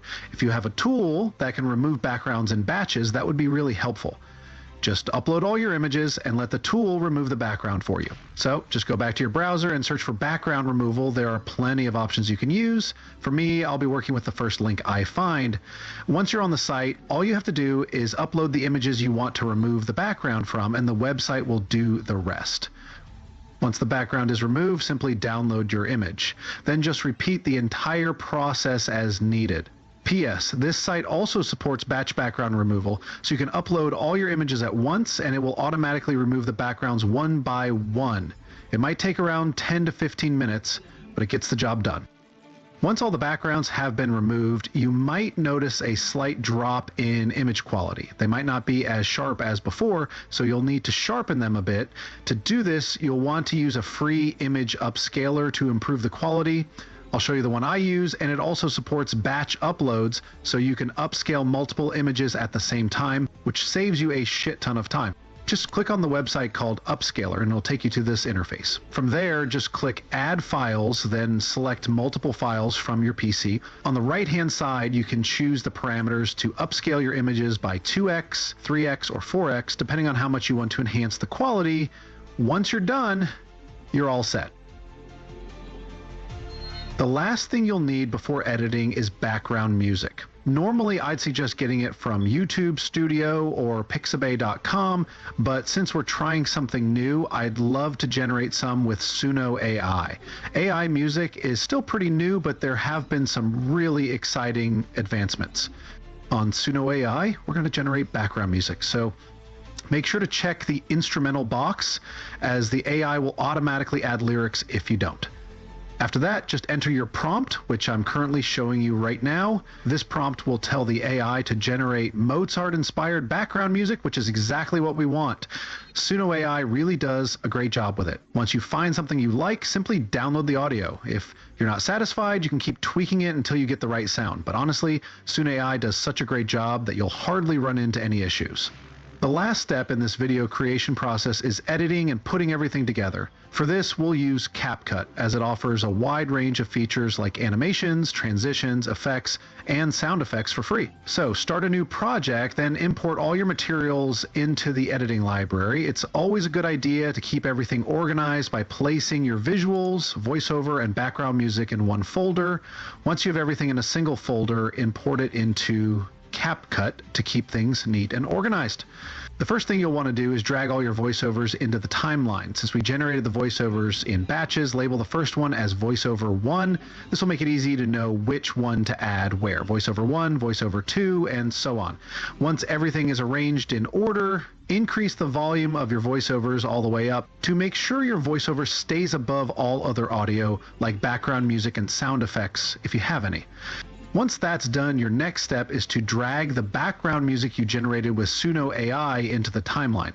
After dragging it in, lower the volume of the background music to about 20 to 30% in ratio to the voiceover's volume, so it's much quieter and doesn't overshadow the voiceover. Also, remember to crop your background music so it matches the length of the voiceover so it doesn't go on too long. Once that's done, the next step is to start dragging each of your scene images into the timeline in chronological order, just like you generated them. First, drag a plain white background image to the timeline. You can download it online or generate it with AI. Just make sure it's a plain white background. Once you have it, drag it to the timeline and stretch it out to cover the entire length of your project. After that, start dragging each of your scene images into the timeline in the order you generated them. Label your images so you don't get confused. Label the first image as image 1, the second as image 2, and so on. This way, you'll know exactly where each image goes in the timeline. Listen to your voiceover and then drag in the next images, making sure each one lines up with the audio. Each image should match the script perfectly. If you want 2 images or stick figure animations to show at the same time, simply layer them on top of each other as overlay. Earlier, I used the scale feature to zoom in. The scale feature allows you to adjust the size of any material you're working with. If you want to make an image larger or smaller, just adjust the scale. The lower the scale, the smaller the image will be. For this scene, I'll be using a stick figure animation where the sun glitches and then turns into the moon. I've adjusted the sizes of the sun and moon to be equal and position them in the same spot so they can switch places. Once both are aligned, the next step is to add a glitch transition in CapCut. There's a transition in CapCut that adds a glitch effect, making the visuals change in a cool way.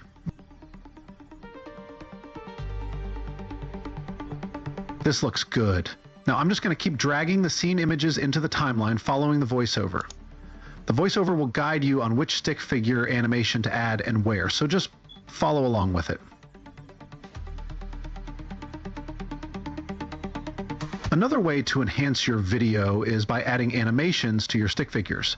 Animations change how each stick figure is displayed. For example, a swipe left animation will make the stick figure appear by swiping left, while a fade in animation will make it fade into the scene. Just play around with CapCut to get familiar with how they work, because CapCut has a lot of different animations to choose from.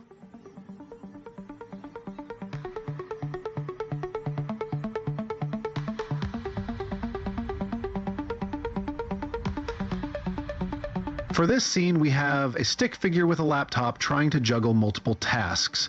To show this properly, we'll keep the stick figure focused on the laptop at the center of the screen and add different activities around him, like football, showering, gaming, watching TV, and more. The way this will work is by layering each activity on top of one another, cropping them as they pop in one by one. This creates the illusion that they're all appearing at the top as pop-ups.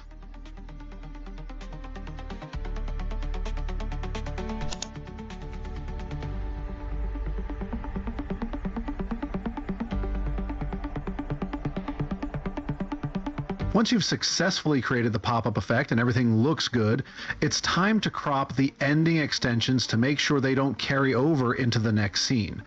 Crop each activity to have the same length when they exit. While they should come in at different intervals, they all need to exit at the same time.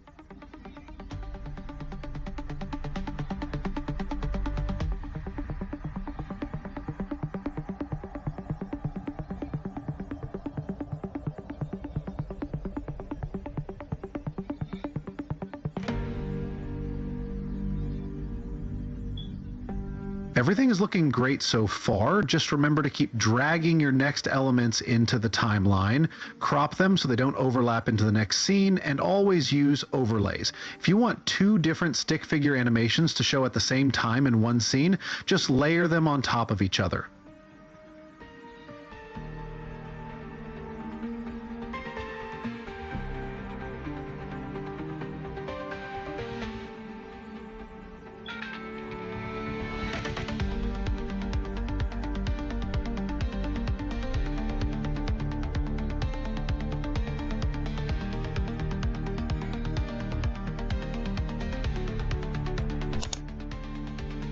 For this scene, we're going to spice things up by adding text along with the voiceover. The voiceover says, we're going to show you some game-changing secrets. So what we'll do is drag in text, and since we have a blank canvas, we'll position the stick figure to the side. Then we'll add the text game-changing secrets and make sure it appears at the same intervals as the voiceover. For example, when the voiceover says game, we add game. When it says changing, we add changing. And when it says secrets, we add secrets. This way the text will pop in and match the voiceover, making the video feel more dynamic. Implementing this will really elevate your videos.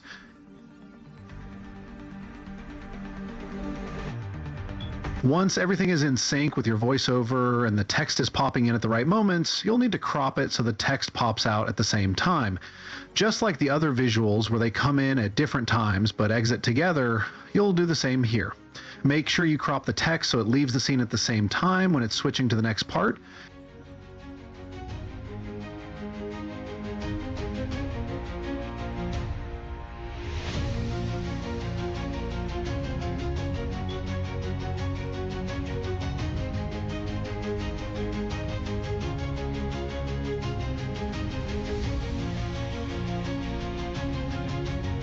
In this scene, I'm going to add multiple layers of visuals on top of each other, just like I did before. This is to create the pop-in effect and make sure everything flows smoothly.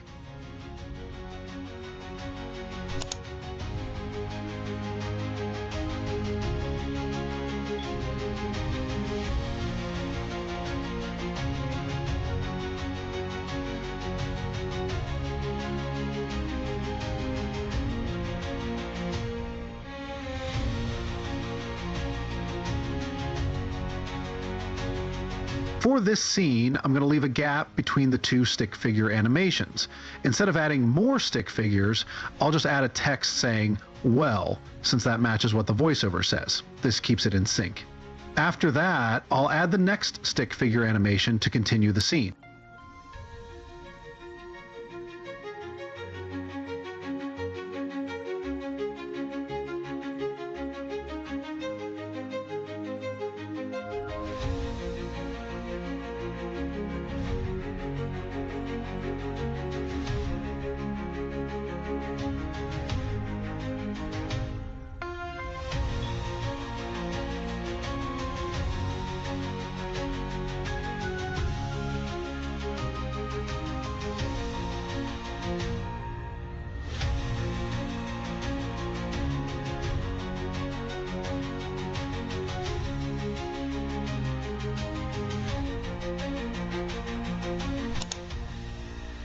Okay, I'm pretty sure no one has made it to this part of the tutorial, but if you really have, drop YouTube automation in the comments below to show how dedicated you are with how short attention spans are these days. It's amazing that you've stuck around for the 27th minute.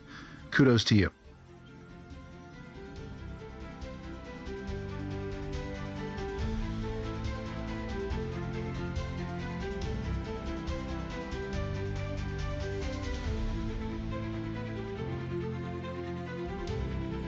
Once you've added the final clip to your video, it's always a good idea to add a fade-out animation for the last scene. This will make the screen gradually fade to black at the end, giving it a more cinematic feel.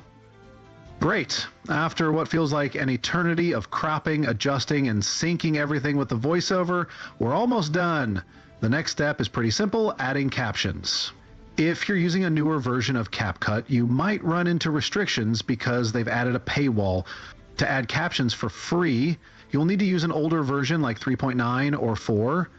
If you're on CapCut Pro, you won't face these restrictions. I'm just speaking for my broke folks out there. Once your captions are generated, you can easily add a template and adjust the font and size to customize how the captions appear. This gives the video your own personal, unique touch and adds that final polish. Once everything is good to go, just export your video. Have you ever felt like your day slips away before you even get started? I used to feel that way too, like I was constantly chasing a moving target. But guess what? Productivity is easier than you think. Today I'm sharing some game-changing secrets that transform my chaotic days into smooth, actionable routines. Now, imagine if you could carve out just a few minutes each morning to set the tone for a day of success. Sounds too good to be true, right?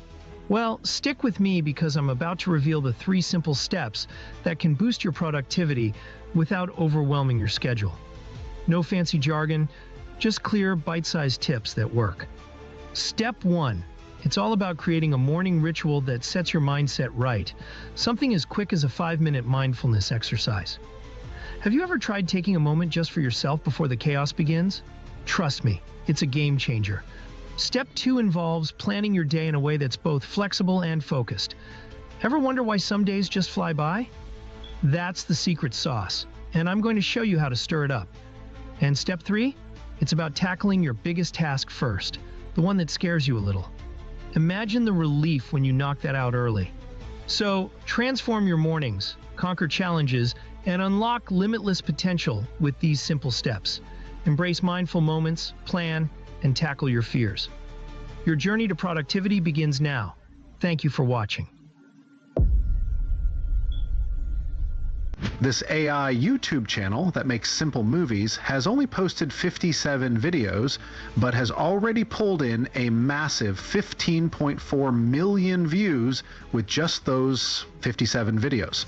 This other brand new YouTube channel that is not even up to 6 months old has only posted 67 videos, but has already pulled in 3.6 million views from just those first uploads. If you take a closer look at their channel, you'll see that all their content is AI generated. Specifically, AI created films that serve as alternate versions of existing movies. They even have their own name for it, Panavision style films. We did some more digging and found even more channels in this niche. For example, one channel has only 10 uploads but has already racked up 2 million views, plus all their posts are super recent, which shows this niche is still fresh and trending. There are now dozens of channels in this AI movie niche, and they're all blowing up, pulling in not just thousands but millions of views. In this full course, I'll walk you through the whole production process, showing you exactly how to start a channel like this from scratch, and also how to automate it. We'll break down every step using only open source AI tools. I'm literally going to guide you step by step in creating your own theme channel in the AI movie niche. Then I'll show you how to gather all your assets and craft powerful prompts that can generate Marvel level cinematic scripts. You'll also learn how to create and source all your visuals and assets online, and finally I'll walk you through editing everything together in CapCut like a pro to get those high quality, professional looking results. In fact, here is a quick preview of a video my team was able to put together in under 20 minutes using the exact formula and strategy of the channels we are cloning. Are you ready? From the icy fjords of Scandinavia came the Vikings, who were warriors and adventurers whose tales have echoed through time. Between the 8th and 11th centuries, these fierce seafarers sailed their legendary longships, exploring, raiding, and settling far-off lands. They struck fear into the hearts of kings, their fire-lit raids leaving monasteries in ashes and whole villages trembling. But the Vikings weren't just plunderers. They were brilliant navigators, farmers, and traders who forged early trade routes that connected distant worlds. Their travels brought them to places as far-flung as Greenland, Iceland, and even North America, long before anyone else dared to cross such seas. Their advanced ship designs were marvels of ingenuity, slicing through rough waters with precision. Fire! In mythology, they were guided by gods like Odin and Thor, with stories of Yggdrasil and Ragnarok fueling their warrior spirits. Yet, history reveals a more complex people. Artisans who carved intricate designs, community builders who laid roots, and storytellers whose sagas still inspire. The Vikings' legacy is both dark and dazzling, a blend of chaos and creation. They remind us of humanity's endless drive to explore, conquer, and leave a mark for better. If this sounds like something you're curious about or eager to try, hit that like button. Consider it your form of payment. The course is split into 2 parts. Part 1 covers channel creation for complete beginners, while Part 2 dives into automation for those with more experience. Use the timestamps below to jump straight to the section that fits your skill level. Now, without wasting any more time, let's begin the tutorial.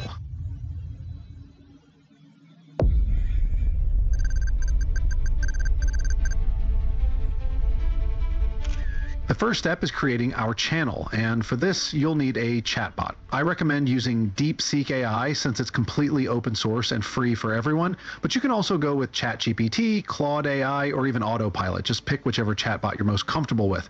Now, I'm simply asking my chatbot to generate a list of YouTube channel name ideas for an AI-themed channel that posts storylines created with AI.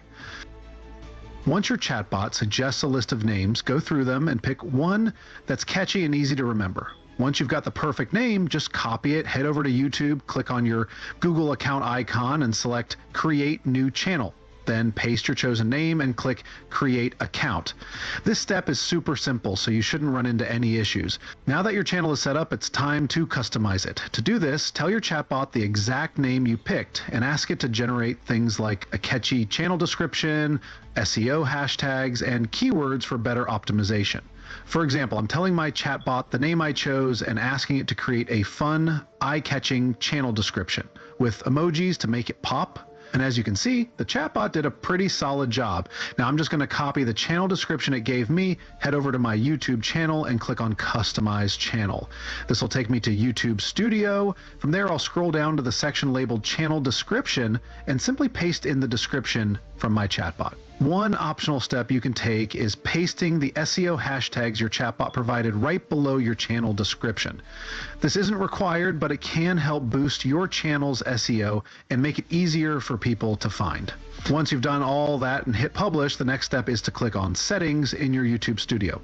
Then scroll down to the Channel section and you should see an interface pop up. Here, paste the SEO hashtags your chatbot created into the Keywords section. This helps the algorithm understand what your channel is about and can significantly boost its visibility. Once all that is sorted out, simply click on Save. Next, we're going to create our logo and banner, making sure they're specifically themed to our channel. I'm going to use my chatbot again. This is why choosing a good chatbot is key, as it'll assist with so many customizations. I'll simply ask it to generate a series of text-to-image prompts that will work well with AI tools, so I can create a calming, on-brand logo and banner tailored just for our channel.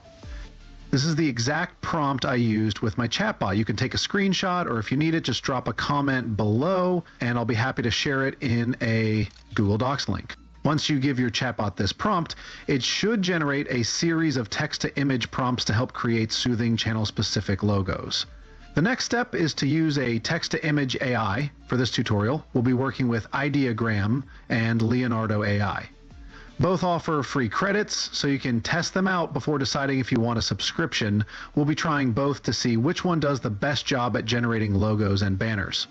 Simply sign up on both platforms using your Google account, and you should see an interface like this if you're testing them out. Once you're in, copy the prompt from your chatbot and paste it into the prompt box. It's pretty big, so you won't miss it. But before hitting generate, make sure to select the 101 box ratio. Logos should always be in a square format, as that's the ratio YouTube allows.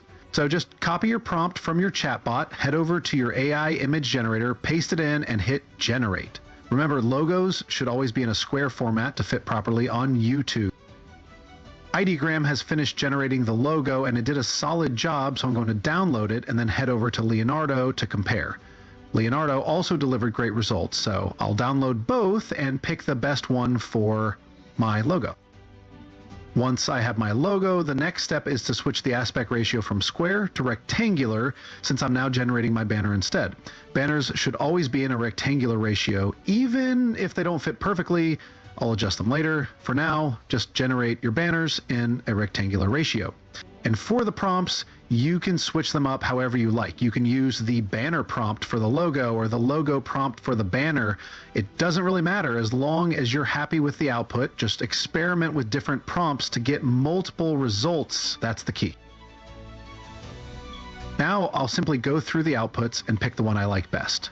The reason I'm using two different platforms is so you can compare the results and choose the best one before getting a subscription. This one looks good, so I'll download it and move on to the next phase of the channel automation process. If you don't get the results you like, you can always run another prompt. And that's why I usually ask for multiple prompts. But for me, I'm happy with the outputs from my first batch. Even though our text-to-image AI has generated the banner in a rectangular format, we can't just upload it to YouTube as is. YouTube will stretch it too much, and it won't look right.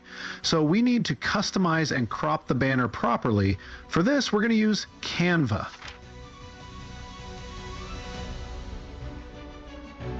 Once you sign up on Canva, just click on Create New Design, then search for YouTube Banner.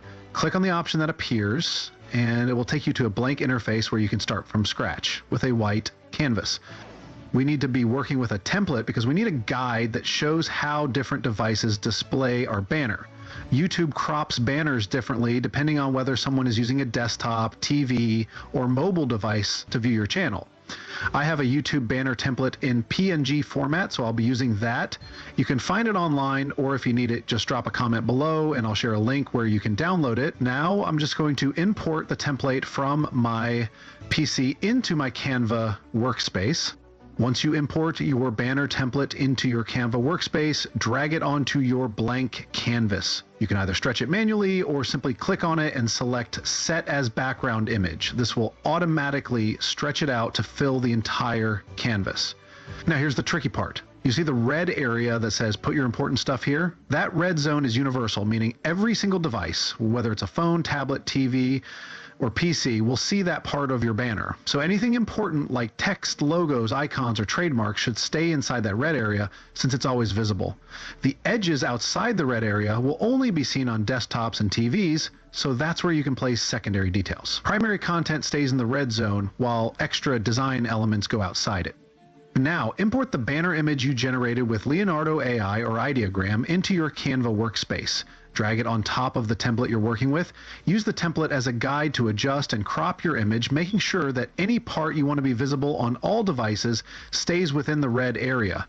This ensures that important elements like text and logos are always seen, no matter what device someone is using. Now that the banner is fitted correctly and sitting exactly where we want it, the next step is to duplicate the center image to make the design look seamless. I like to copy the center image twice, then stretch and place one copy on the right edge and the other on the left edge. This helps blend everything smoothly and makes the banner look more professional. Nice! Once everything sits right and looks exactly how it should, simply export your new banner image, then head over to YouTube Studio and upload both your banner and logo.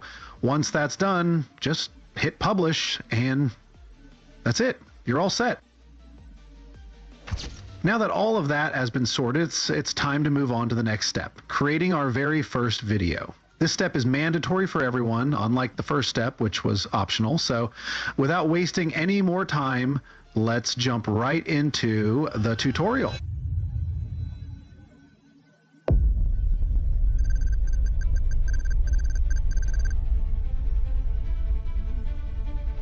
Now for the video production process, the very first thing you need is a script. And for that, you'll need a chatbot. You can use any AI chatbot of your choice.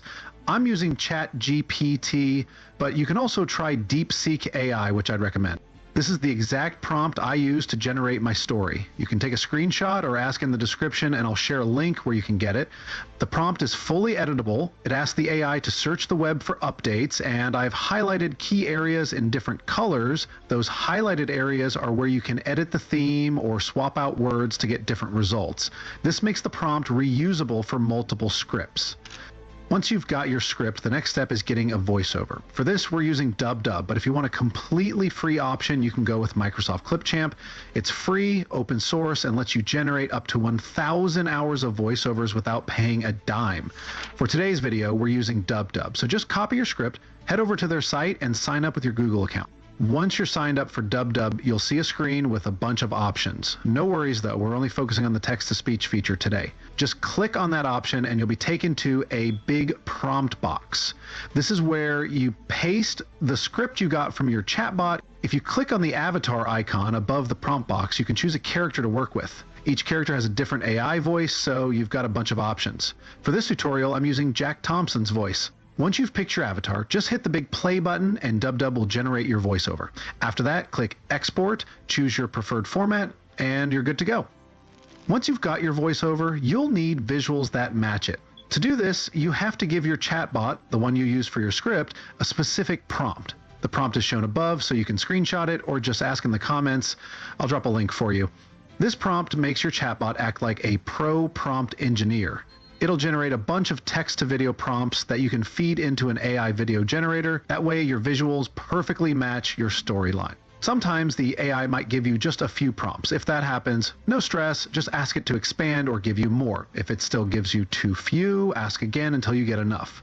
Once you have your prompts, you'll need a video generator. Since we're working with text-to-video directly, not image-to-video animation, we need something super high quality. For today's tutorial, we're using Minimax. There are tons of other options out there, but Minimax is our pick for today. Just copy your prompt, head over to Minimax, and paste it into the prompt box.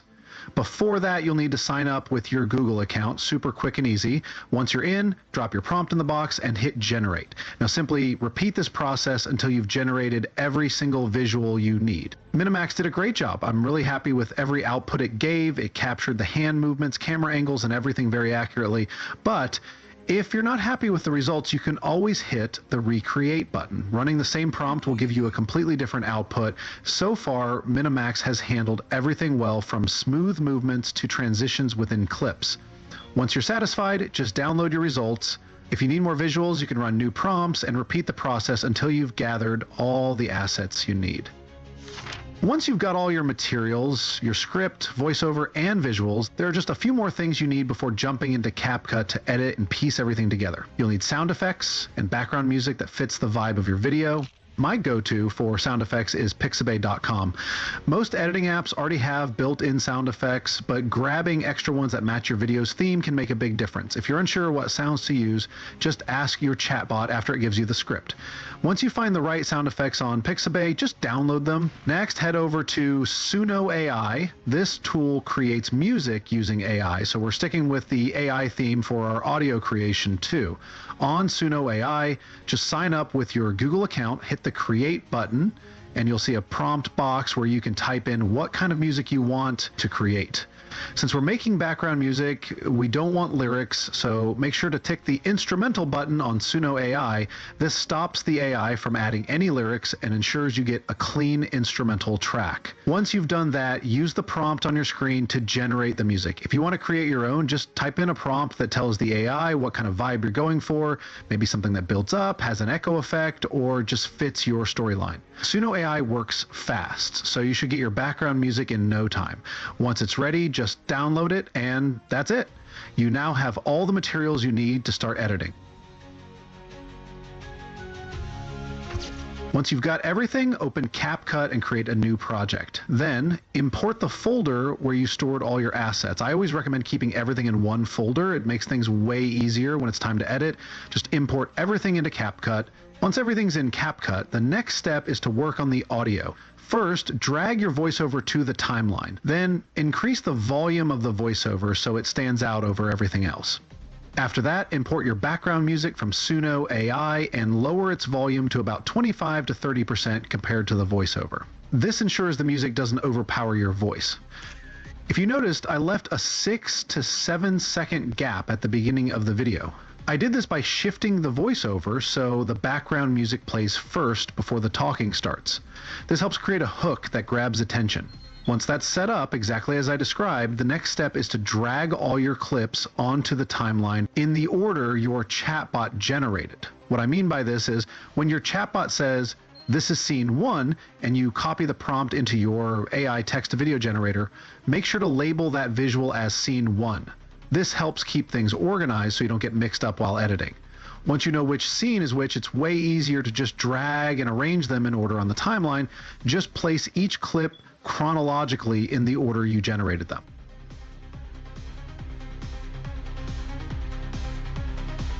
Once you've dragged everything in order, you'll probably notice that some clips don't match up perfectly with the voiceover, as there would be a huge gap between voiceover length and visuals.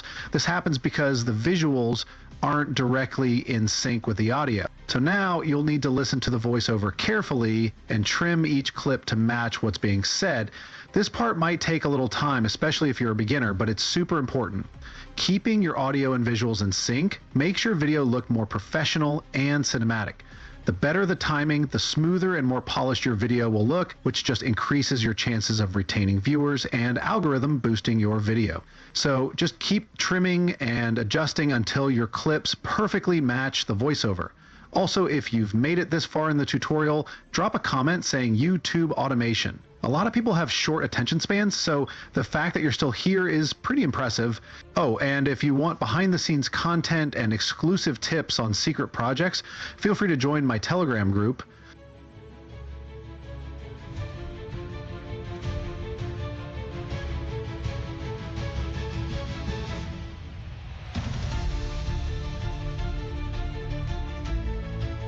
Once you've cropped and adjusted everything to fit perfectly within your timeline, the last touch is to add a fade out animation. This makes your final clip smoothly fade to black, just like in the movies.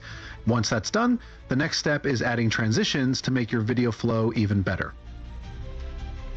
Adding transitions is super easy because CapCut has made the whole process simple. All you have to do is click on the transition template and you'll see a bunch of pre-made transitions that change how your clips move from one to another. Take a moment to experiment with different transitions so you can see how they affect your video. Once you find the best ones for your style, just drag the transition template between two clips that are closely aligned and CapCut will handle the rest automatically.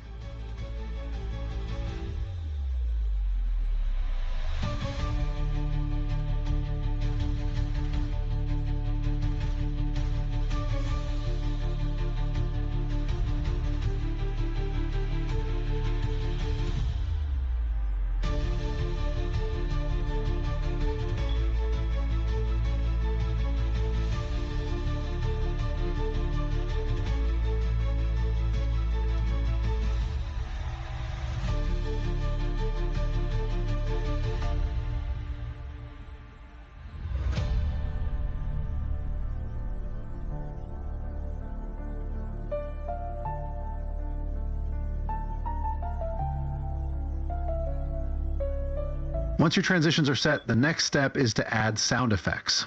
I personally believe sound effects are one of the most important parts of making a video feel cinematic, so it's key to master using them. I usually find my sound effects on pixabay.com by searching for things like chanting, water splashes, ocean waves, and so on. To get the best sound effects, watch your clip and ask yourself, what's the most important thing in this scene? Then figure out which sound effect matches that prominent element.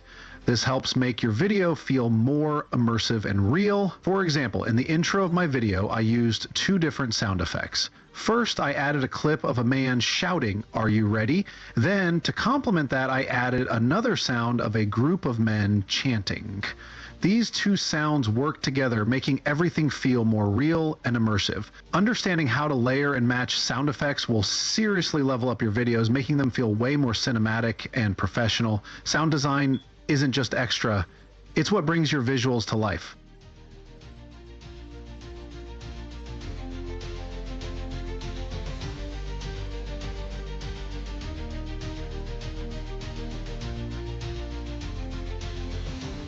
In scenes where, let's say, there's a boat sailing, I usually add waves, storms, and thunderclaps to make everything feel more real. These little details help the whole scene sit right and feel immersive.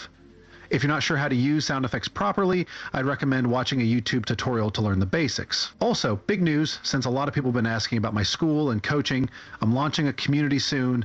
If you're interested in more in-depth coaching, drop a comment below and let me know. Just a little teaser for now.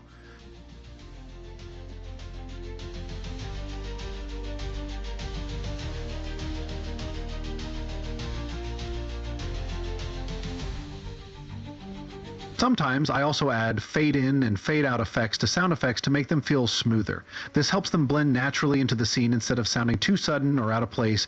You can also try adding an echo effect to certain sounds. It makes everything feel more immersive and cinematic. Little tweaks like these help your audio flow seamlessly and enhance the overall vibe of your video.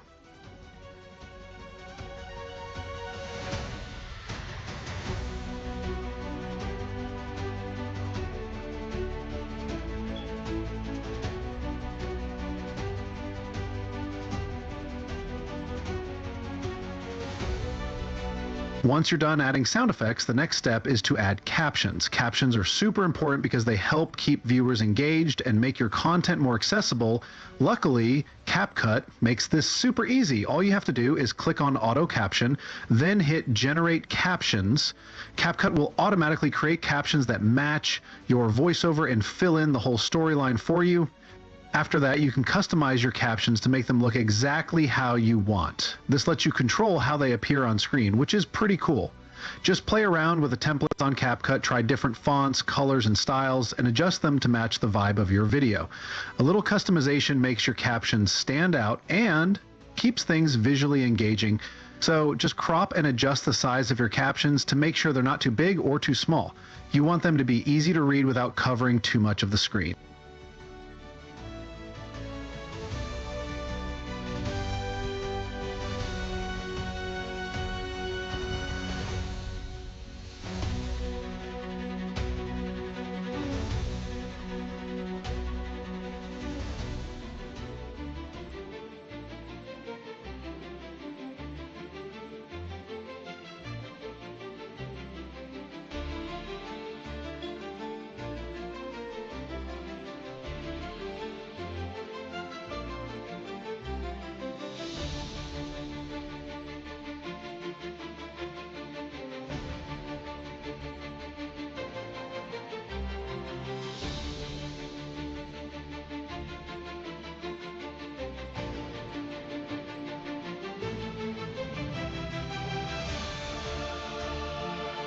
If you were wondering what I did earlier with the captions, it's simple. Some captions weren't auto-generated everywhere, so I just manually added a text overlay saying "men chanting" and changed the color to red. That's all I did to make sure the audience knows what's happening in the background. Now, for the final touch, you can add a filter to color grade your entire project. This helps everything look more professional and cinematic, making it feel like it was edited by a pro.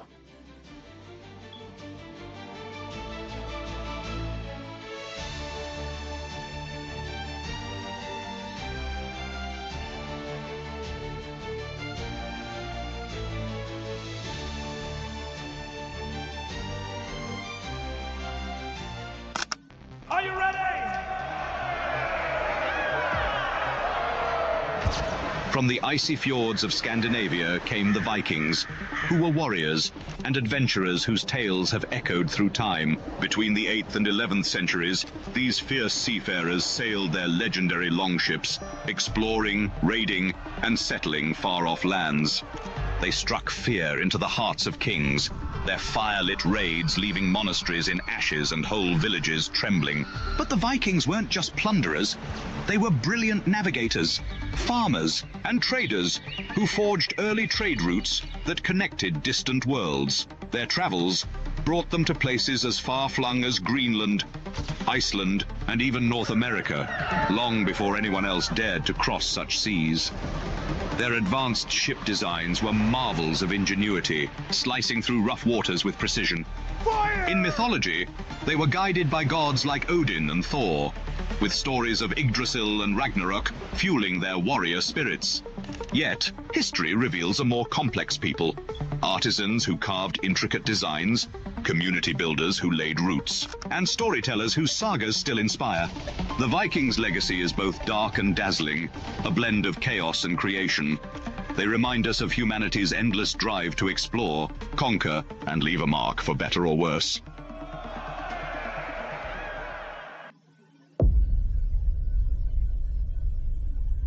This YouTube channel started less than 3 months ago and has posted only 31 videos, yet it has already gained over 1.3 million views, which is just insane. If we take a closer look at their channel, all they do is post AI-generated films, like Panavision AI films, which are ridiculously easy to make. If you check their stats on Social Blade, you'll see that even though they're a brand new channel, they're already monetized and earning nearly $3,000 every month, which is crazy because we could literally replicate every single video on their channel using just completely free AI tools. Now, initially, I just thought they got lucky, so I did some more digging. My team and I searched further, and we found dozens of channels doing this exact same thing, racking up thousands, even millions of views. Check out this other channel called AI Flick Snips. It started less than a year ago and already has 12 million views from just 81 videos. They've also gained 50,000 subscribers, which is absolutely mind-blowing. They're doing the same thing, using AI to replicate and create Panavision-style films. These Panavision-style films aren't even that long, usually about 1 minute, and they don't have super high quality. Yet most of their videos have surpassed 1 million views, and one of them has even crossed 2.7 million views, which is just crazy. This clearly shows that this niche is still highly in demand and incredibly profitable. Here's the video my team and I created replicating the exact method these other channels use. Long ago, in a world veiled by time, a dark lord forged a weapon of unimaginable power called the One Ring. The One Ring wasn't just a trinket. It was a curse, a whispering shadow that hungered for dominion over all. For ages, it lay hidden, its evil seeping into history. By cruel twist of fate, the ring ended up with Frodo Baggins, a simple hobbit. He had lived a peaceful life in the Shire, surrounded by friends, laughter, and rolling green hills. But everything changed when the ring came to him. It was filled with evil, and it made the world around him feel darker and more dangerous. Frodo didn't face this challenge alone. He joined a group of unlikely friends, brave fighters, a wise wizard, and others who called themselves the Fellowship of the Ring. Their mission was terrifying, to take this cursed ring into Mordor, a terrible land of fire, darkness, and danger, and destroy it.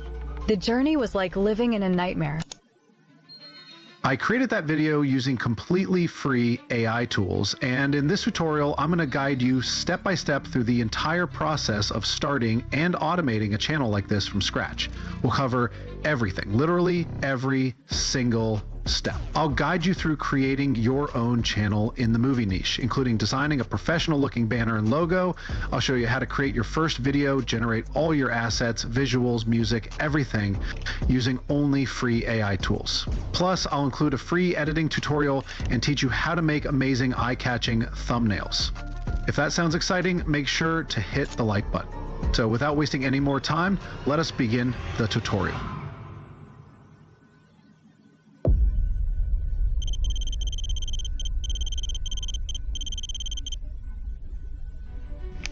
The first thing we're going to do is create a movie-themed channel.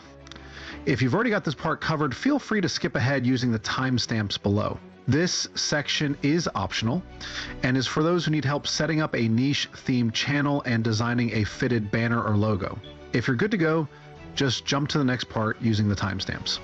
Now, you can use any chatbot you like to come up with a name for your channel. Personally, I prefer using ChatGPT, but the choice is yours. It's not about which chatbot is the best, it's all about how well you prompt it. If you know how to give clear prompts, your chatbot will do a great job. For example, I'll ask GPT to help me brainstorm a few catchy names for a movie niche channel. Just ask your chatbot and it should come up with some great ideas for you. Great, ChatGPT just came up with some catchy names. But one thing I always do before creating my channel is check if other channels are already using the name I've chosen. It's important to pick a name that stands out, and you should do the same. A unique name will help your channel stand out and be more memorable.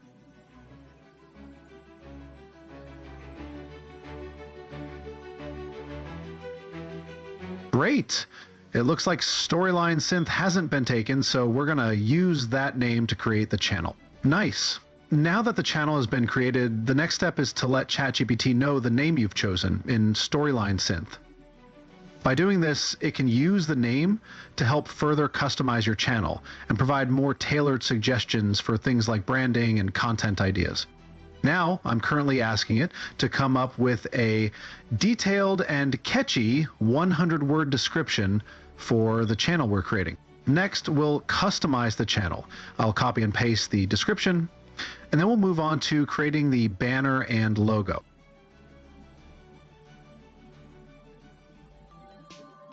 For the banner and logo, I'll use a text-to-image AI to generate the visuals I need. You can choose any text-to-image AI you like. There are plenty of options like Leonardo, Midjourney, and Ideogram, to name a few.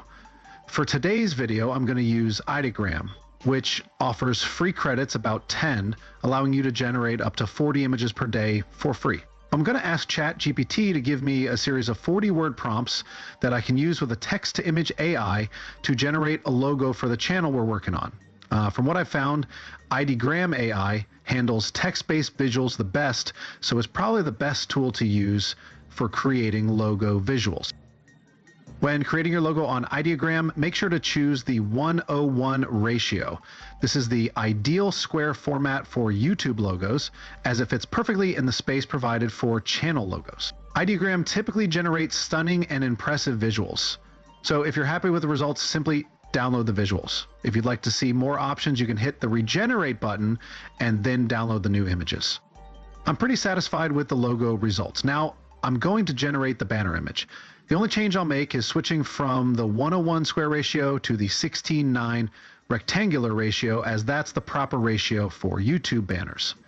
You can either ask ChatGPT for different prompts for the banner image or just reuse the one it provided earlier. It's up to you. Personally, I'm going to reuse the previous prompt since I like the visuals it generated.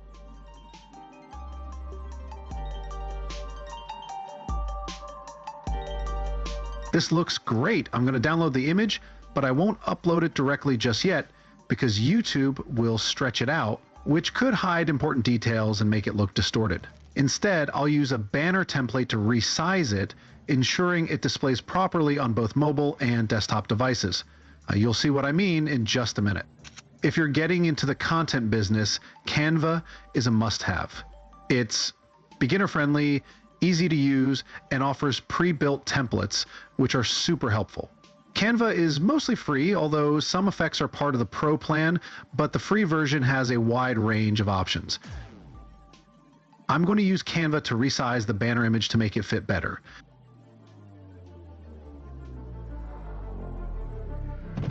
Just search for a YouTube banner in the Canva search bar, then click on a blank template to get started.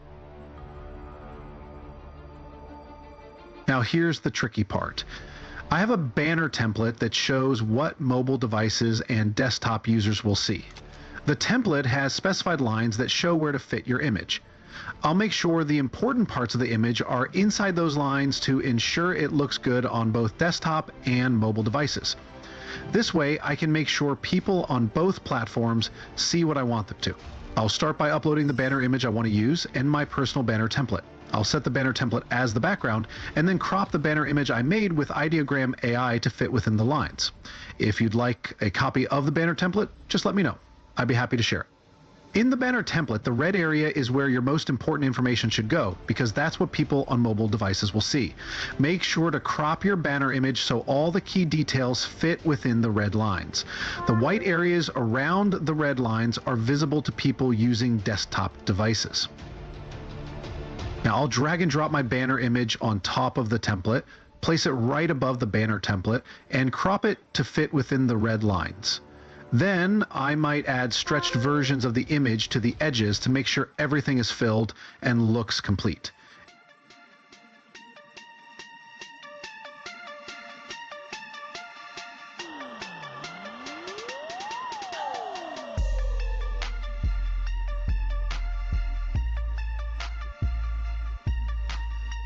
Now I will copy the banner image and paste it along the edges to stretch it out, ensuring all the lines in the template are filled properly. This will make sure the design fits perfectly within the visible areas for both desktop and mobile users.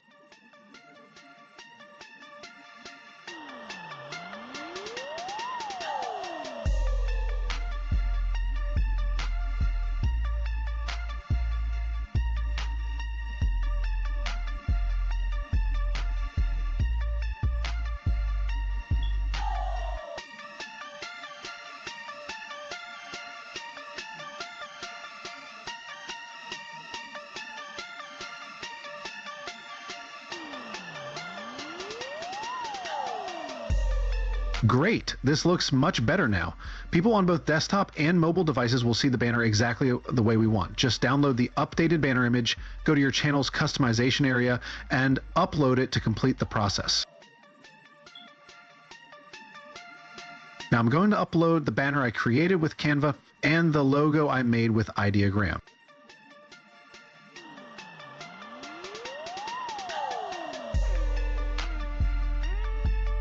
Great. Now that we've created the movie-themed channel and updated it with a logo and banner, the next step is to make our first video. The first thing we need is a script, and I'm going to ask ChatGPT to create one based off the movie Lord of the Rings. Prompting is absolutely crucial when making videos because with the right prompts, your chatbot can generate amazing, high-quality, Marvel-level scripts. The prompts I'm giving ChatGPT are a bit complex, so I'll display them above. Feel free to take a quick screenshot if you need to, or just ask me in the comments below if you'd like a copy.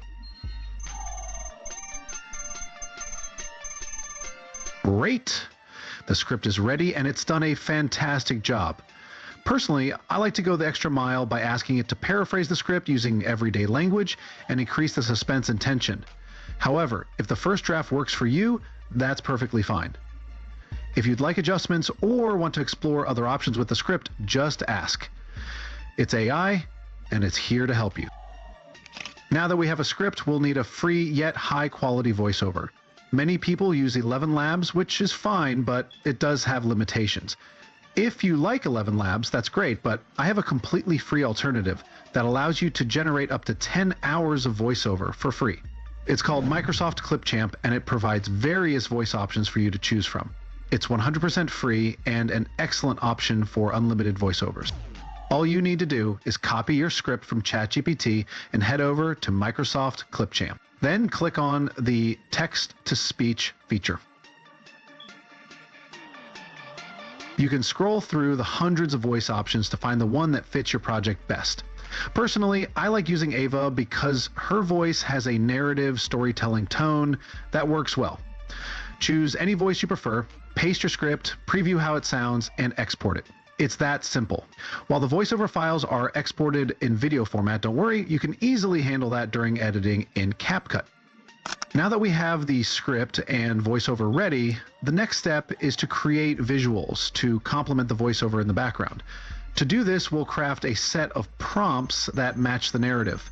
We'll use these prompts with a text-to-video AI to generate visuals that align perfectly with the story. For this, we'll ask ChatGPT to help us create the prompts. Once you provide ChatGPT with the prompts, the next step is to copy the script it gave you earlier, or any script you're working with, and paste it back into ChatGPT. It will then supply you with a series of text to video prompts that you can use to generate scenes for your movie.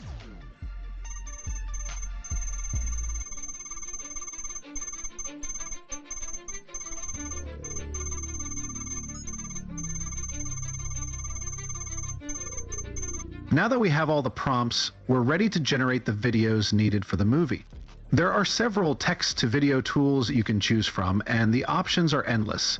You have plenty of choices to find the one that best suits your needs. But before we move on, if you're enjoying the course so far, be sure to hit the like button. It takes a shit ton of time to make this for you guys.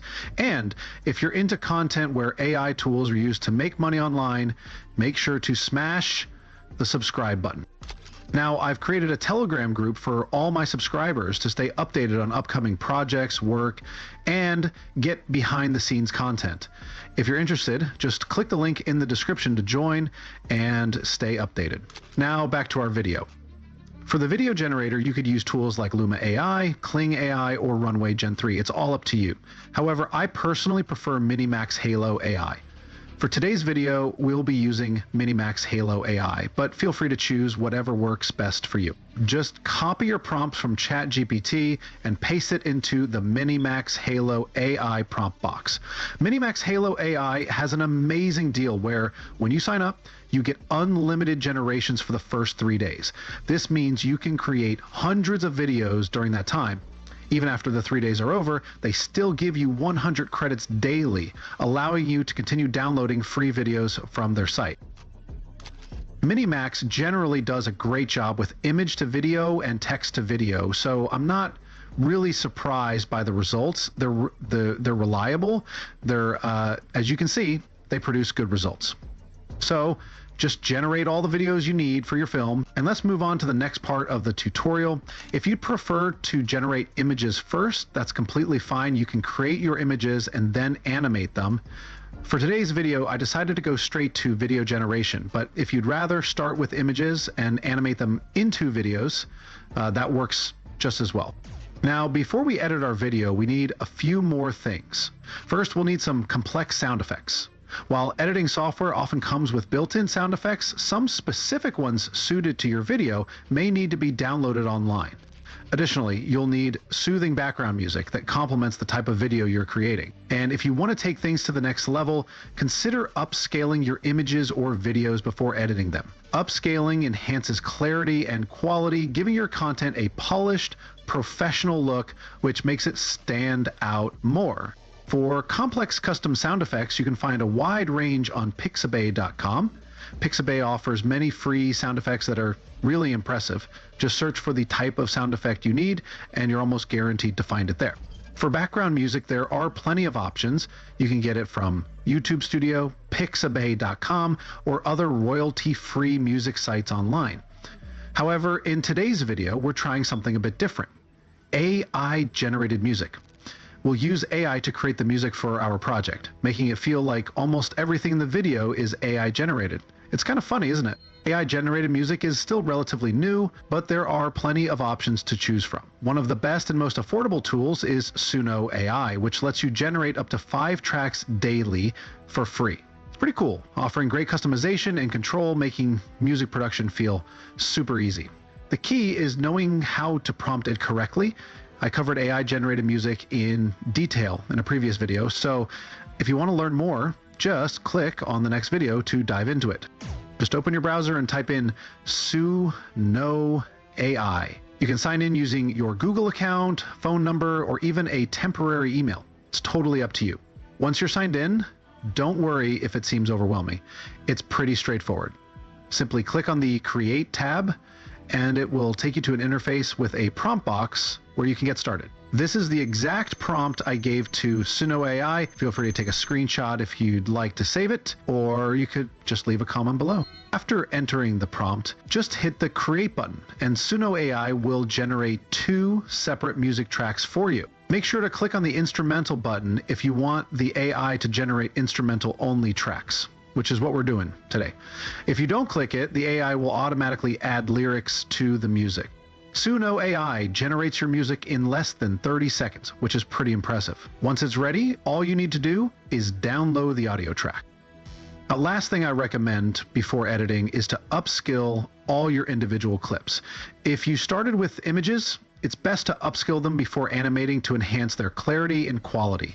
If you're working with videos directly, make sure to upskill each clip before editing to achieve the best results. That brings us to Windex Video AI. This tool offers a wide range of video and image enhancement features along with audio enhancement, something many other AI tools don't provide. We used to rely on CapCut's video and image upscaler, but since they've discontinued their upscaler feature, Windex Video AI has become our go-to tool. This is what the interface looks like. Basic and straightforward. It includes a video AI upscaler, an image AI upscaler, an audio AI enhancer, a video converter, a URL to video downloader, and a screen recorder. It's a handy tool, really easy to use, and has everything you need in one place. Now, let's upscale each of our clips to enhance their quality and make them look even better. It's pretty simple and straightforward. I clicked on the AI video enhancer and the interface popped up. Then I clicked upload and dragged my files from my PC into the interface. The tool takes care of the rest. On the left side of the screen, you'll see options to set the parameters for your upscale.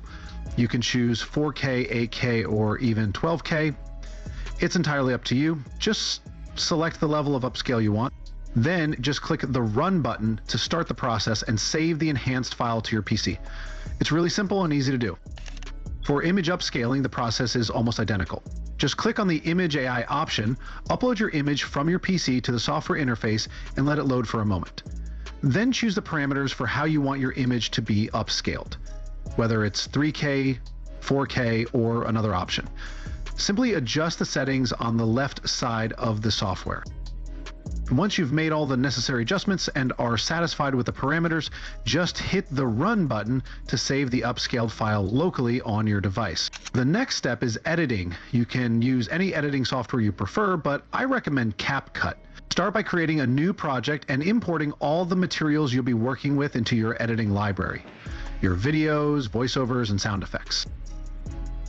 Remember, Clipchamp gave us the voiceover in video format, so we'll use CapCut's built-in extract feature to separate the audio from the video file. This way we can delete the video and just focus on working with the audio. I'm also going to turn off the main track magnet to prevent the clips from sticking to each other and allow more control over their placement.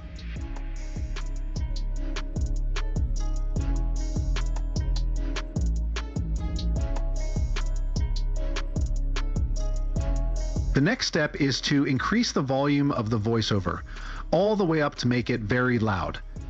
Then I'll import the background music I generated with Suno AI and reduce its volume to about 25–30% so it doesn't overpower the voiceover. I'm also going to leave a gap at the beginning of the clip so the background music plays first before the voiceover starts. This will help build suspense and intensity. I'll adjust the voiceover so it doesn't start immediately and crop the background music to match the length of the voiceover, ensuring it doesn't run too long. This step is optional, but adding a fade in and fade out effect to your background music can be helpful if you want a smoother transition. After adjusting everything, cropping the background music and voiceover to the same length, the next step is to start dragging your clips into the timeline in the order they were generated. One thing I found really helpful is labeling your clips right after generating them, based on the instructions from ChatGPT. This makes it much easier to drag the clips into the timeline without having to search for which one goes where. If you noticed, I didn't place my first clip immediately at the intro. Instead, I shifted it to leave a gap, which helps create a hook. This gap is meant to grab attention and build anticipation. When I add my first clip, I'll sync it with a beat drop so the beat hits right when the clip starts. This makes everything feel in sync and visually engaging. The hook helps increase viewer retention, encouraging them to watch the motion video for longer. After creating your hook, start dragging all your clips into the timeline in the order ChatGPT generated: first scene, second scene, third scene, and so on. Continue until every single scene is placed throughout the timeline. Make sure to align each clip on top of the voiceover.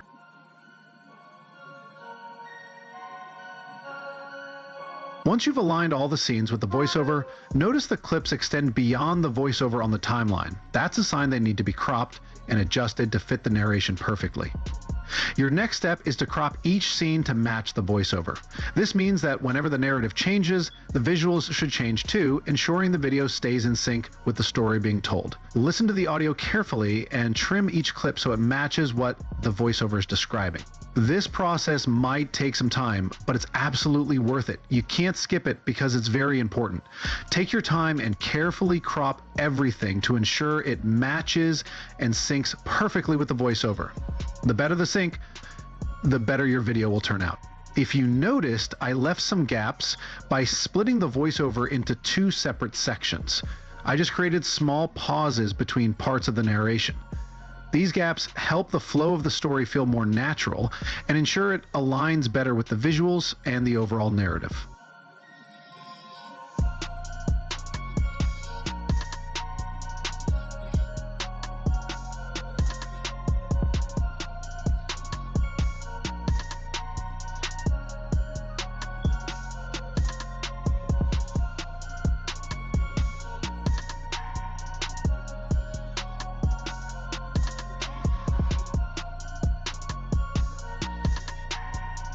If you're enjoying this course so far, feel free to hit the like button. You can also subscribe to the channel so that you will stay updated whenever I release more free courses.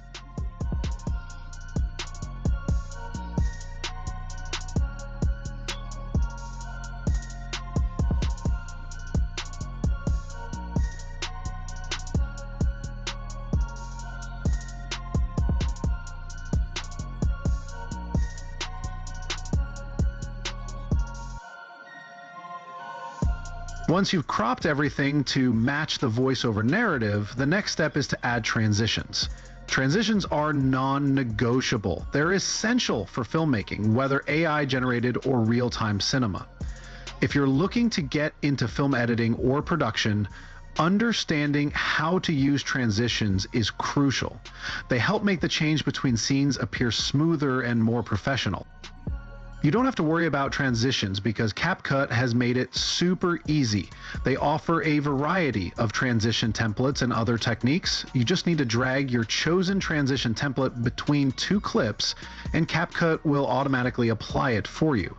You might want to play around with some transitions to get familiar with them. For this project, I'm using basic transitions like the globe transition, the wind shift transition, and a few others. My goal is to make these tutorials as inclusive as possible. If you already know how to use transitions, feel free to skip ahead to the next section that interests you by using the timestamps below. For those who are new to transitions, you can watch this part to learn about different types of transitions. I also recommend playing around with them to get more comfortable and familiar with how they work. You can use CapCut on both your mobile device and desktop, making it super easy to work with.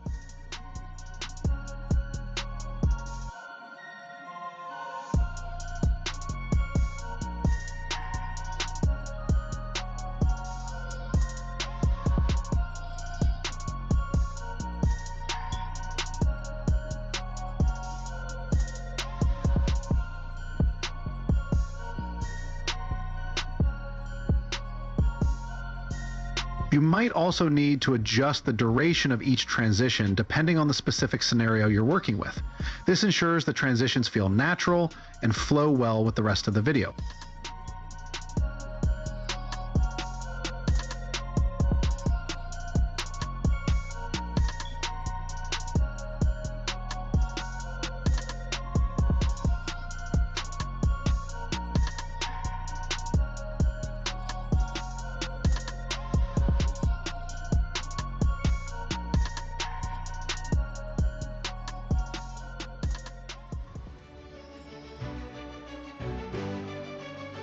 Once you've added transitions throughout your clips, the next step is to start incorporating sound effects into your videos.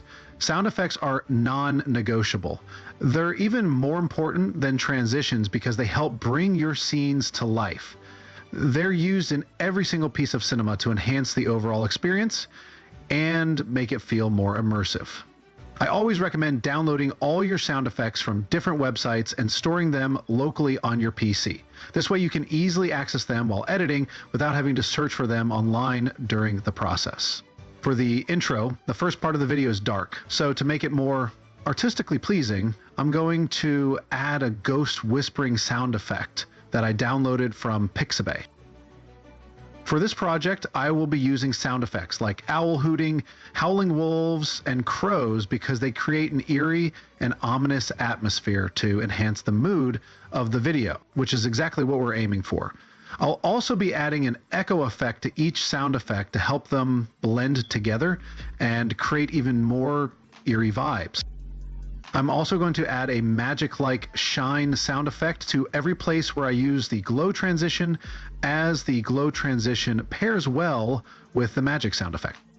To achieve this particular sound effect, you can find it on CapCut by searching for glitch. It should give you a list of glitch sound effects to choose from.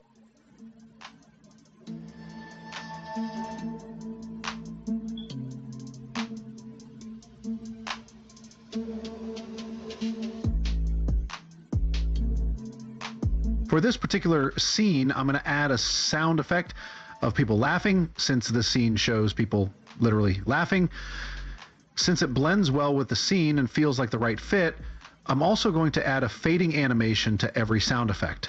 This will help them blend in smoothly when they enter and fade out when they leave.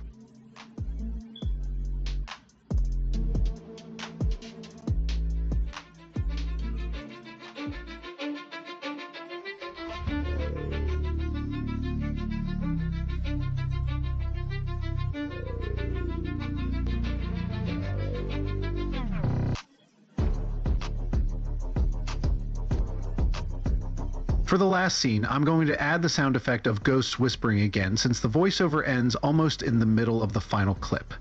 I'll also apply the fade out animation to the last clip to smooth out the ending. The last thing you need to do after setting up your entire video is adding captions. While captions are optional, I believe they're essential. The recent versions of CapCut have made it a bit harder to use captions for free. If you want to use captions on CapCut without any restrictions, you'll need to get an older version, like version 3.9 or 4.1. These versions allow you to use captions and most of the effects and animations for free, unlike the newer versions. Once everything is set to your liking, simply export the video in 1080p resolution and 30 frames per second for a good balance of quality and performance. Now that I've shown you how to create a channel banner, a professional looking logo, make your first video, and generate all your content using free AI tools, I'm going to teach you how to create badass looking thumbnails. I'll guide you through the entire process in a way that beginners can easily follow and understand. I'm going to ask ChatGPT to provide me with multiple prompts that I can use to generate a banner for a Lord of the Rings film. This is the exact prompt I'm going to give to ChatGPT. I need a prompt that I would give a text to image AI tool to generate a badass suiting thumbnail-like image for the Lord of the Ring movies. I need 3 different 40-word prompts. My prompt is, after ChatGPT provides you with all the prompts you need, your next step is to find a text-to-image AI that you'll use to generate the images you want to work with. You can use any text-to-image tool of your choice, but since we started with Ideogram AI, I'll continue using Ideogram AI for the video you're working on.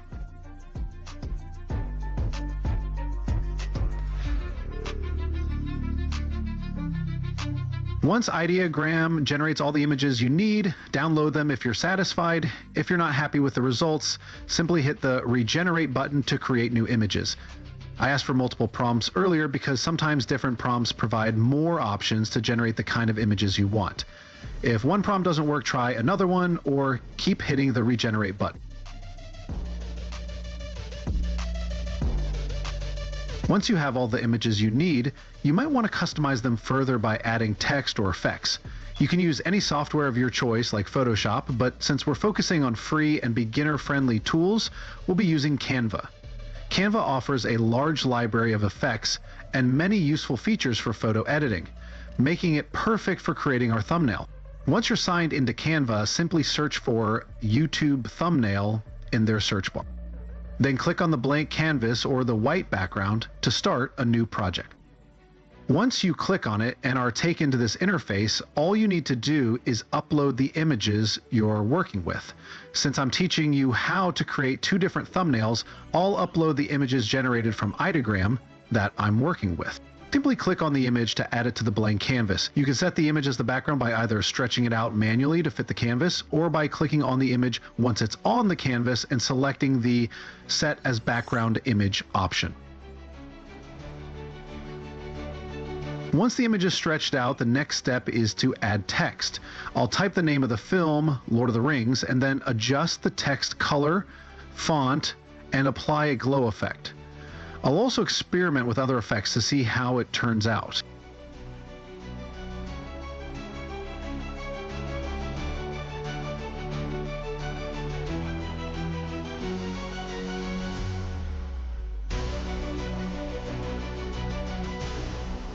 If you've made it this far in the video, be sure to leave a comment saying YouTube automation in the comments below to claim your seasonal prize.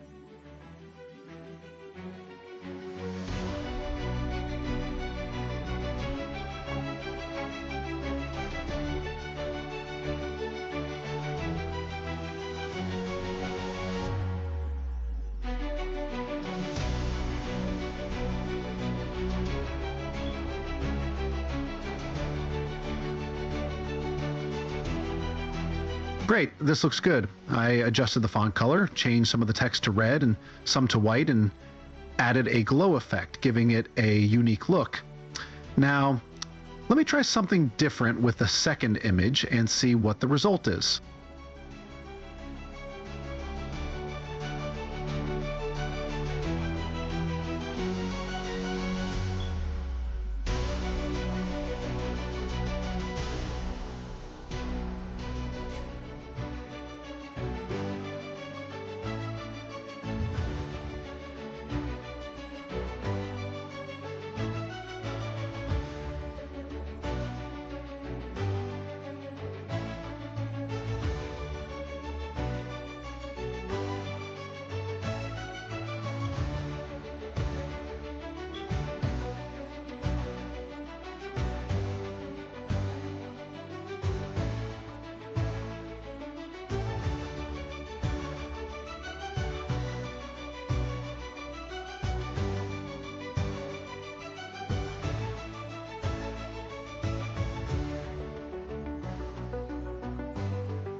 Awesome, this also looks great.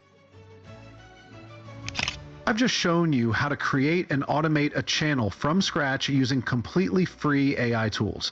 If this doesn't inspire you to start your own automated channel in 2025, I don't know what will. AI is growing at an incredibly rapid pace, so it's best to capitalize on it and monetize it. Many people have already used AI to leave their 9-to-5 jobs, so don't miss out. Oh, and yeah, here's the full video we just edited. This is how it turned out. Long ago, in a world veiled by time, a dark lord forged a weapon of unimaginable power called the One Ring. The One Ring wasn't just a trinket. It was a curse, a whispering shadow that hungered for dominion over all. For ages, it lay hidden, its evil seeping into history. By cruel twist of fate, the ring ended up with Frodo Baggins, a simple hobbit. He had lived a peaceful life in the Shire, surrounded by friends, laughter, and rolling green hills. But everything changed when the ring came to him. It was filled with evil, and it made the world around him feel darker and more dangerous. Frodo didn't face this challenge alone. He joined a group of unlikely friends, brave fighters, a wise wizard, and others who called themselves the Fellowship of the Ring. Their mission was terrifying, to take this cursed ring into Mordor, a terrible land of fire, darkness, and danger, and destroy it. The journey was like living in a nightmare. The ring kept whispering to Frodo, offering power, but slowly trying to take over. The group's trust in each other started to crack under the pressure. Every night brought new fears, monsters, ghostly wraiths, and creepy, twisted lands that seemed alive with evil. Every step they took tested their courage. But Frodo had Sam, his best friend who never gave up on him. Together, through pain and loss, they kept going. In the end, it wasn't strength that won, but determination. Frodo showed that even the smallest person can make a big difference, proving that hope can survive even in the darkest times.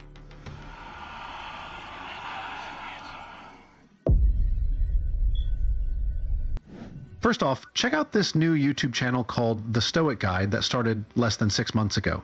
They've uploaded just 60 videos, but already gained over 1.7 million views and more than 25,000 subscribers, which is absolutely insane. If you take a closer look at their channel, you'll see that all they do is post Stoic Shorts videos that take less than 15 minutes to create. The videos aren't even high quality, yet they've managed to rack up thousands and even millions of views across many of their uploads.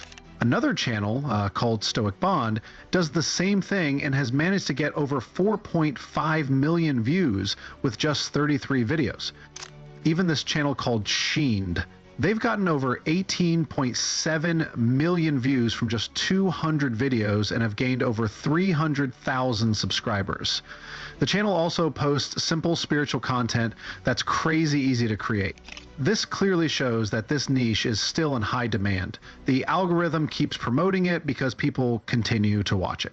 In this video, I'll guide you step by step on how to start an automated channel in this niche from scratch. I'll show you the entire process using completely free AI tools. I will walk you through creating a channel in this specific niche step by step. You'll learn how to design a niche theme channel, create a professional polish banner, and also show you how to generate all your visuals using free AI tools. We'll even make our own AI background music with free AI tools, and also learn how to edit videos. On top of that, I'll teach you how to create different kinds of thumbnails, all using free AI tools. In fact, here's a quick preview of a video I created in less than 20 minutes using the same approach that these popular channel uses. Welcome them with grace, for both shape the soul. The stars above remind us we are but sparks in the grand fire of the universe. Why then waste time in fear? Instead, live simply, love deeply, and act justly. Harmony with life is harmony with the cosmos. Walk in, step with nature, and you will find yourself aligned with eternity. If this sounds exciting or like something you'd love to try, make sure to hit that like button so we can jump right into the tutorial. Without further ado, let's get started.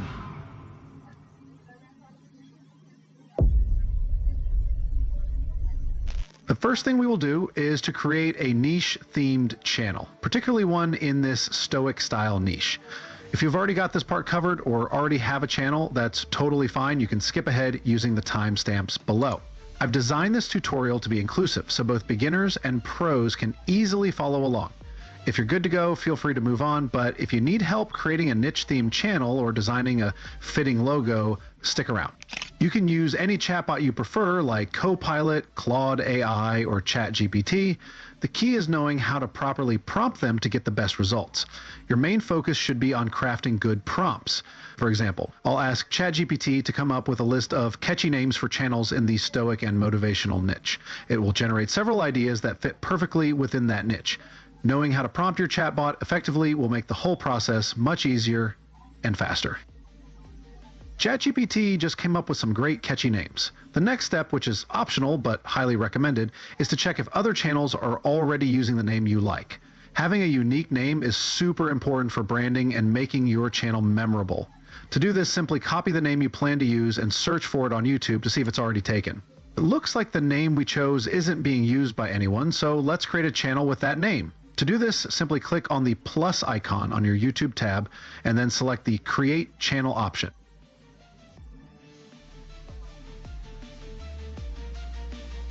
Now that we've created the channel, the next step is to share the name we've chosen with our chatbot. Letting the chatbot know the name helps it provide tailored suggestions specifically designed for our channel. After sharing the name, the next step is to ask it to generate a channel description. From there, we can request additional customizations like creating a banner and a logo. The chatbot will assist by giving helpful and creative suggestions. Once ChatGPT provides you with a tailored channel description that includes SEO-friendly keywords, the next step is simple. Copy the description, head over to your YouTube channel, and click on the Customization tab. Then, paste the description into the description field to complete this step. Once that's done, the next step is to ask ChatGPT to provide a series of prompts that work well with a text-to-image AI tool. These prompts will help us create custom banners and logos that are perfectly tailored to our channel's theme and branding. This makes the design process simple and ensures everything matches the channel's style. For the text-to-image AI, you have several options to choose from, such as Ideogram, Leonardo AI, or Midjourney, whichever tool you're most comfortable with. The key is crafting the right prompts, which is why it's helpful to ask for multiple prompts. Having more options gives us the flexibility to generate different images and pick the best ones.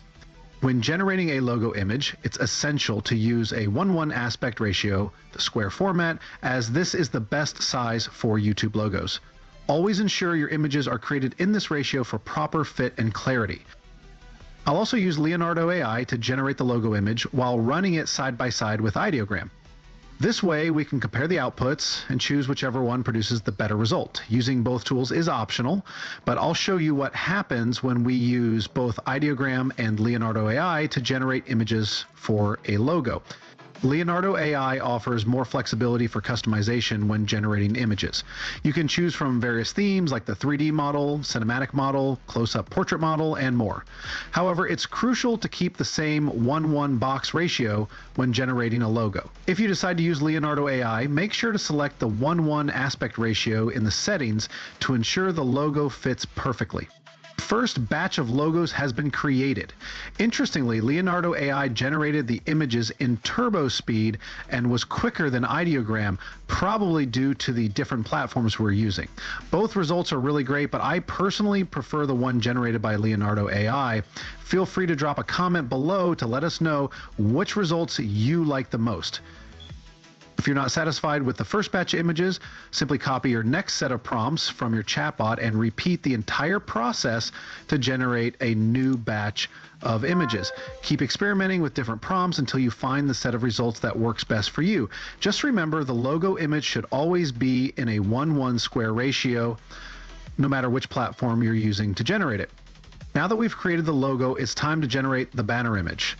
When generating the banner, switch the aspect ratio from 1:1 to 16:9, as this is the best ratio for YouTube banners. This ratio will give us the proper dimensions for a banner, though we'll still need to customize it afterward to ensure it fits and looks great without getting stretched by YouTube.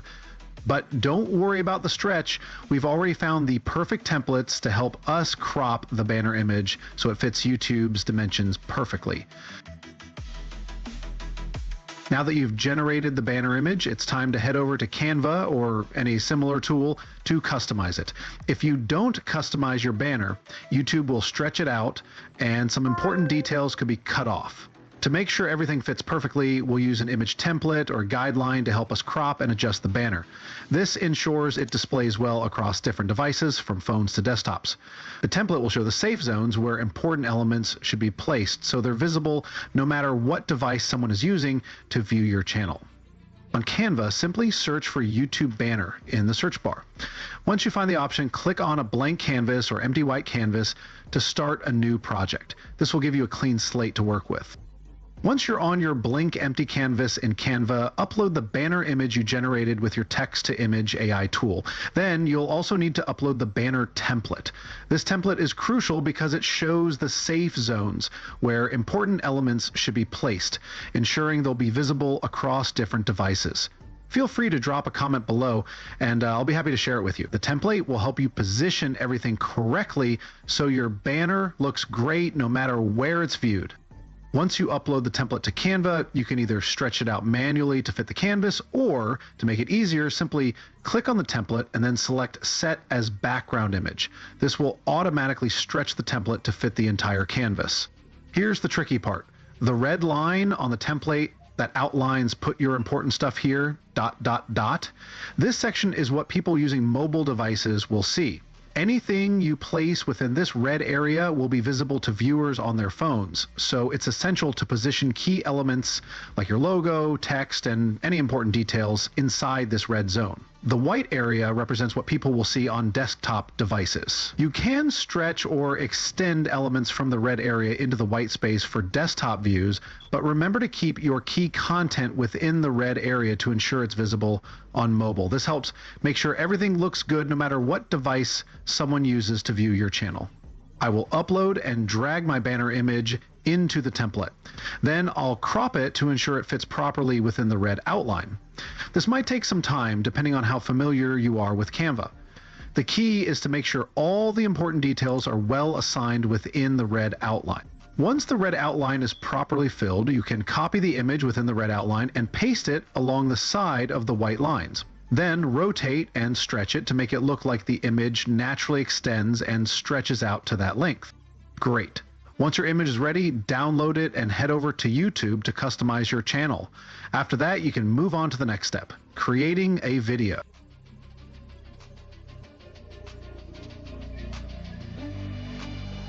As you can see, this looks really impressive, especially since we created it using completely free AI tools. Now that this is done, let's move on to the next and very important step, making our first video. First, we need to create a script because it's the foundation of any video. For this, I'm going to use ChatGPT to help craft a great script for a spiritual video. You can choose your preferred tool, but I'll stick with ChatGPT. The prompts I use to generate the script are displayed on your screen now. Feel free to take a quick screenshot if you want to save them. Alternatively, you can ask in the comments if you need them later. Great! ChatGPT has provided an excellent script. The next step is to get a voiceover. If you're looking for a free option, you can use Microsoft Clipchamp, which allows unlimited voice generation at no cost. For a more premium option, you can try 11 Labs, which gives you 10,000 free credits every month. For today's video, we'll use 11 Labs. Signing up is easy. You can use your Google account or set up an account directly with a temp email. 11 Labs offers a wide range of voices to choose from. For today's video, I'll go with Adam's voice as it's quite popular online. It also has a wise, old, and guiding tone, which is perfect for a spiritual channel. Once you've selected your voice, simply paste your script into the text box on 11 Labs and hit generate. I recommend generating your voiceovers in batches. Maybe the first batch should be around 800 character and the second batch can also be around 700. This helps prevent any inconsistencies or weird cuts in the audio. Generating in smaller batches usually gives you better results. Once everything is done, just go ahead and download your voiceover. Now that the voiceover is done, the next step is to get visuals. To do this, we need prompts that will guide a text-to-image AI to generate visuals that match the scenes in our script. Again, you can ask your chatbot for help in creating effective prompts. A well-crafted prompt will give you better results.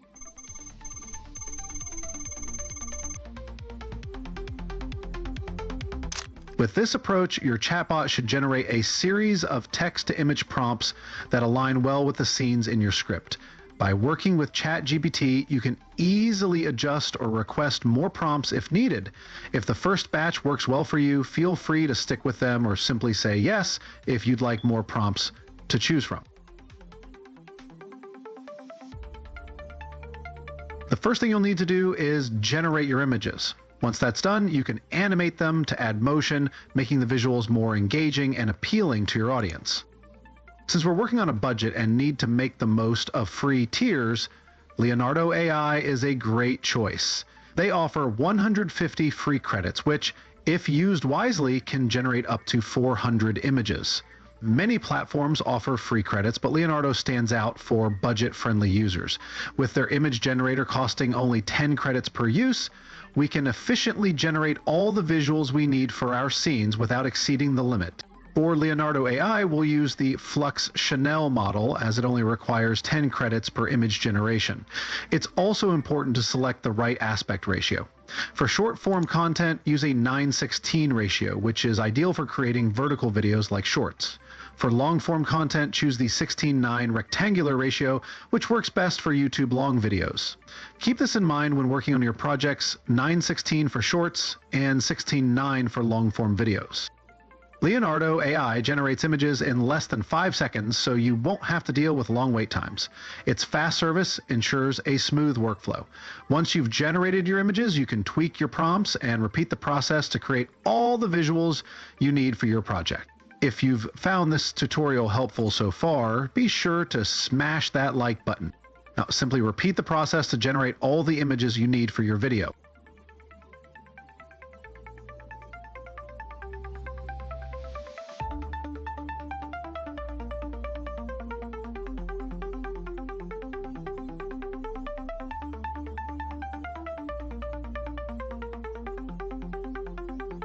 The next step is to animate the images you've generated, giving them motion for a more dynamic look.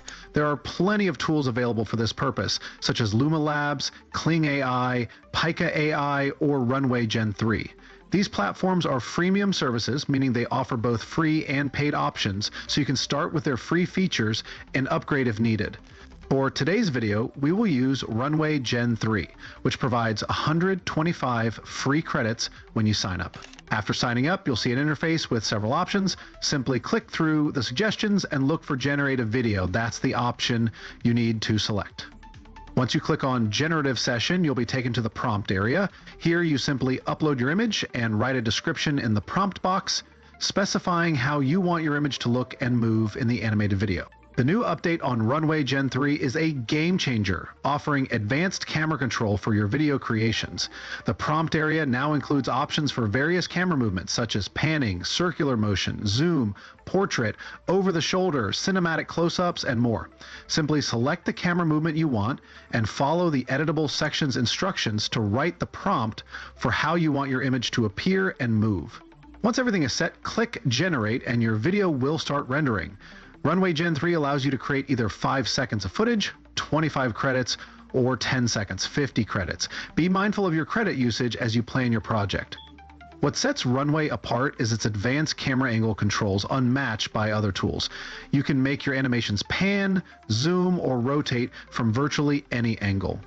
To better understand these angles, you can explore the listed options and watch examples on YouTube to see how they play out in real life. This will help you make the most of the camera angle controls and elevate your animations.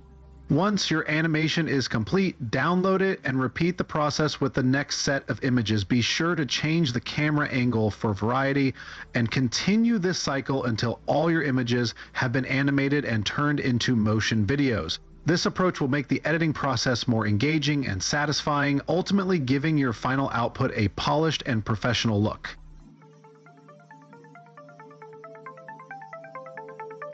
Runway Gen 3 is incredibly fast, typically taking less than 10 seconds to animate your videos. This means the entire process of generating images and animating them won't take much time at all. There's no need to wait in long queues. Everything happens quickly and efficiently, letting you focus on your creative workflow without delays.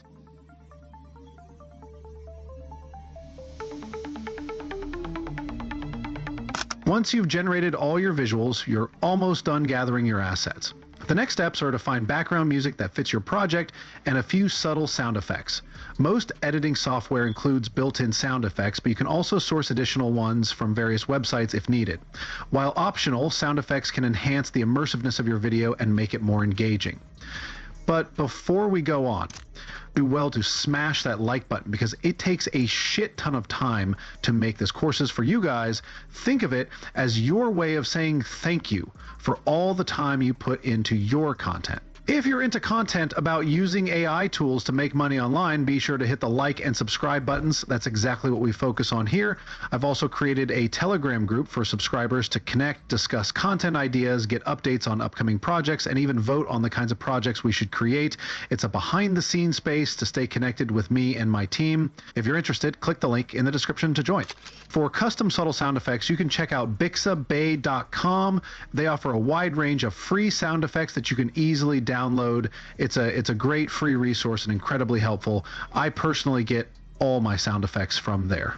For the background track, you can usually find free options on YouTube Studio or other royalty-free websites, but for this video, we're going to create our own custom background music. Sounds cool, right? We'll be using a new AI tool called Suno AI.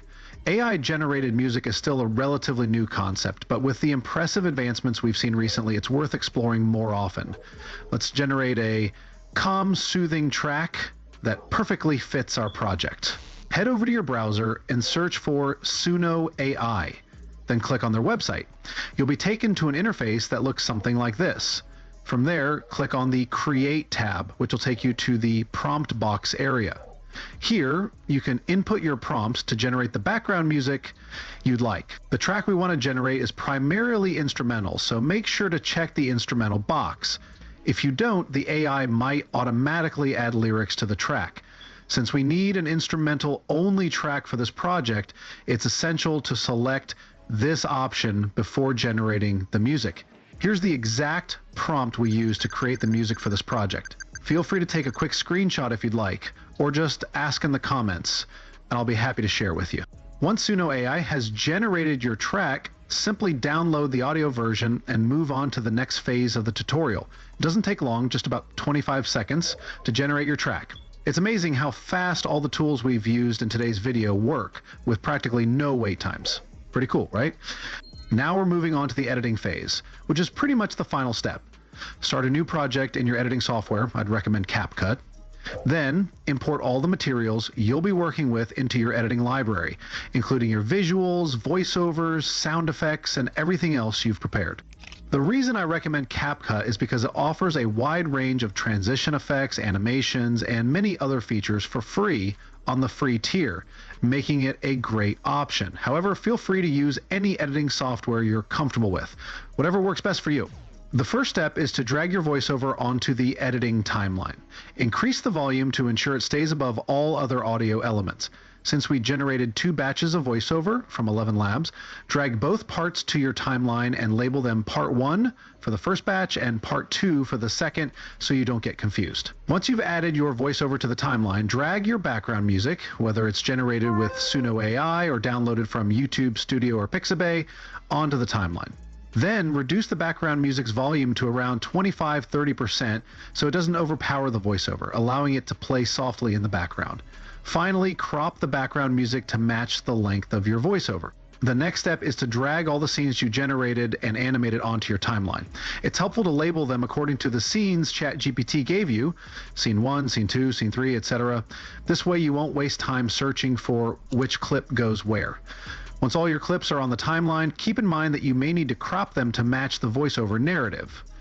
For example, if the voiceover talks about a specific scene, drag that scene to the timeline. Also, since we generated all our clips as 5-second videos, you might need to extend them. To do this, use the reverse effect. This effect stretches the clip to about 10 seconds, making it appear longer and smoother. It's not actually a longer clip, but the reverse effect creates the illusion of a longer duration. To apply the reverse effect in CapCut, simply click on the clip you want to reverse and select the reverse effect option. Increasing the duration of the clips helps you crop and edit them more easily to fit the desired length and proportion. This ensures the audio and video are in better sync, making the overall project flow more smoothly and creating a more cohesive final result.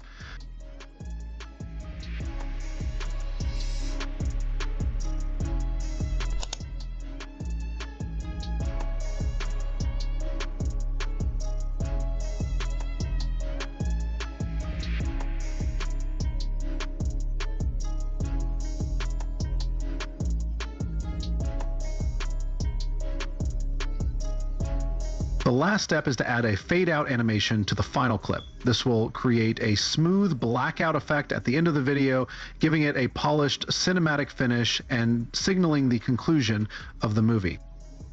Once you've cropped and arranged all your scenes in the timeline, making sure they're in sync with the voiceover, the next crucial step is adding transitions. Transitions are key in video editing because they make scene changes smoother and more subtle, improving the overall viewing experience.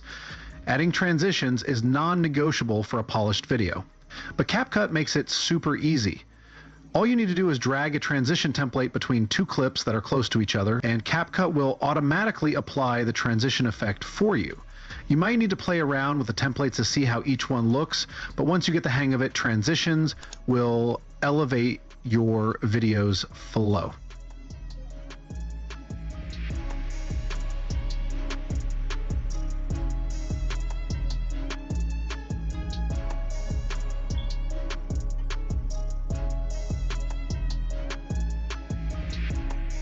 Once you've added all your transitions, the next step is to include sound effects. I'm a big advocate for sound effects because they are one of the most important elements in video editing. Forget about transitions for a moment. Sound effects really bring your video to life and make it immersive. For this video, we'll be using sound effects of birds chirping and water flowing. These sounds fit perfectly with the theme of the video. You can work with the sound effects provided by CapCut or download them from sites like Pixabay. Just import your chosen sound effects into your timeline and make sure they blend smoothly with the rest of your project. When adding sound effects, I usually reduce the volume to about 30% so they don't overpower the rest of the audio. Then I add an echo effect to these sound effects. The echo effect helps blend them seamlessly with the rest of the audio, creating a more natural and immersive experience.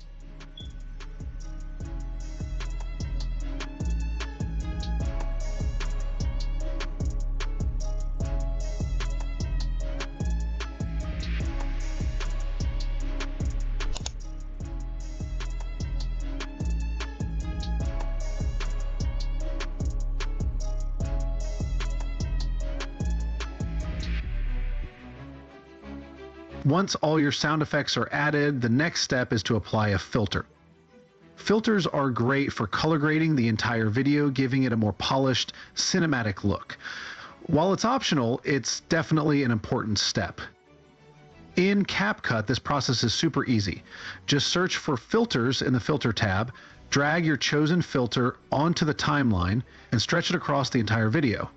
You can then adjust the strength or effectiveness of the filter to control how much it influences the final look of your video.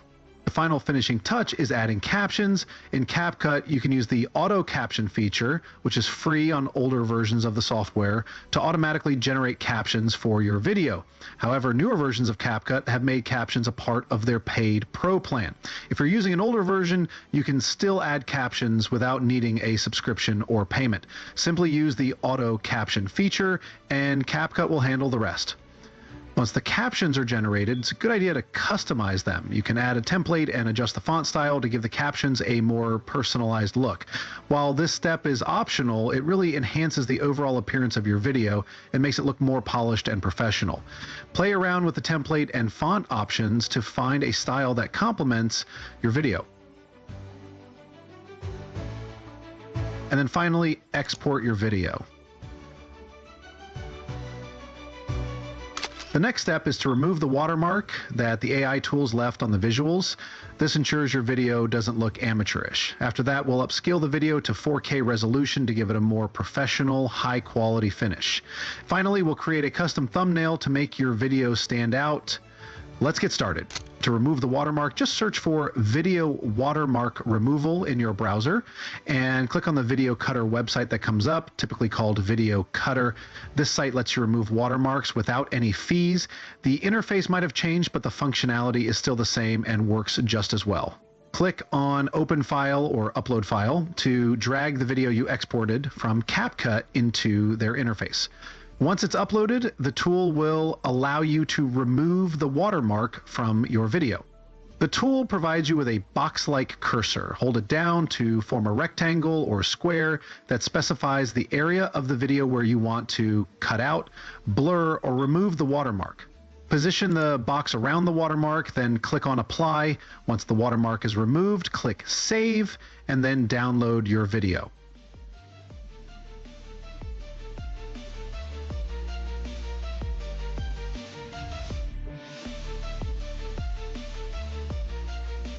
For video upscaling, there are several options available, but we'll use TensorX Video Upscaler to enhance the resolution of your video. Search for TensorPix and click on their website. Once you're there, you'll be presented with an interface like this. Sign up with your Google account to create an account, then click on the Upscaler feature on their website. Upload your video from your PC to their website. I personally recommend using the times 200x option, as it gives similar results to the other higher options, but uses fewer credits, making it the best choice for a free plan. The higher options consume more credits, but don't provide significantly better results. Once everything is set and done, simply download your 4K video created entirely with free AI tools. Now let's move on to designing the perfect thumbnail. To create the perfect thumbnail, you can start by asking GPT to generate a series of prompts specifically designed for thumbnail ideas based on your previous script. Alternatively, you can go to your Leonardo AI workflow area and download some of the images you previously generated. They'll work just fine if you don't want to create new prompts. You can also use Leonardo AI directly to generate new thumbnail ideas by using the prompts GPT gave you. Your two options are either ask ChatGPT to generate a new set of prompts for your thumbnail, or simply reuse the images you previously created with Leonardo AI. Once you've generated your prompts and downloaded your images, the next step is to use Canva to customize your thumbnail further. Add some text, elements, and effects to make it stand out, look shinier, and appear more professional. Sign into Canva and search for YouTube thumbnail in the search bar. Click on the blank template to start a new project. Upload your thumbnail image into the editing workspace. Since you're creating two different thumbnails, add another page so you can work with both images side by side. Click on the images to add them to the blank canvas. If you prefer, you can change the canvas background to black. I usually do that. Then you can either stretch the images manually or use the Set as Background option to make them stretch out automatically. Next, I'll add text to the thumbnail and enhance it with effects to make it stand out, like adding a glowing effect. Then I'll incorporate a red outline at the edge of the image, almost like a bridge. Sometimes I take inspiration from Netflix's style. It gives the thumbnail a unique and dynamic look. This red outline element not only frames the text, but makes it appear as if it's sitting on the edge of something, adding a professional and eye-catching touch. Now I will add the text, change the font to something more fitting, and adjust the color to make it pop and match the overall design of the thumbnail. Adding effects, changing the font, and adjusting the color of your text will take your thumbnail to the next level. Experiment with Canva to get a better feel for how fonts, text styles, and effects work so you can create even better thumbnail designs. Once you're happy with the first image, repeat the process for the second one if needed. After that, your thumbnail will be ready to go.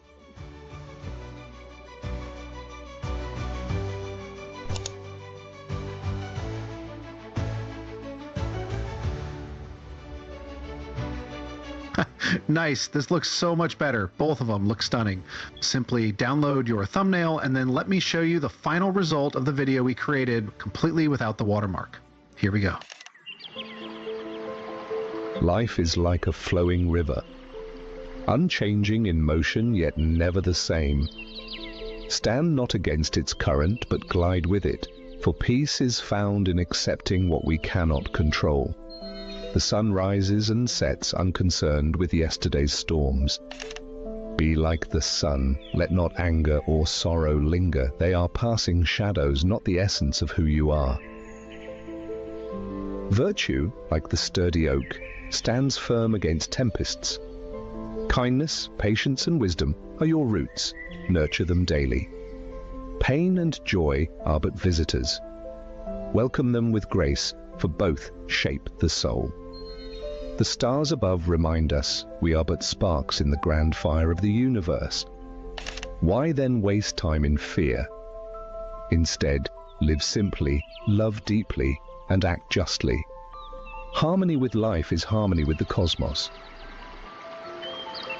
Walk in, step with nature, and you will find yourself aligned with eternity.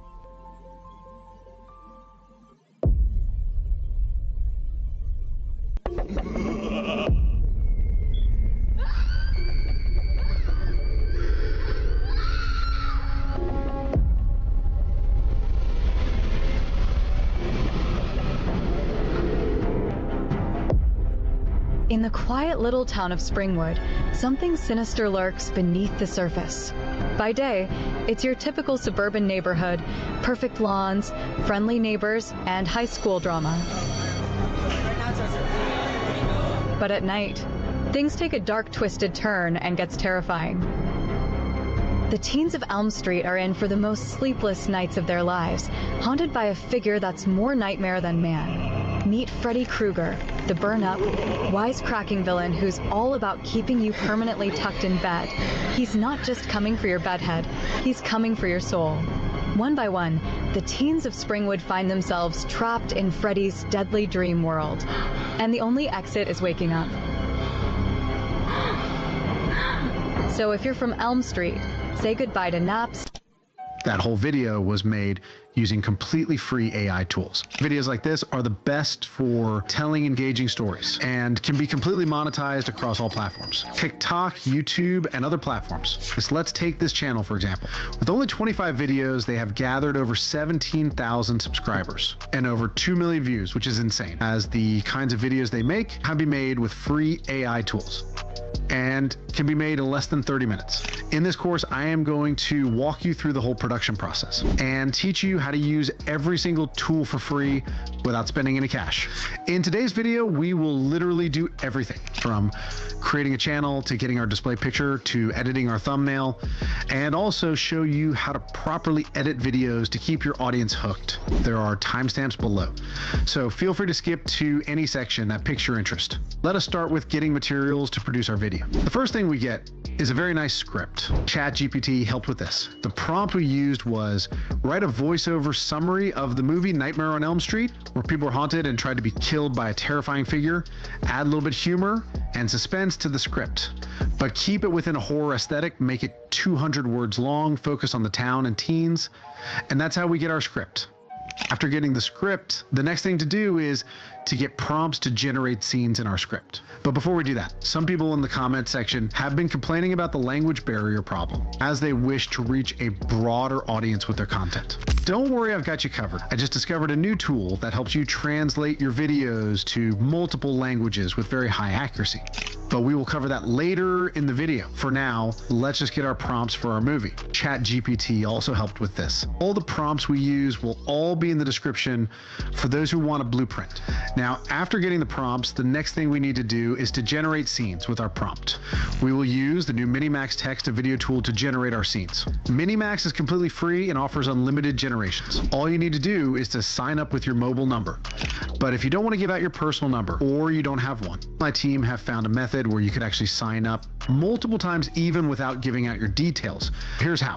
Instead of using our personal number, we will use a temp number to sign up. Just search for temp number on your browser. Click on the second website. This website gives you multiple temporal global numbers for free, and you can use it to sign up for various online services. So just choose a number and then copy and paste it on Minimax.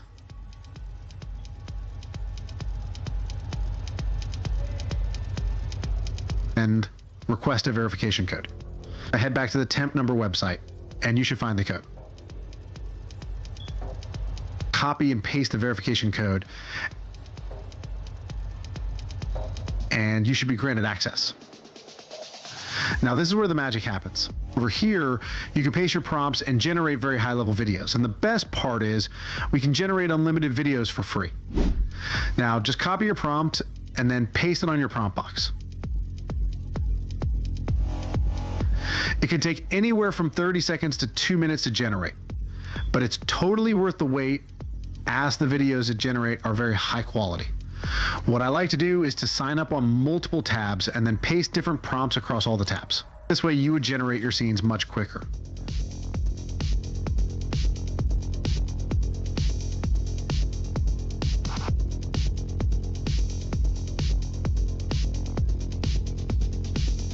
Nice. The tool does a pretty good job, so repeat the whole process to generate all the scenes you need.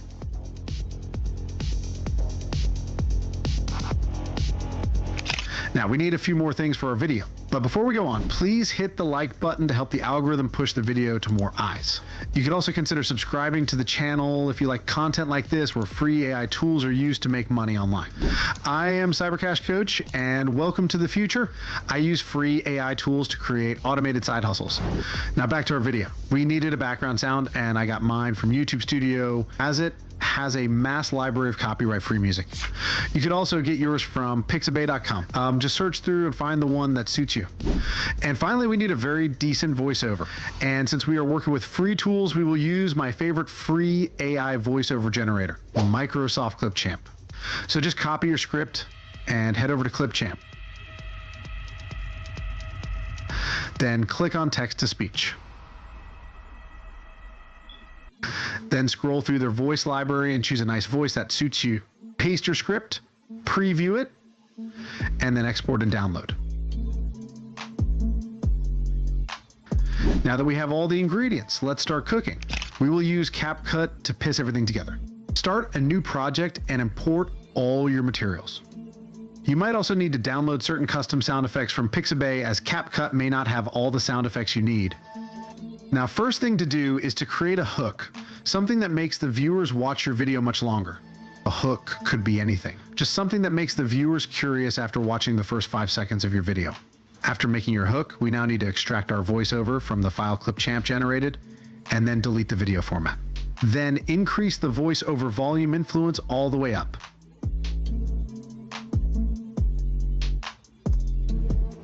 Now start dragging your background sound to the timeline. If you are working with 2 background sounds, then edit them to make sure they don't clash.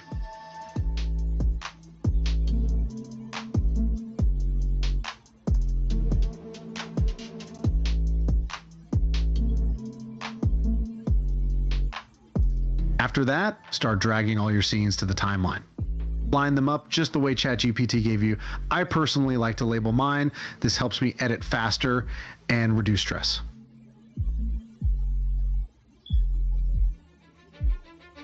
The next thing to do is to start messing with the speed of certain clips to make them fit the narrative of the voiceover. Just crop and cut the clips to make it to be in sync with the voiceover narration.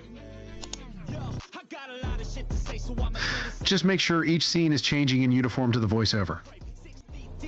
But my body won't decay, cause my messages are timeless, so they put them on display. Oh yeah, I rap with a certainty, I have a sense of urgency, a message for eternity, for everyone internally. I had some people burning me, but now they fucking learn to see I ain't the one to fuck with. Now they looking nervously, and I don't really care what you think of me respectfully. You can kick rocks if you think you're fucking better, see I will outwork you, turn you to an enemy, hurt you so bad that you're gonna need some therapy. I got the motherfucking recipe, I've been cooking up hits, I'ma leave a legacy. You'll be looking small when you're standing right next to me. I'm 5'10", bitch, but I'm 10 feet next to me. I don't give a fuck what you say.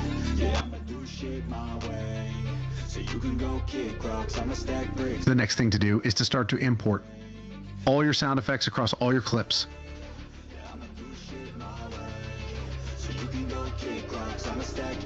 You could also add the echo effect on some sound effects to just make it more spooky.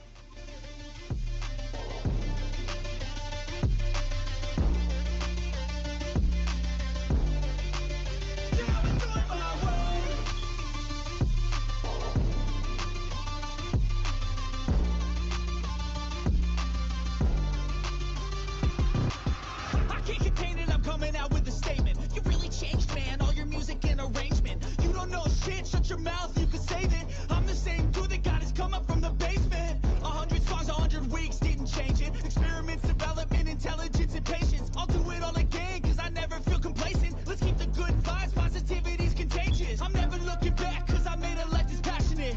Just play through each scene and add the relevant sound effect that suits each scene.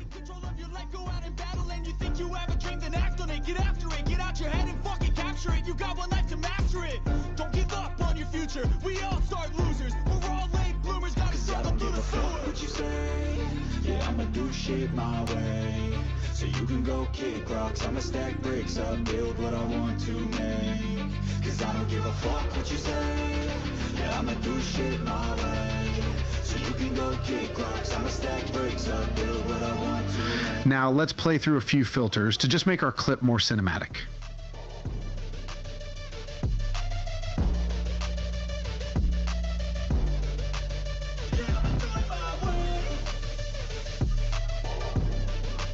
After adding effects, let's just throw in 1 or 2 transitions.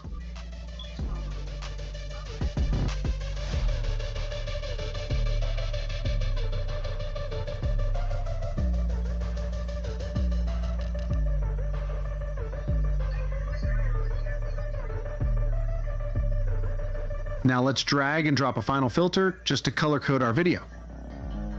Color grading the video gives it a cinematic touch. And finally, we add captions. We will use the free auto caption feature on CapCut. To use the auto caption on CapCut for free, you might need an older version of CapCut, as the newer versions require a subscription to use captions. Now let's just throw in a custom template and change the font and color of our captions.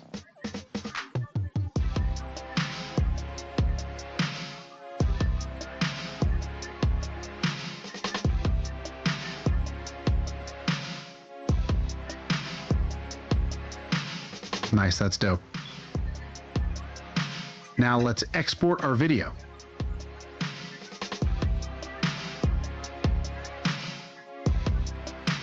Now let me show you how to translate your videos to other languages in order to reach wider audience. The tool we will use is vMeg. This platform has a lot of features, but we will focus on the video translation aspect of the tool. Now let me show you how to translate your video's language. Over here, you can throw in random clips and then the tool would piece it together and deliver a full, well-edited video with the clips you uploaded. Then here, this is where you upload the video you want to translate. After uploading your video, the next thing to do is to choose the original language of the video you want to translate, and then choose the language you want to translate into. Then hit next. After that, choose the voice you want your translated video to come in. And then choose subtitles. This is the translated script. You could view and download it if you want. After all that, just hit render. After the video is done, hit preview or download.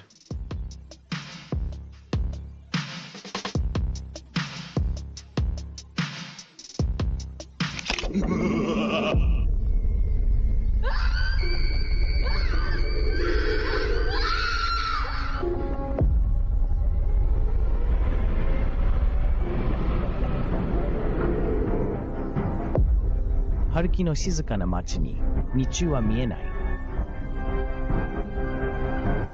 典型的な郊外の街、完璧な芝生。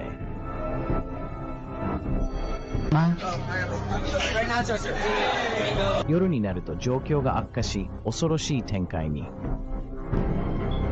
エルム街の Now let's remove the watermark that the tool we used left on our videos. This is a request most of you have been asking for. To do this, we need to use a free video watermark remover. Perfect.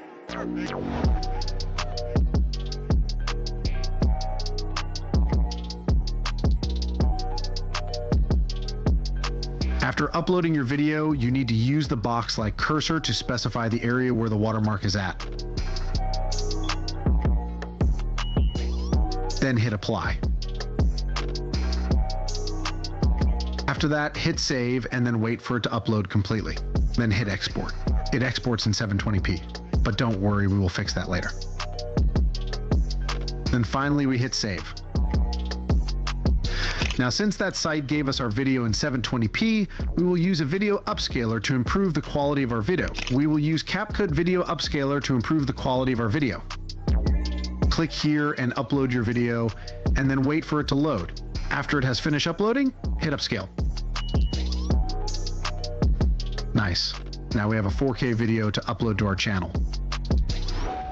Now let's start creating the perfect channel and thumbnail for our video. Let's ask ChatGPT to provide a very appealing name for our channel. Perfect. Nice, but let's just ask for more names.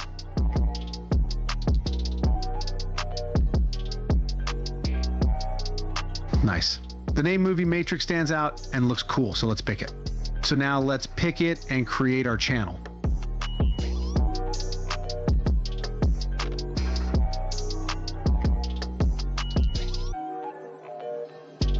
Perfect. Nice. Hit create. Nice. We now have a badass channel, so let's create our display picture with ChatGPT. Let's ask it for a very good channel description.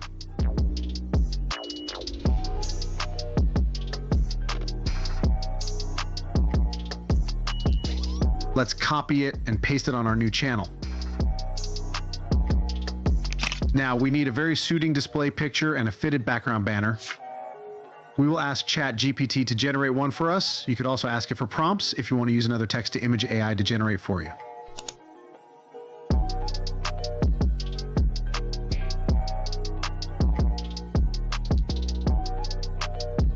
I asked for prompts, but for some reason it generated a very badass picture, so we will work with it. So let's just download the generated image and upload it on our channel.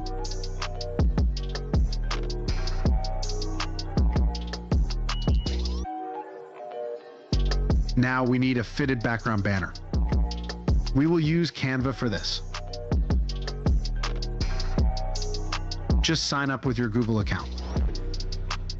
Now let's search for YouTube banner and choose a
especially because all the things that were created using free AI tools. Now let's take a look at how much they make using social media. So let's just kind of use on social media.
careful while navigating the space, as some creators keep trademarks on their music.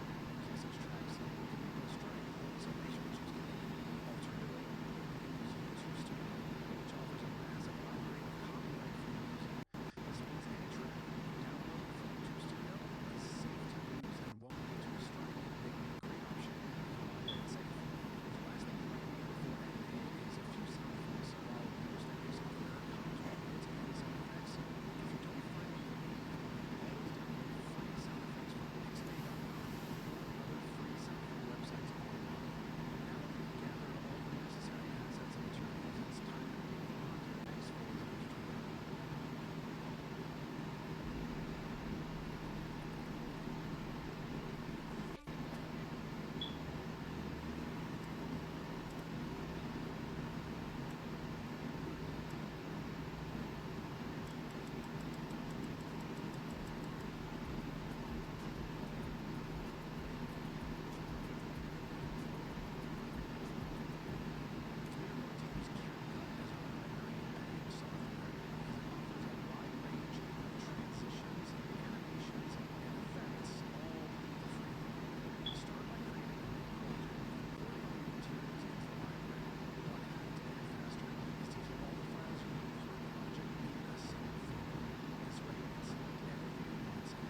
It's a great way to use your voice accuracy, especially since most AI struggle to generate realistic voice sounds. All you have to do is search for the word you're looking for in the site and respond to C. So just download the video format and extract the audio on CapCut. I'm also going to add echo as it helps blend the sound effects seamlessly with the audio, creating a more cohesive and immersive experience. Here's the video I downloaded from the AI website. I'm just going to extract the audio from it and then totally make it simple and efficient.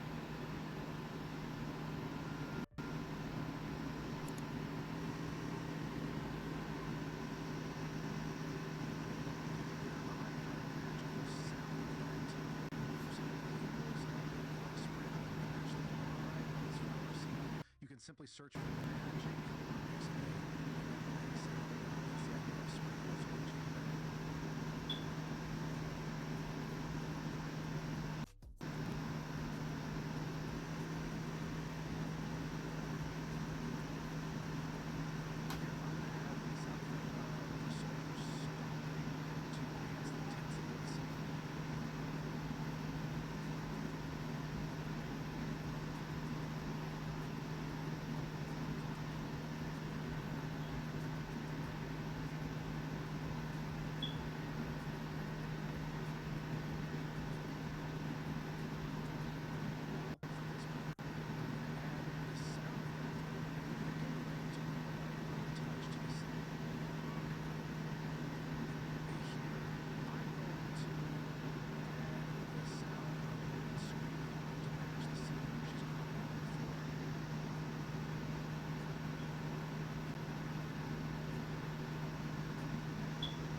good when it comes to safety because the way he's driving, he's putting everybody at risk out here.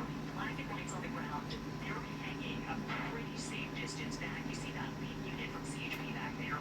And then overhead, I can tell you, the LA County Sheriff's Department has one of their helicopters overhead, so at least 2 agencies involved now in this pursuit. I'm going to zoom back in here. I believe they set up spikes if they were getting ahead of this driver. Julian, we're being told that spike strips have been set. And I'm looking at the way this driver is moving. You see kind of that fishtail movement. I'm wondering if he already drove over the spikes, and that's why he's starting to slow down here. Look at that speedometer on our screen. It's only about 50, 60 miles per hour now. I'm wondering if one of his tires might be on the verge of being disabled. I think that front one is starting to look low, and that's a good thing because he's coming up on more traffic here. And you see those sidewalks. It looks like this is an area frequented by pedestrians. Finally coming to a stop here, right in front of that country sidewalk with a bench. And yeah, you see the black and whites pulling out here. Let me go in with the tumbler. Based on what I heard, it was just one, no, I believe it's 2 occupants in this white Toyota sedan. I think I see hands up out of the window. I think this is coming to an end. Yeah, the hand is reaching out. He's opening the driver's side door. I think this is safely going to come to an end. I hope this guy does the sensible thing here and decides to just give it up after this high-speed pursuit up the 14 and down Soledad Canyon Road. Yeah, so just to confirm here with you, Julia, this actually started in Lakewood with an assault on a peace officer. We're assuming likely with the car that he's driving. I'm not sure where it started, but based on the information we've heard from CHP, that is correct. This may have started with an assault on a peace officer down in Lakewood. The active area, this car was doing triple-digit speeds on the freeway before getting off. We saw from your shot on News Truck before, they're at excess of 80 miles an hour on that 2-lane road. We saw some pretty dicey driving there. The driver obviously swerving over to other lanes. The car is having to get out of the way of that car that is now been pulled over.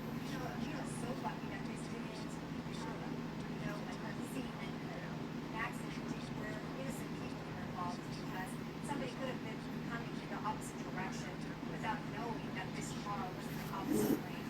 So happy to hear that this is now coming to an end. We'll see as we see them back towards the officers that are going to ask them to get down. And Julia, we believe there's someone else in the car with this person. I believe so. And you see this man now getting down on his knees. He's going to be thrown down momentarily. You saw him lifting his shirt there to show these county sheriff's deputies that he does not have any kind of waistband weapon disguised there. Let me see what this passenger is up to. Yeah, it looks to me like there's a hand coming out that passenger side window. Yeah, you see that arm extending out for a moment there. I mean, like we were talking about the dicey driving. It looked to me like this suspect naturally is pretty dicey pursuit termination behavior. I thought for a moment there this might turn into something?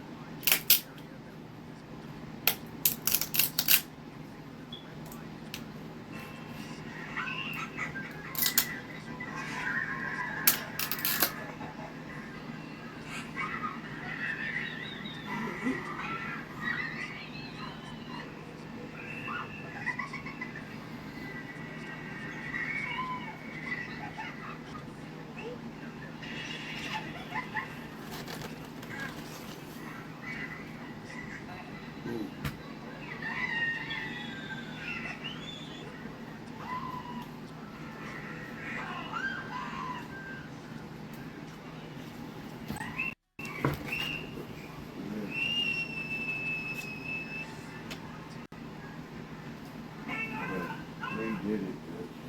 Huh? Redid it because the other one.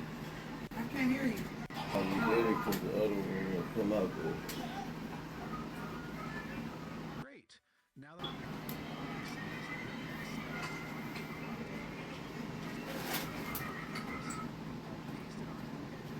this was good. I think it's, I can't really tell the age. Yeah, that's what.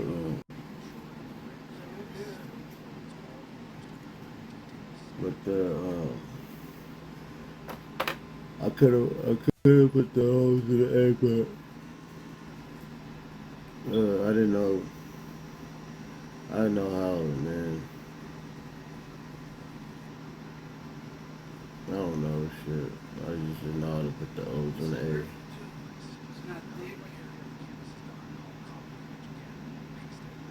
I forgot how to do all that with Blender.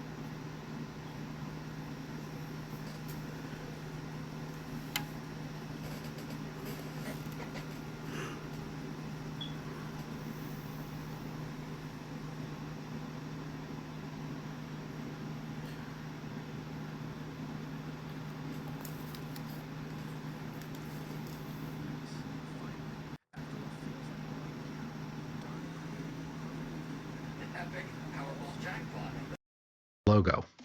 Now it's time to customize our channel and jump straight into the exciting part, making our first video. For now, I'll head over to YouTube Studio and upload everything we've been working on, the customized banner and the logo we generated.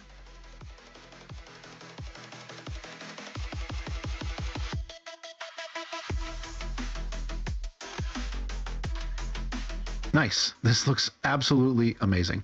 Now that we're done with all the channel setup, it's time to dive into creating our first video. Let's get started.